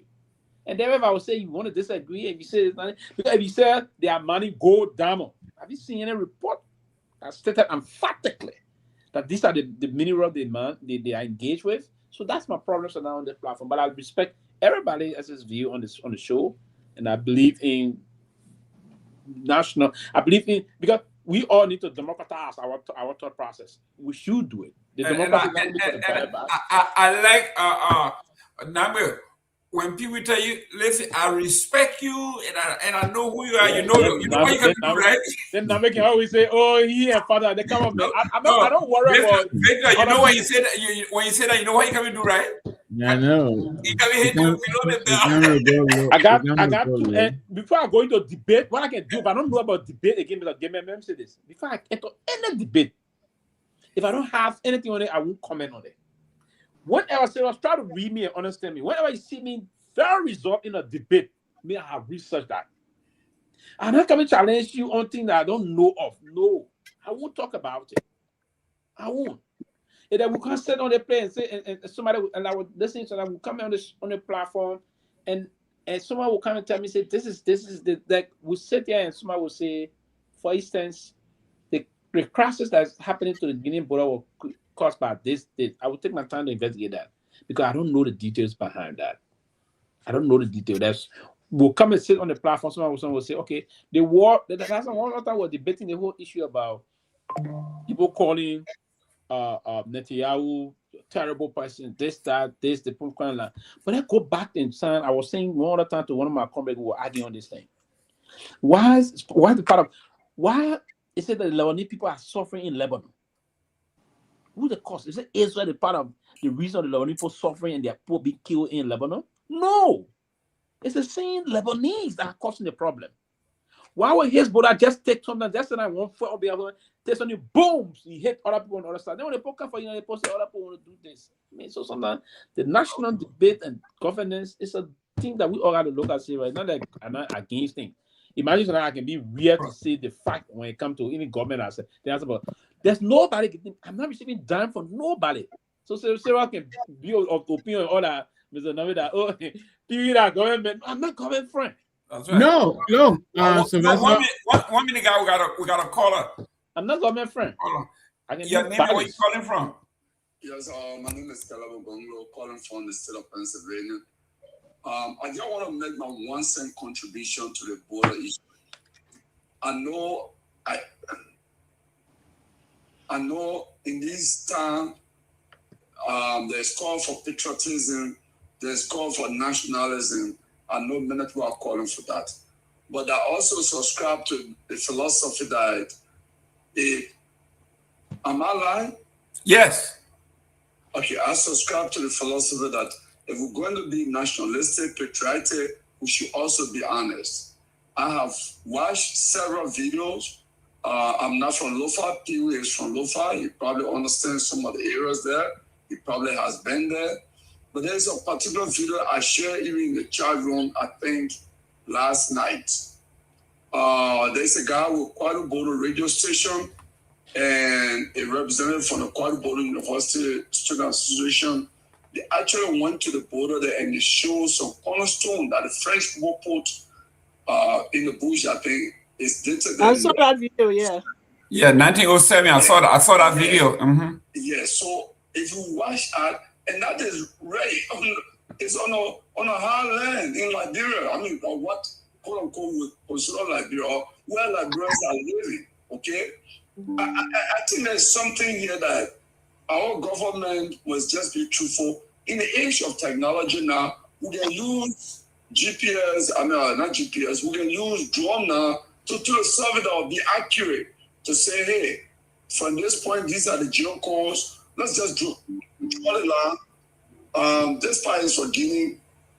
Because when this country became independent, that's part of the things they assigned to, they subscribe to, that those boundaries established by colonial power, you accepted those, you inherited them. So you inherited the liabilities, even the development they made in your country.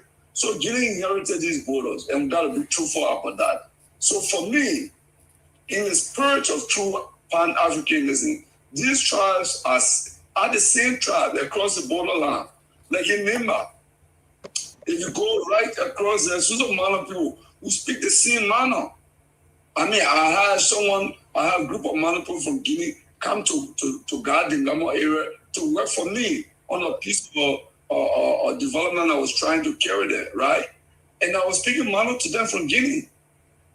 I've never been to Guinea, but they're the same Mana people, but they live in Guinea. So you go and look for it's the same thing. The Mandingo people there, they're the same people. The Kisi people are the same people. So maybe in the spirit of Pan-African and Pan-African brotherhood, the two countries can say, listen, we can't separate these people. We know the colonial people drew this boundary. They didn't understand the culture. They didn't understand this. So let's find a way where maybe no country claim this area. No country can collect tax here. Development and anything that will be between the two countries. We can have one possible way like that. Or if Liberia wants to be serious or play a hard, go to international court of whatever dispute resolution, and file a complaint against the Guinean government. Saying we have a small military, we never develop our military, we never even bought equipment for them since we were trained. The few equipment they got, the United States gave them because they were going to the Mali peace effort. So we have not bought anything for them.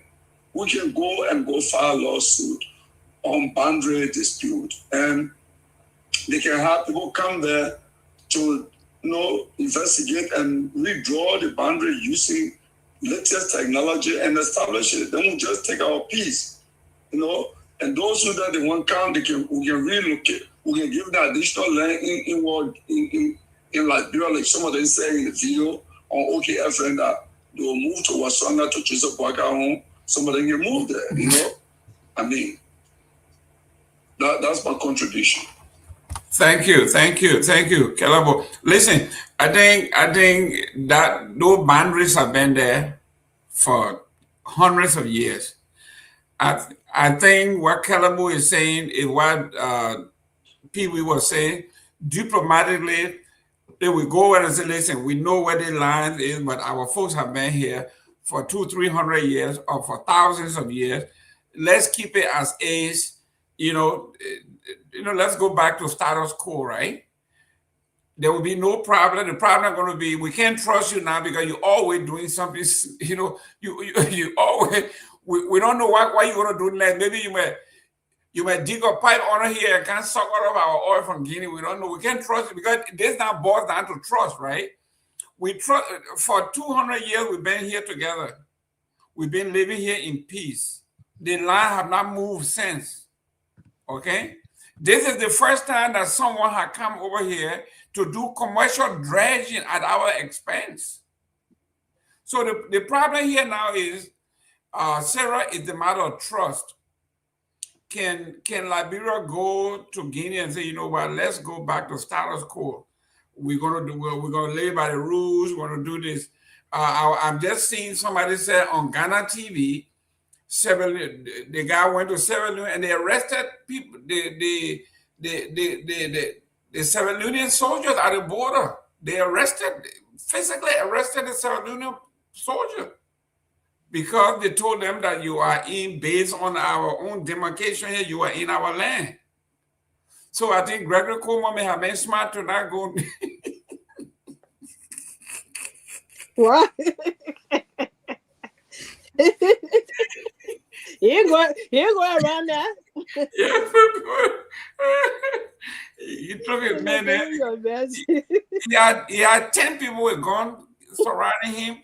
They went and King Rabbi turned around and went over there. And I'm saying, are these police supposed to go do what to the soldiers? I mean, you got military men with armor, and he carrying police there. But anyway, they didn't go that far. But I think it would take some serious talking to admit, listen, because today those guys from Kwanu Boni, the real place there, I know there were other people who were accusing them because Kwanu Boni is a Mandingo settlement, and they are claiming kinship to Guinea. So people are accusing them. The reason they were doing that is because they are favoring Guinea. That's why they went to do that, because they would prefer to be in Guinea, according to what the gentleman was saying. So let me welcome Tomalin, George. Tomalin. Yeah, Mr. Gayman, thank you, man. Thank you. Good to see you guys. I have our sympathy. We heard the loss of your cousin, eh? Who's that? Oh, Tomalin? Yeah, he's very, very, very close family friend, somebody who knew me all my life. And in fact,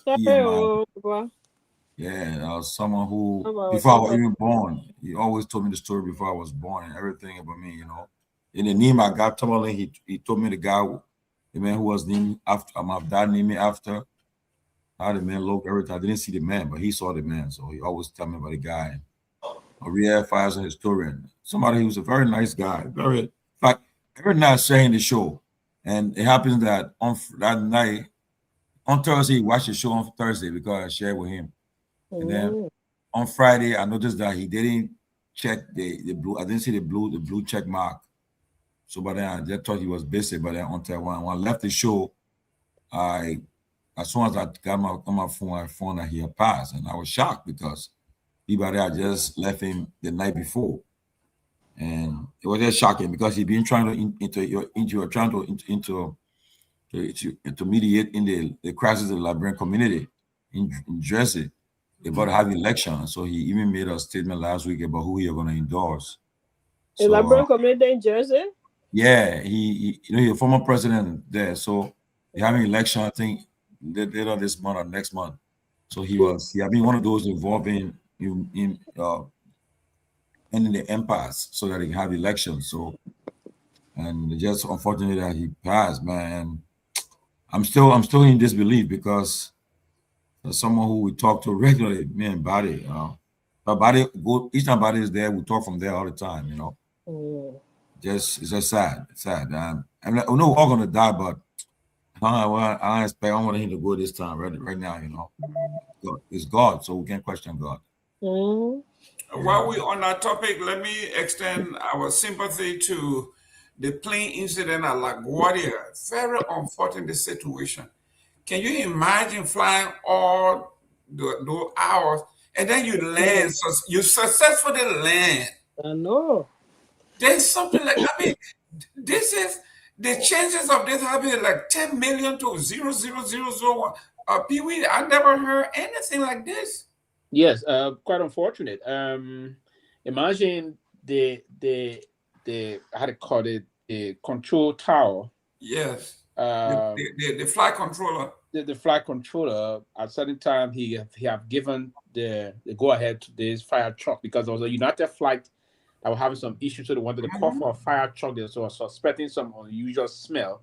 Right. So they wanted, before they could take off, they wanted some intervention. So the flight controller, the control tower, have already signaled the fire truck to move onto that runway. I don't know if there was too much tension or pressure on him and everything. Then when he noticed from there was a communication coming up, then he received a communication from one of the other pilots that was signaling him that the plane was about coming with a speed limit. There was a time you could listen to the other clip. He telling the guy now, stop. He's telling the truck driver, stop. And he said it 3 times. Then he said, oh, I blundered. He admitted he blundered. Yeah, he admitted that. He admitted he blundered. The driver of the truck? No, not the driver of the truck. The air traffic controller. Oh, the air traffic controller. Yeah, he made a mistake. Yeah, he didn't gauge the landing, the plane that was landing, the time and everything, interval. He told his man to go across. Because as per the rule, yes, the truck on the ground will always give room to the plane coming, because the plane is coming with serious speed from the air. Oh yes. Yeah, and that's why unfortunately they let that. But you know, at the front, at the cockpit hit that whole thing. So the two pilots, the two pilots died. Young pilots too. Instantly, both of them died instantly, and shockingly, one of the crew member, because there were 4. The one that was ejected. Ejected in her seat. So yeah, and stay in the seat. It saved her life. Yeah, she survived, and that's why they can always say something up. But it's just, I mean, and no, that's why for me, I don't play fun with when I'm flying, when I'm about to land, and when I'm in some for turbulence. For some reason, I will still be panicked, but I will know that because I read sufficiently that turbulence don't really bring plane down. No. Don't bring it down. I will feel sometimes until you have some really reckless pilot. I will see the radar and avoid and go put you in the air, but don't really. Then I mean that's a suicide. I don't like the turbulent thing. But again, it's a regular thing. The turbulence, it will have to. The wing of the plane is there. It's scary. It's so scary. But it was unfortunate for the 2 very young pilots. That traffic controller is the cause that the people losing their lives. It was a mistake again. I don't know. I messed up. He said I messed up. They will not prosecute him. Probably maybe. No. It was an honest mistake. That's a mistake, and the pressure on him too much. And that's the reason why so now you got to really be relieving people. Pressure. Oh God. But what happened there, Tomalin? I think God was just working because the plane still have fuel in it, right? It could have exploded, but it never did. I mean, and we, I mean, they were just a blessing. But Mr. Gayman, the reason why that did not happen, I was one of the experts. The reason why it did not happen because the good part of it for them, I bless them because the plane the impact started from the front of the plane. Right. If it were going to be from the wings, then it would have been very dangerous. Because that's a fifth floor. Yeah. Yes. So that was blessed, and I have saved the rest of the 70+ person life. And that was what I believe were coming from it came from Canada. Toronto. Canada. Yeah. Around 2-hour flight in the port also. Tomalin, you always fly into like Weah too, man. That's a tight spot there. No, I don't fast in that particular airport. Oh, you don't fly? Airport Gayman. I go to Florida. I flew from that airport back to back before, right? When that airport, when you get off that airport, that they see airport that they plane when you in the plane, when you hit up the air, you coming straight over New York City. Yeah. And the fear part, that I don't like. You coming straight over the city. When those athletes, sport athletes, children, a lot of them die in that crash. Because what happened? When Trump took power, newly. That took place. No. That airport at Reagan. It wasn't at LaGuardia. No. Reagan. I was. You see, they had LaGuardia have the smaller landing pad, and it's close to the water. The space is so tight. Yeah. I think what 1993 or so, 1990 or one of those, where the Delta plane landed, and the thing just went across the runway and landed in the water. Because I mean, you got to get it right. It's not a JFK or Newark where you have a long runway. So that's what it is. But Honorable, we've been. Oh, it said it. Tomalin. Yeah. If you read the comment section here, everybody is concerned about the border. You ready for this?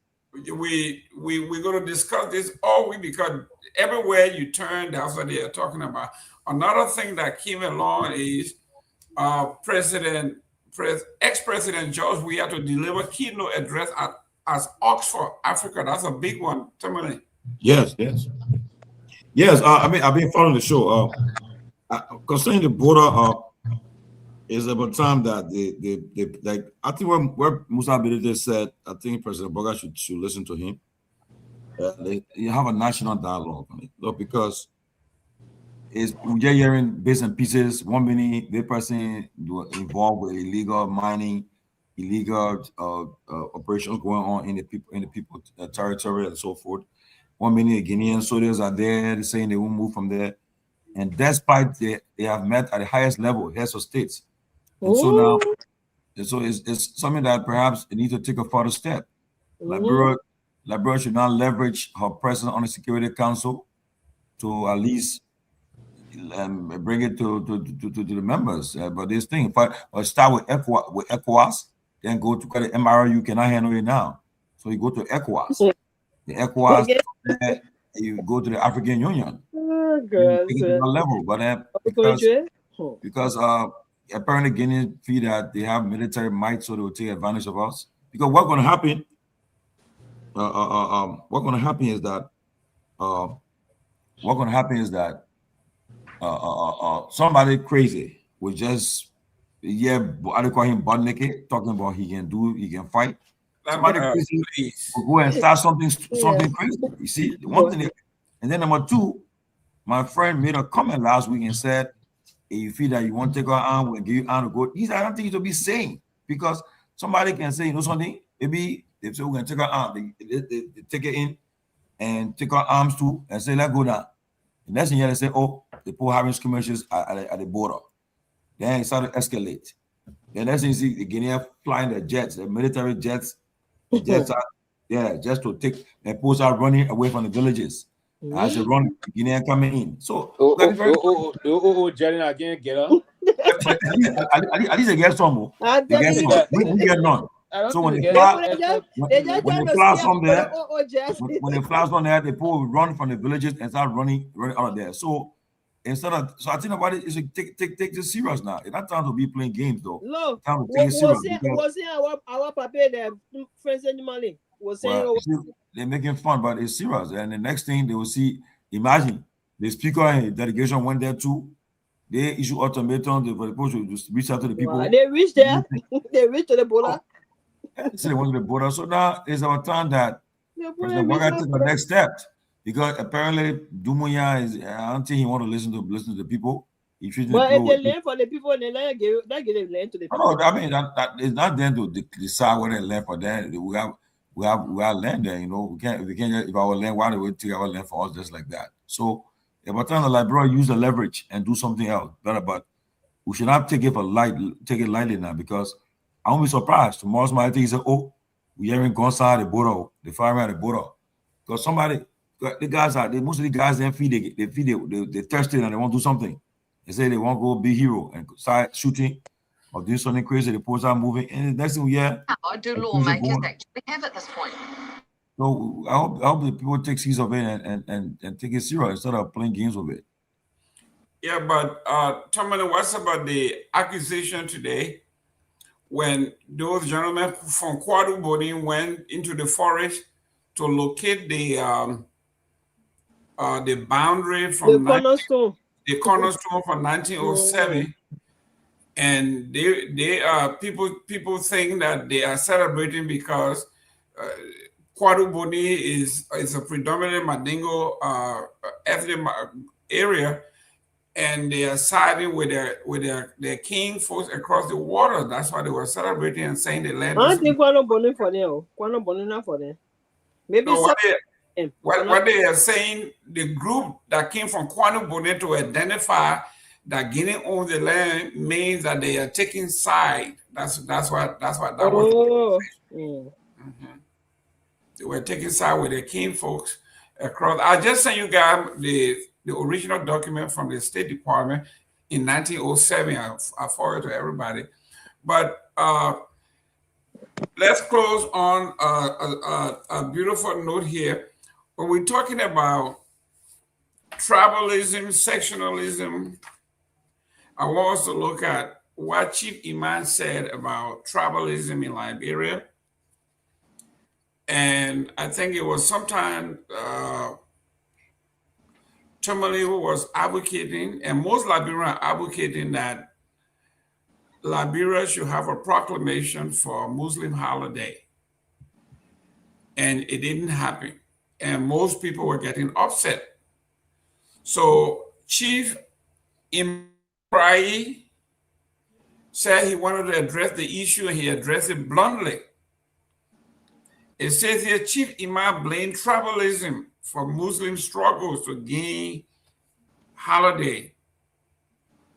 And it says here, in a real moment of blunt introspection, the Chief Imam of Liberia, Sheikh Ali Krayi, have placed the burden of the Muslim community's long-standing struggle for national holiday recognition squarely on internal division, warning that tribalism and disunity are eroding both religious cohesion and political influence.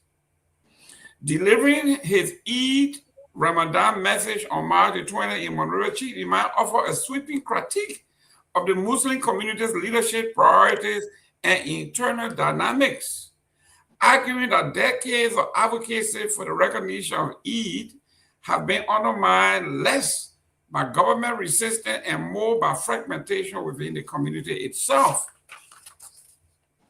Muslims in Liberia, estimated at about 12% of the population, have for decades sought official recognition of their major religious holiday rights already granted in several West African countries. The demand, often framed as a matter of religious inclusion and equity, has resurfaced under successive administration, including that of Joseph Boakai, with a bill currently before the Senate. Yet, despite its sporadic momentum, the effort has repeatedly stalled. In this country, there are three things that are priority to Muslims: personal interest, tribalism, and politics. Islam is not one of the three, he says.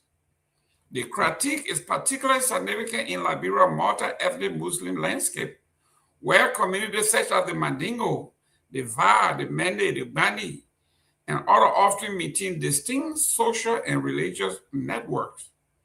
According to Chief Imam, even mosques, the symbol of unity in Islam, have not escaped this fragmentation. We still have Mende mosques, Va mosques, Mandingo mosque, Lebanese mosque, Fula mosque. How can you have a mosque divided along ethnic line and expect people to respect you?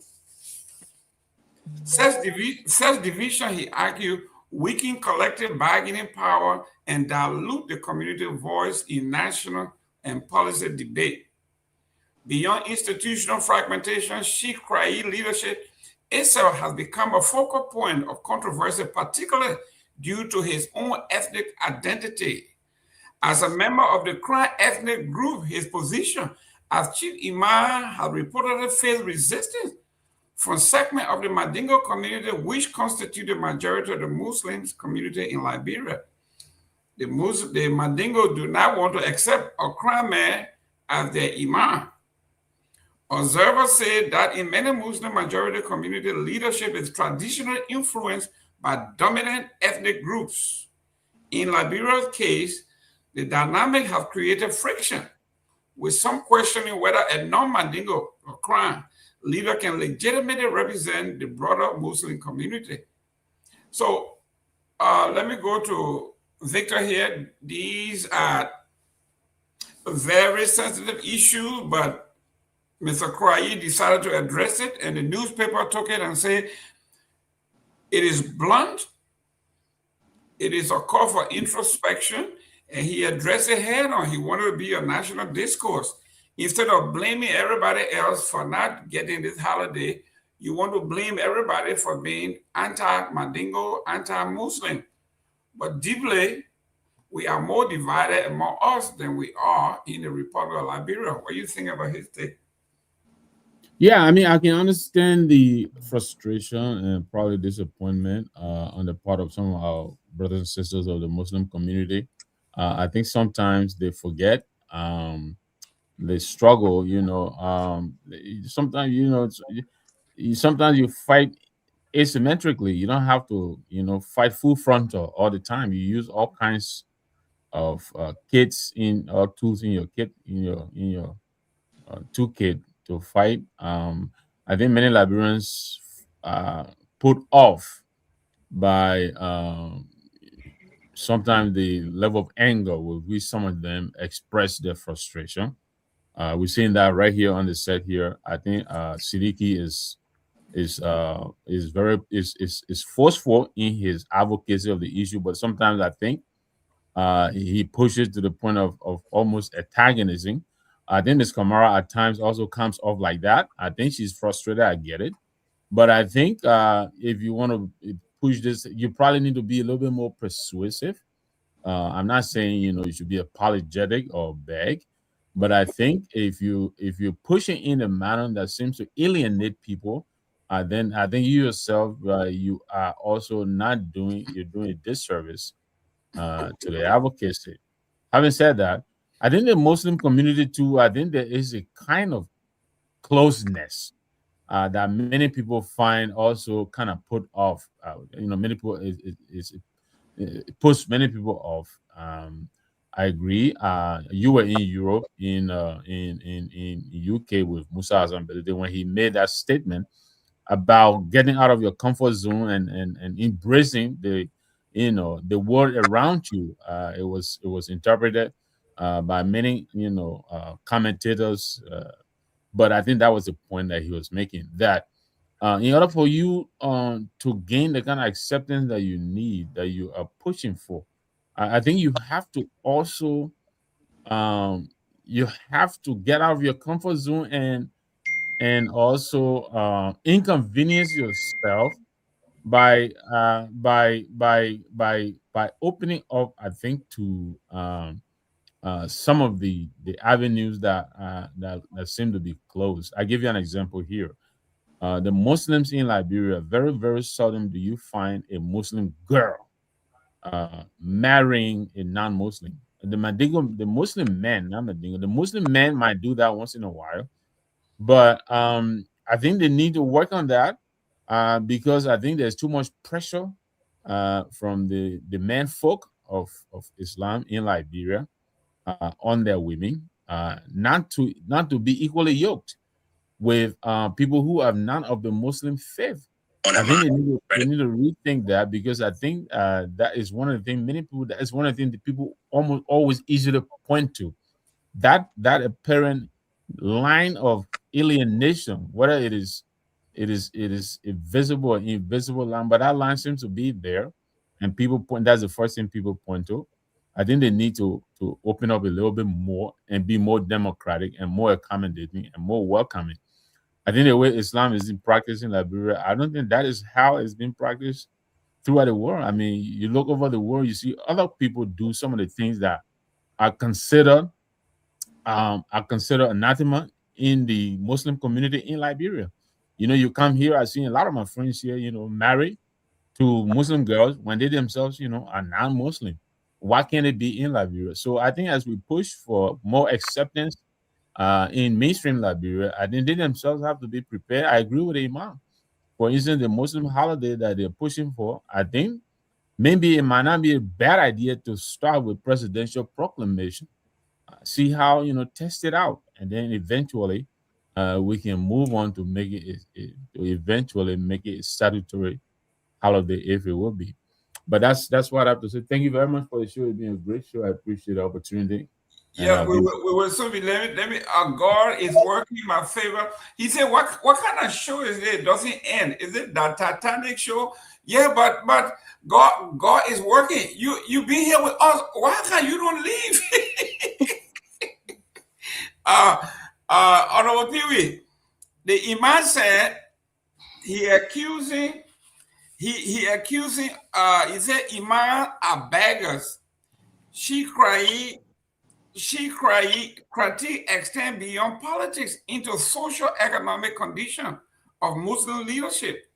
He pointed a stark picture of Imam struggling to survive, often rely on handout from politicians. An image he described as both humiliating and symptomatically or deeper neglect. As we speak, the Imam in this country are beggars.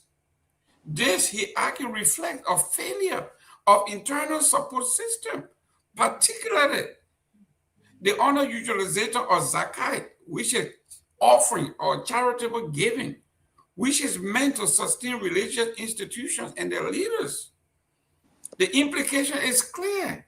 A community that cannot sustain its own leadership may struggle to command national respect or influence public policy. While the debate over holiday may appear symbolic, the chief Imam emphasized its practical implication, especially to our students moving forward.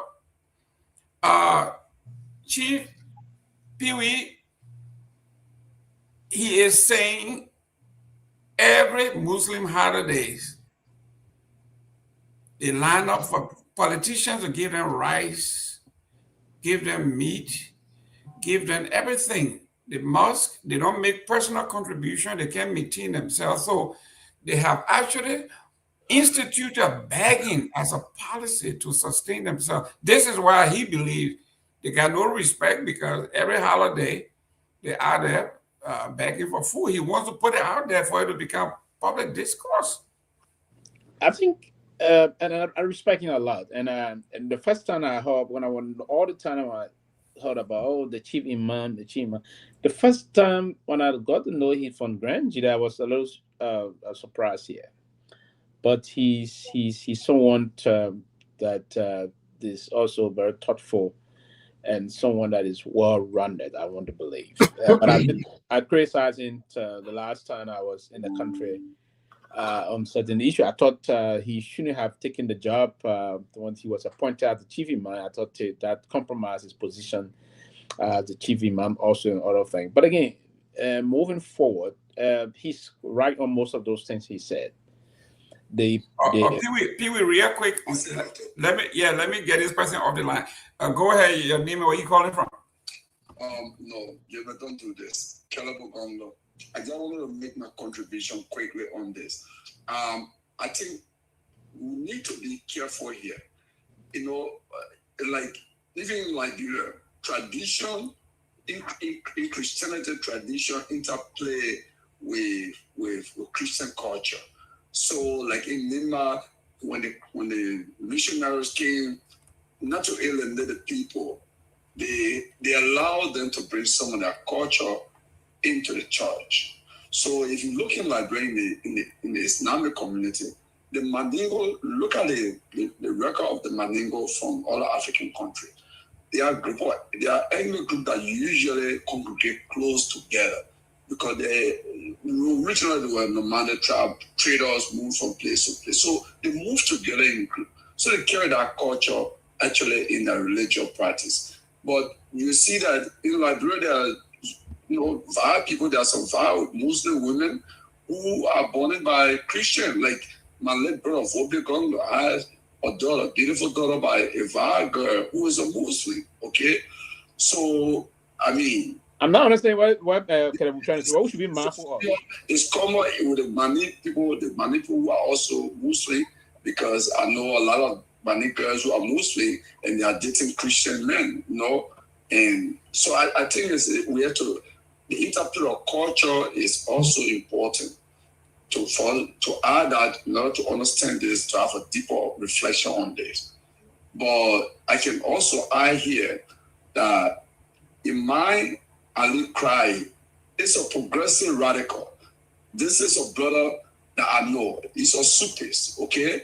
We're all at the university, actually just a short information. I mean, I'm so proud of him. In 1988, he and I actually went to register at the Islamic Study Center in Fish Market. That's how his journey began. I did not continue to study the Quran because I was on Fender and he was on the main campus. But we both went together. We both made a conscious decision to become Muslim in 1988. The man cried. He's a very good friend, but he's a radical. So I'm not surprised he's taking the message in that direction. Thank you. Yeah, go ahead. No. Is he really advocating that they continue to be closed in because of cultural influences? And I differ with that. Culturally, I think there are lots of other tribes that are Muslim that are more open than what we see being practiced in Liberia. And I feel to get the point that Kehleboe is trying to make, that these people are advocating to be accepted into mainstream society, and society is saying that they are too isolationist. They are too isolated. They isolate themselves. How can you be advocating to be a part of mainstream when you have this exclusive lifestyle that you don't want to allow other people into? I mean, you might as well do unto Paul as you wish Paul to do unto you. I think that's the point we're making. So I really don't understand the input that he just made.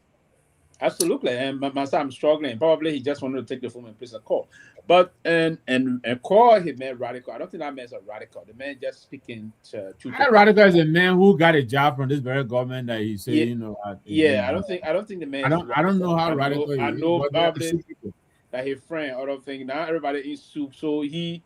Every super is a radical. So I mean, he's radical, or Councilor Gongloe is radical, or other thing. No.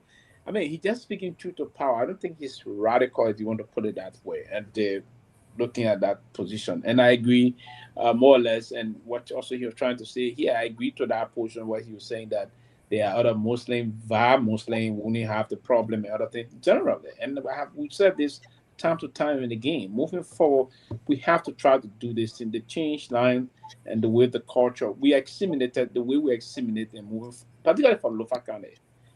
And do one thing and do the rest. If you are to move back, if we try to change that whole narrative, we'll try to see something changing.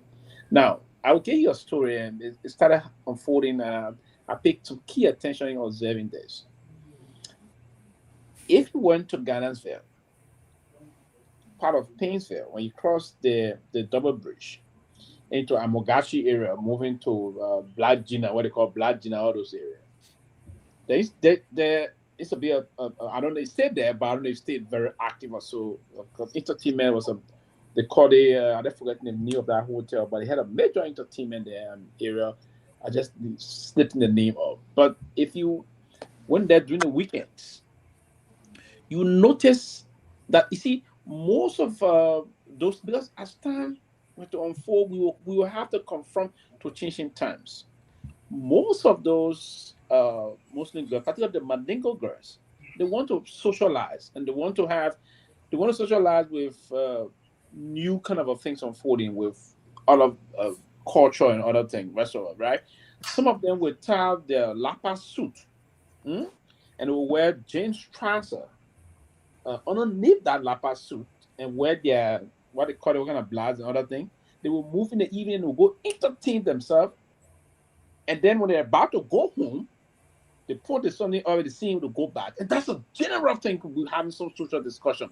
General situation unfolding. So they really want to interact with John Paul, with Nagbe, with this, with different cultural issues in the society. But an attempt for them to do that individually, two things are going to happen. Either they're going to be heavily disciplined or they're going to be completely ostracized. Because in that side of them, and I will hope that's part of the national core. That's why I say if I contest for the presidency in 2035, I will be the first person that will give proclamation. I will instruct my Minister of Foreign Affairs to issue a presidential proclamation that will be gazetted by the signed by the Minister of Foreign Affairs via my instruction as the President of Liberia to give them the Ramadan should be a national holiday on that day, every given day, every other year. But the point is that if we are calling for the kind of national call, Mr. Gayman and the rest of the gentlemen and ladies on the show, we have to be open-minded to say, hey, it's about time that we open up. If John can say, why? I mean, there's a debate, Mr. Benedict, if Mr. Benedict married his wife, she's a Christian. Why other people then? Why you think Mr. Benedict, when he went to pay the dowry for his wife, the family of his wife accepted that? I'm giving it because he's a big brother with this. I will use it as an example. Accepted that. They didn't have a problem with that. But if I were to even dream one day and go say that, I will be referred to as Catholic. That's the nomenclature they have. Catholic. And the rest of the population will not accept this thing until moving forward, they will have to make some adjustment to agree that we have to move on. We can't be making adjustment in other areas and then you want to say, no, we want to reserve. And Lofa County is one of the county. Go to Lofa County, for instance. You see our aunties, our mothers, our sisters, and the rest of that.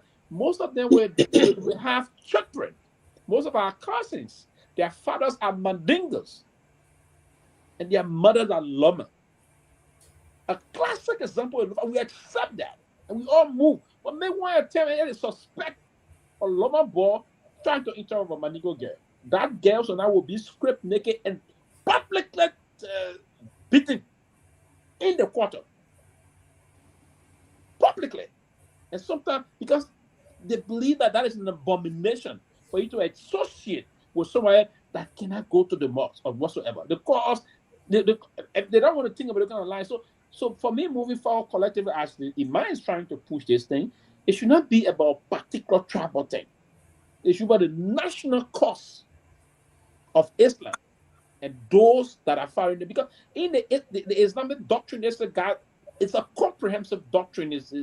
And those that believe in Islam, all of the Shura will tell you they got different issues. It didn't tell you to alienate or condemn or isolate people. Isolationism should not be part of the mantra of the intent of Islam. Like when Jesus Christ came, he didn't discriminate. And Muhammad also, he didn't do that. So in an attempt for us to do that on the basis of it's culture versus this versus that is unacceptable. And we ought to now begin, if we want to assimilate and do it in the way we ought to do it, we have to be intentional about this and do it from all aspects of things. We shouldn't try to preclude certain people and do certain things this way. Other than that, there will be a long season battle and we may not even see the end to our lifetime. And then our children, our other generation are coming up will face the same problem. It's going to be a season battle that may not just end. I think we ought to man up and fix this problem. Yep. I think, ladies and gentlemen, when we went to Great Britain, we went to London, or we went to the UK, I think it was one of the areas that Musa Belede touched on. He says, I married a Christian woman. He says we have to assimilate. If we choose to be exclusive, there is no way we can then ask the national to give us power on the general level and we say we are exclusive. If you want to become your own fiefdom within the nation, it would be impossible for them to give you state power, he says. You don't want to be a part of them, but you want their power. So this is, I mean, he diagnosed it, that this is our issue. You in Liberia, you don't want to be part of Liberia, you don't want to be a Liberian per se, you don't want to intermarry, you don't want to do most of the things, you don't want to do it together. But then you want to ask them to give you state power. So he told them that that's our problem. Until we address that, the folks are going to hold it against us. I don't think that particular part of the speech was well received, but he have diagnosed the problem. If you want state power, we have to assimilate. If we are all one, we have to assimilate. I think there was an intentional spin put on that speech. You're right. It was not given. Not much justice was done to it. People interpreted it the way they wanted to, but you're right. It wasn't given the kind of interpretation that it was intended for. Yep. So, well, ladies and gentlemen, according to Torgbean, and for Pewee, you don't want to bring that Jewish thing here because look at my cousin, the blackest of the black in our community. My cousin married to a Jewish girl. Their son just had his bas mitzvah at the synagogue.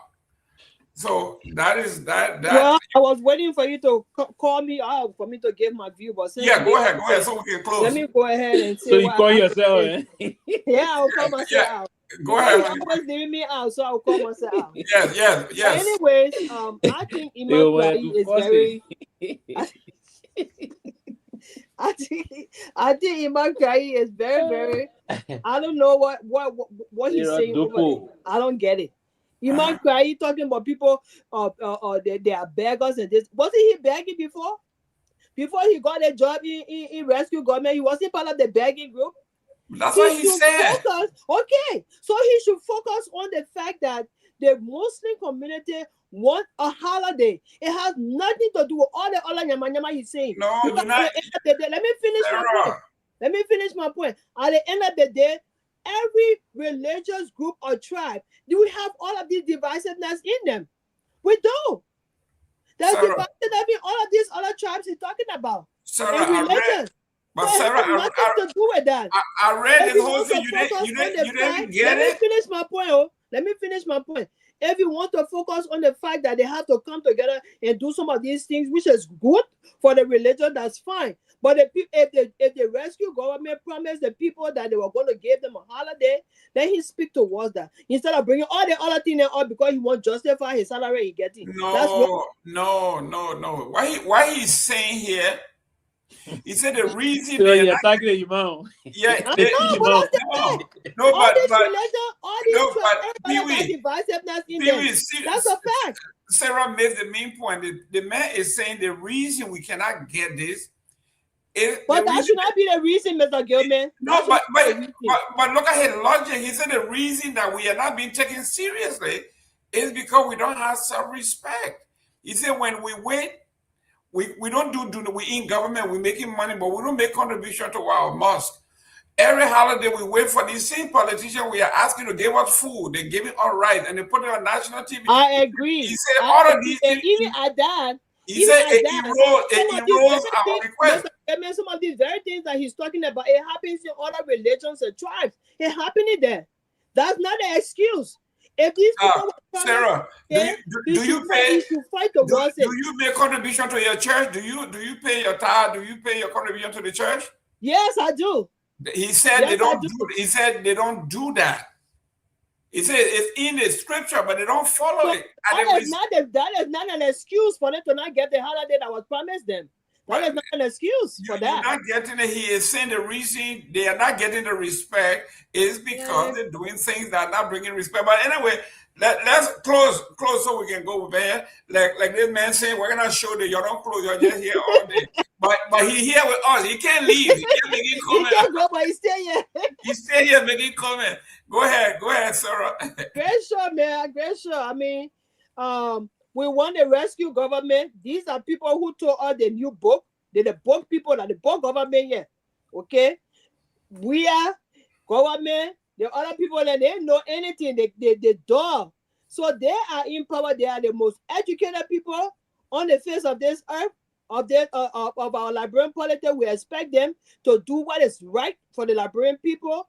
They need to come out and resolve this border issue. Nobody here wants our country to go to war. None of us promoting war here. But our people need clarity on this border issue. The president spent thousands of dollars to go to Guinea the other day to go meet Dopoh. When he came back from there, the next day, Dopoh sent his people to the border. What was discussed, we don't know. The Liberian people are still in doubt. We don't know what's going on. So then they come out and tell the Liberian people, if the land is for Guinea, let Guinea take the land, let's build our border, or put a big wall or fence around that area so that we can know the line of demarcation. So that next time nobody can come and encroach on our land. Our people in Foya, in Solomon area, a lot of them are displaced. The government need to focus on these people. I saw a video where one of the guys was talking about that area that they're farmland. So if these people take that area, the next farming season, they will not have no food. And this is something that President Bouaka needs to focus on. He came to power to rescue. He didn't come to power to just rescue himself. He came to power to rescue the Liberian people, including the people at Solomba. So he need to give the Liberian, these people, all of us, we need clarity on this issue. If they're going to go to the 1907 paperwork that shows that the place was Guinea, they give it to Guinea. Let's have peace and quiet. Let our people move on with their lives. So a great show, and that's the message I have for Honorable Jerome Gayman, whatever his name is, who are telling us that we should go get God to come fight. We're not going to fight. We're going to ask you, we're going to demand from you guys what is right for you to clarify it, because that's what you guys were given the power for. You told the Liberian people that you're sophisticated, you know everything, you know book, you know everything. So when these things happen, we don't expect you to come give us cheek. No, don't cheek us out. Come out and tell us what exactly the government is planning to do. That's what we want. So thank you, and we'll continue to send this message. You can tell us whatever you want to tell us, but at the end of the day, we would continue to let them know that what they are doing is complete ineptitude and they need to come back to their senses. Thank you. Ooh, well, she's on fire, Victor. Well, I will not be as fiery as my CDC sister, but yeah, I all I say is, look, the government, they need to be more transparent with this situation at the border. I think it's concerning everybody, and open up the consultation. Improve the diplomacy. We don't know what they're doing. Maybe they're working behind the scenes, but the fact of the matter is, this thing has been with us for about 3 weeks now. We don't see any movement from the Guinean side. It just tells us that whatever they're doing, it is not working. So again, I remind them the statement from the CMC, Musa Zambelete, there are lots of other people available who are not in government. Reach out to these people. We talked about some of them. Musa Zambelete himself, he knows people in the region. Alice Cummings, he knows people in the region. The former president Weah, he knows people in the whole world, not just in the region. Man, it's a mega star. He's larger than life. Utilize him. President Sirleaf, she's here. So, they need to open up. Obviously, this thing is lingering, and, people are very concerned about what's happening, especially those who live exactly at the border. So a lot of people are concerned. We are all getting nervous, and it looks like they're not making any progress on it. So, we'll be watching, but they need to be more transparent on it. Thank you. Honorable Pewee. Bring the Titanic to a close. Yeah, we're bring the Titanic to a close. On a serious note, I think government should continue on the path of diplomacy. It's important. We shouldn't allow the citizens to be this growing sort of pandemonium that is across folks, and also we as citizens should adopt a responsible and patriotic way of engaging this. We shouldn't overly sensationalize this thing. We ought to get the real facts, and the government will ought to not. My advice to them is to keep take control of the narrative and don't keep people incommunicado. And attempt to do that, they will move their own information, and some useless Facebookers, news outlets, and will move to give to control the narrative, and that would not be a good thing to do. And all of that, then you will push the people to be frustrated. I think it's important. Nationally, the country will have a lot of other things we didn't talk about. We didn't talk about the fire of it, but we'll talk about it hopefully tomorrow. There's some tension at the Liberia broadcasting system. We'll go into that, some of that, hopefully tomorrow. But again, it was a great show, gentlemen. Good night. Good night. Chief?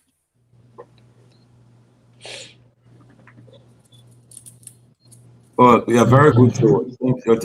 Thanks to everybody for. Retaliate if that happens. But it's true.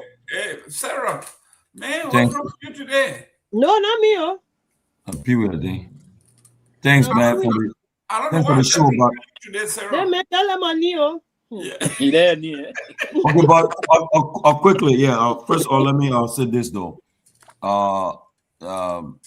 There's something that happened over the weekend, and I want to just talk and to use my clothes on it. There was a program here at the Liberty Party, and people talk about they start criticizing Senator DeLong, and I like how one of the ladies came up today and said, "Look, there's our culture." I mean, how many times we have not gone to culture event? Or first of all, let me just say happy 25th anniversary to the former mayor of Pinsville, Madam Pam Taylor Belcher, Pam Belcher Taylor, and my big brother Boyman Taylor. Today is the 25th wedding anniversary. Says Pam, happy 25th wedding anniversary, and big brother Boyman. On behalf of the TC, I want to wish you happy 25th wedding anniversary. And may God continue to bless your marriage and keep you guys going strong. Thank you so much. Okay, but back to the issue I'm talking about. And it's not an attack, and I see some women were attacking. And a woman came out. The culture, Liberian culture. How many times in this country we're not seeing people go to people dancing their culture, women show their backside, the men doing that one there, and it's rocking, and it's saying it. Okay? But they decided to make it. I want to quick. I'm on the floor now. What the contract says, someone you dance, you should not get to man. I come in now. Let me be with.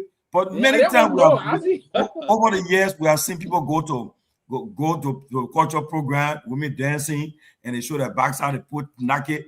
And for me, once I'm a woman, you knocking, I get problem with that. Yeah, come on now. But then you defeat the people get a bar with. No, you defeat the whole purpose. Let me finish, gentlemen. No, but he's part of the discussion now. But you got daughters, man. You can't say that. Excuse me now. It left with the person. If your daughter want to do the culture, and wherever it is accepted, but that have been happening over the years. Okay, the lady came up. Maya played a video just 1 minute. What the lady said. Talk for it. Talk against it. She said no problem, but because it is a senator, or maybe somebody else, that what they're making a big show. And it's so while the pro tem was there, the foreign minister was there, the other people were there. They said nothing but it. My people, look. We all have been around for long. I'm an old man. I've been around. And I see culture people dancing, people doing what I want. President, I saw Toba do it. I saw Doe do it. Other president did it. Yes. You saw Doe do it where? Dancing, people dancing for him, and Doe touched then and that. I saw all of what happened. No. Tony. No. I will let you layer quickly. Okay. What those leaders did, traditional, and let's come back to it. Yeah. When you are dancing, it's heavily inherent in the Lofa and the Loma tradition that I know of.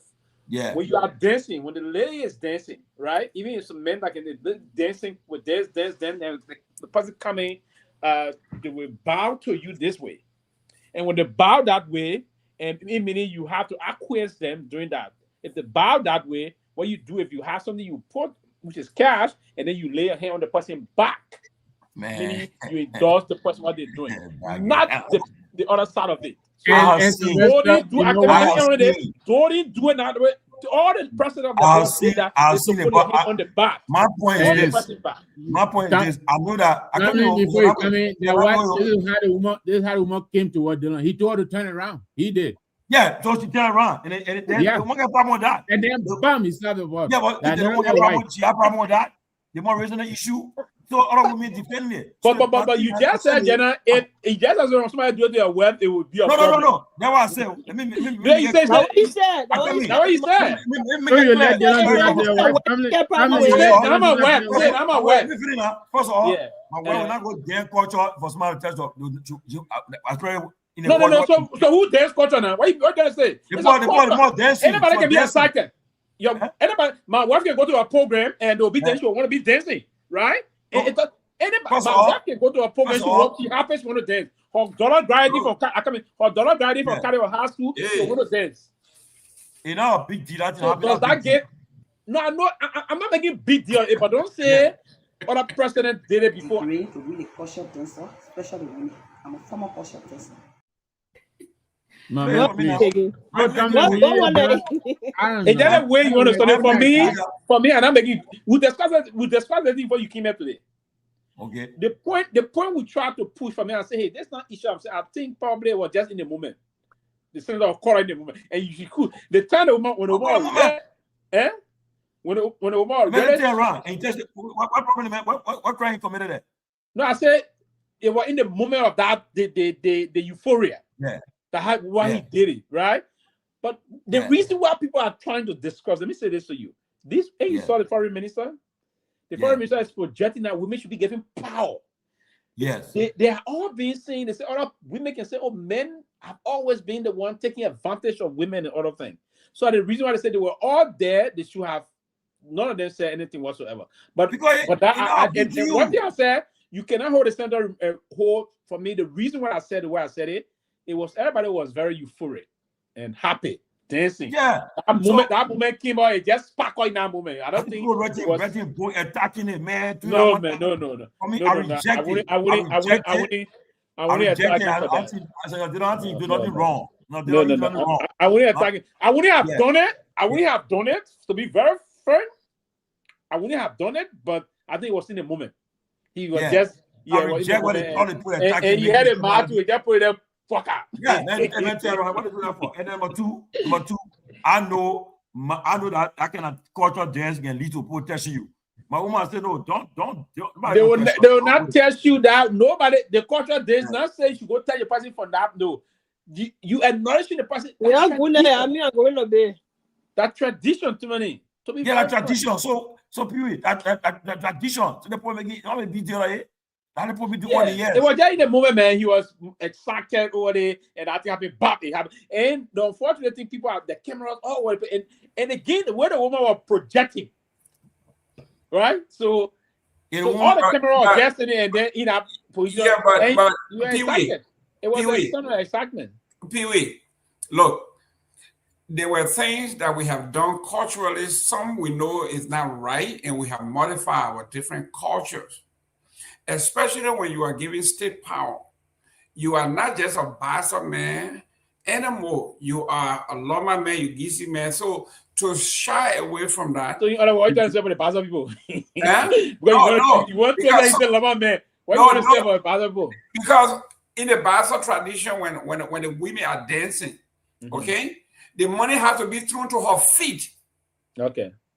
In other culture, the money is put on their faces. On their face, yes. Right. And in the local tradition, I see them most of that they got women get big tumor, right? But it shouldn't. Dance way. Dance way, but you don't have to. Why you think listen? Because they already can use the when they're dancing. But so what?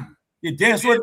When you touch it doesn't mean we should violate it when we're celebrating the day of the woman. You don't violate that woman, man. No, we should say, okay, guys. I reject that attacking the man for it. I don't think okay, guys. Thank you very much. Yeah. Let's do this again tomorrow. We'll bring the Titanic back. The Titanic can't sink. We'll bring it back tomorrow. You complaining, but you're here.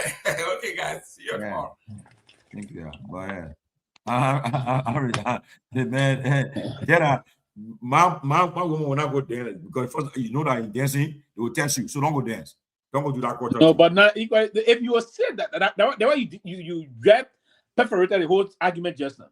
What? I expect that you don't have to say. Don't say my woman will not do, it can't happen to my woman. Then you are already started to say that when you defeat. No, when you said that, I said no. You can't have said the thing is that we agree. It was in the moment. It was just in the moment. That's all. That's the only excuse you have to say. It got no further justification. It was wrong. He did nothing wrong in the moment. It was absolutely wrong. That's not traditional to say you knocking the bump from the kind of way. It was in the moment. That was I can't criticize that testing was intentional. It was deliberate. It was calculated. It was. That's how he touched a woman and play away. No, he just. Man. So you're talking, man. Yeah, but. They need a man. Everybody talking to man. Good at the. My man, that's a touch a blue. It's a man touch it and for more than 1 minute on it at different case. No. Yeah,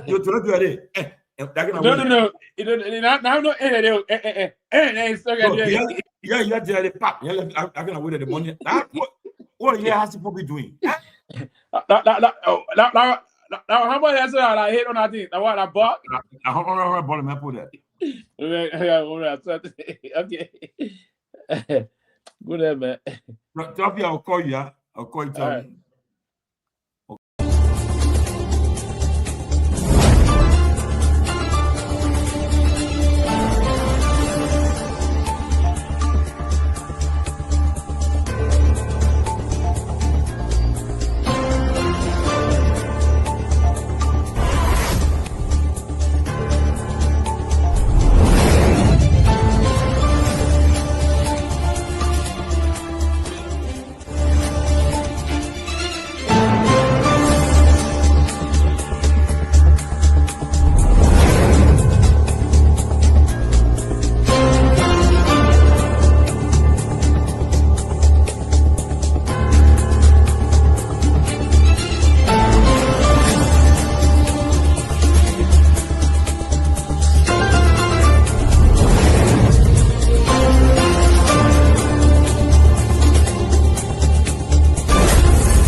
Disappointment.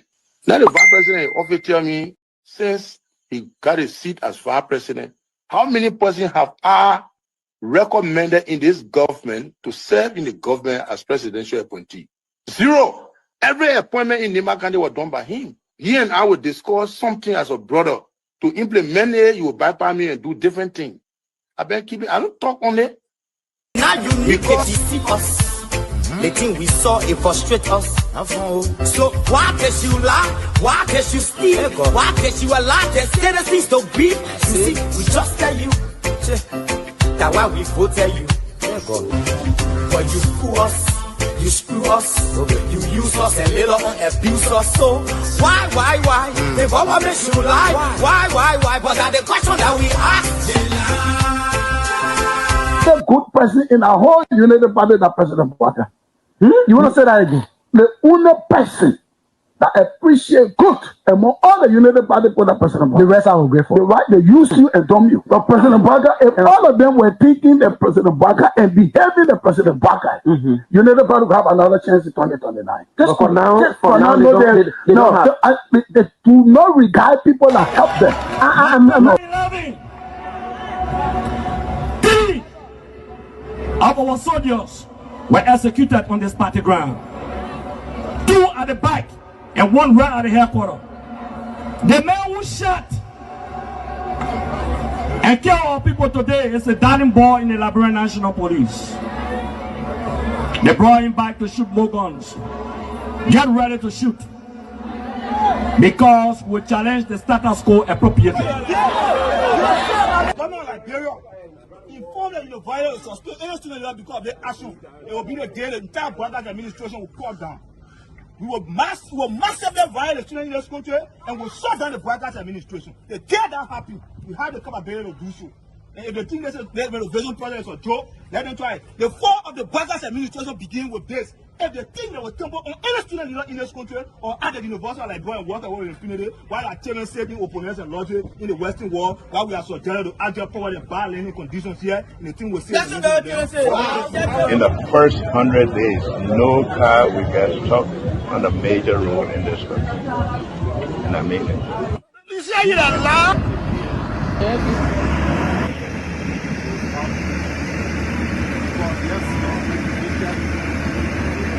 It's going down. First blow. There you have it. That led to decades of war still run deep. But so too does the longing for reconciliation. A reconciliation defined not by political bargaining or by an artificial balance of power by tribe, region, religion, or ethnicity, but by the equality of opportunity and a better future for all Liberians. Bola can lie, the government, all the ministers in the government, they can lie. They don't put all hustle, they put hustle, they lie. Everything they say, they never say the truth. Today, the supporters of His Excellency Joseph Boakai presents him as a poor man from Lofa, and I said that he will understand the plight of the poor people. Fellow Liberians, do not be fooled. Vice President Boakai is not poor like you, not even as me. As Vice President, his office received more money from the government budget than any other Vice President has received in Liberia's history. He has enjoyed some of the best and most lucrative government jobs. First of all, there's this, what I call sort of vicious lie about the fact that Mr. Kobe is gay or bring gay lifestyle to Liberia. It's complete bullshit. When people can accuse you of stealing people's money, when they can accuse you of being involved in war, anything, people don't make up stuff. They don't make up shit. Excuse my language, right? So it's complete nonsense. I'm married, 8 Teresa, 2 children, 5 grandchildren. I believe in traditional family values, so it's complete bullshit, complete nonsense. Jamaku, the young man, vice president, young man that are vice president, the major stole 500,000. I mean, Jamaku, the major went to I forgot that Jamaku, the majors went to Ghana, the fit, and they may bring it all company in the country. I mean, Kun Ninja can reach himself.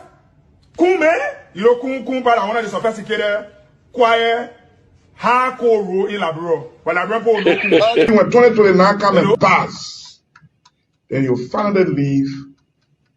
Mission is completed. Now, what the rules of engagement? When the war ended, the guy said, the captain, the commander said, mission complete. There winner out first. All men on board. Everywhere there is no school, I will put school. And everywhere there is school and school in bad condition, I will renovate it. I told them, towns and villages, everywhere, you will have lights in a town for children to play and people to see. I told them, every town will have safe drinking water. If Charles Taylor is the problem, he will be out of here in the twinkle of an eye. And I say, let well-meaning Liberians come home.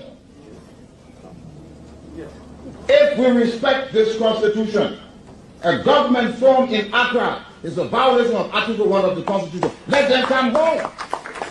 Let that government be formed in Monrovia. The government that capital road, small, then road, B road, all kinds of place. I think the reason Joseph Boakai will not do much because the old man, the papa is suffering. The papa loves the country, but he can't make it. The criminal there around him, they sophisticated than him. They are sophisticated criminals, so they can't make it. John B. Costa, God know how to pay people. It's just simple. Costa that accused everybody but himself. Everybody, Weah, who joined Weah, Weah. He came to the Bwaga. Bwaga still living.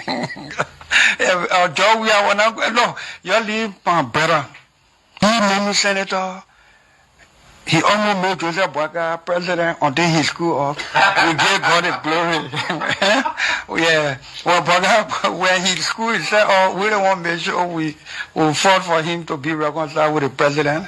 And then the people who fought for him. Look, you come. And because I was in a podcast, he said, they don't been calling me. Okay. The time you were calling me for me to carry the president, Boakai, did I put it on radio? That immaturity to do what you're talking about. And I no, son, guarantee you, when we finish, there will not be a winner or the loser. Today, we all wear the jersey of Liberia, and the victory belongs to the people, to the peace, and to our democracy. As we begin to build upon the foundation of this new Liberia, I, George Seleke Kromah, the new president, will first give thanks and praises to the Almighty God for the blessing He has bestowed upon our country. And I say, my people, thank you, Yah. We elect on 85 irresponsible men what happened to our country. We elect on 85 irresponsible men to govern this country, not to be very irresponsible.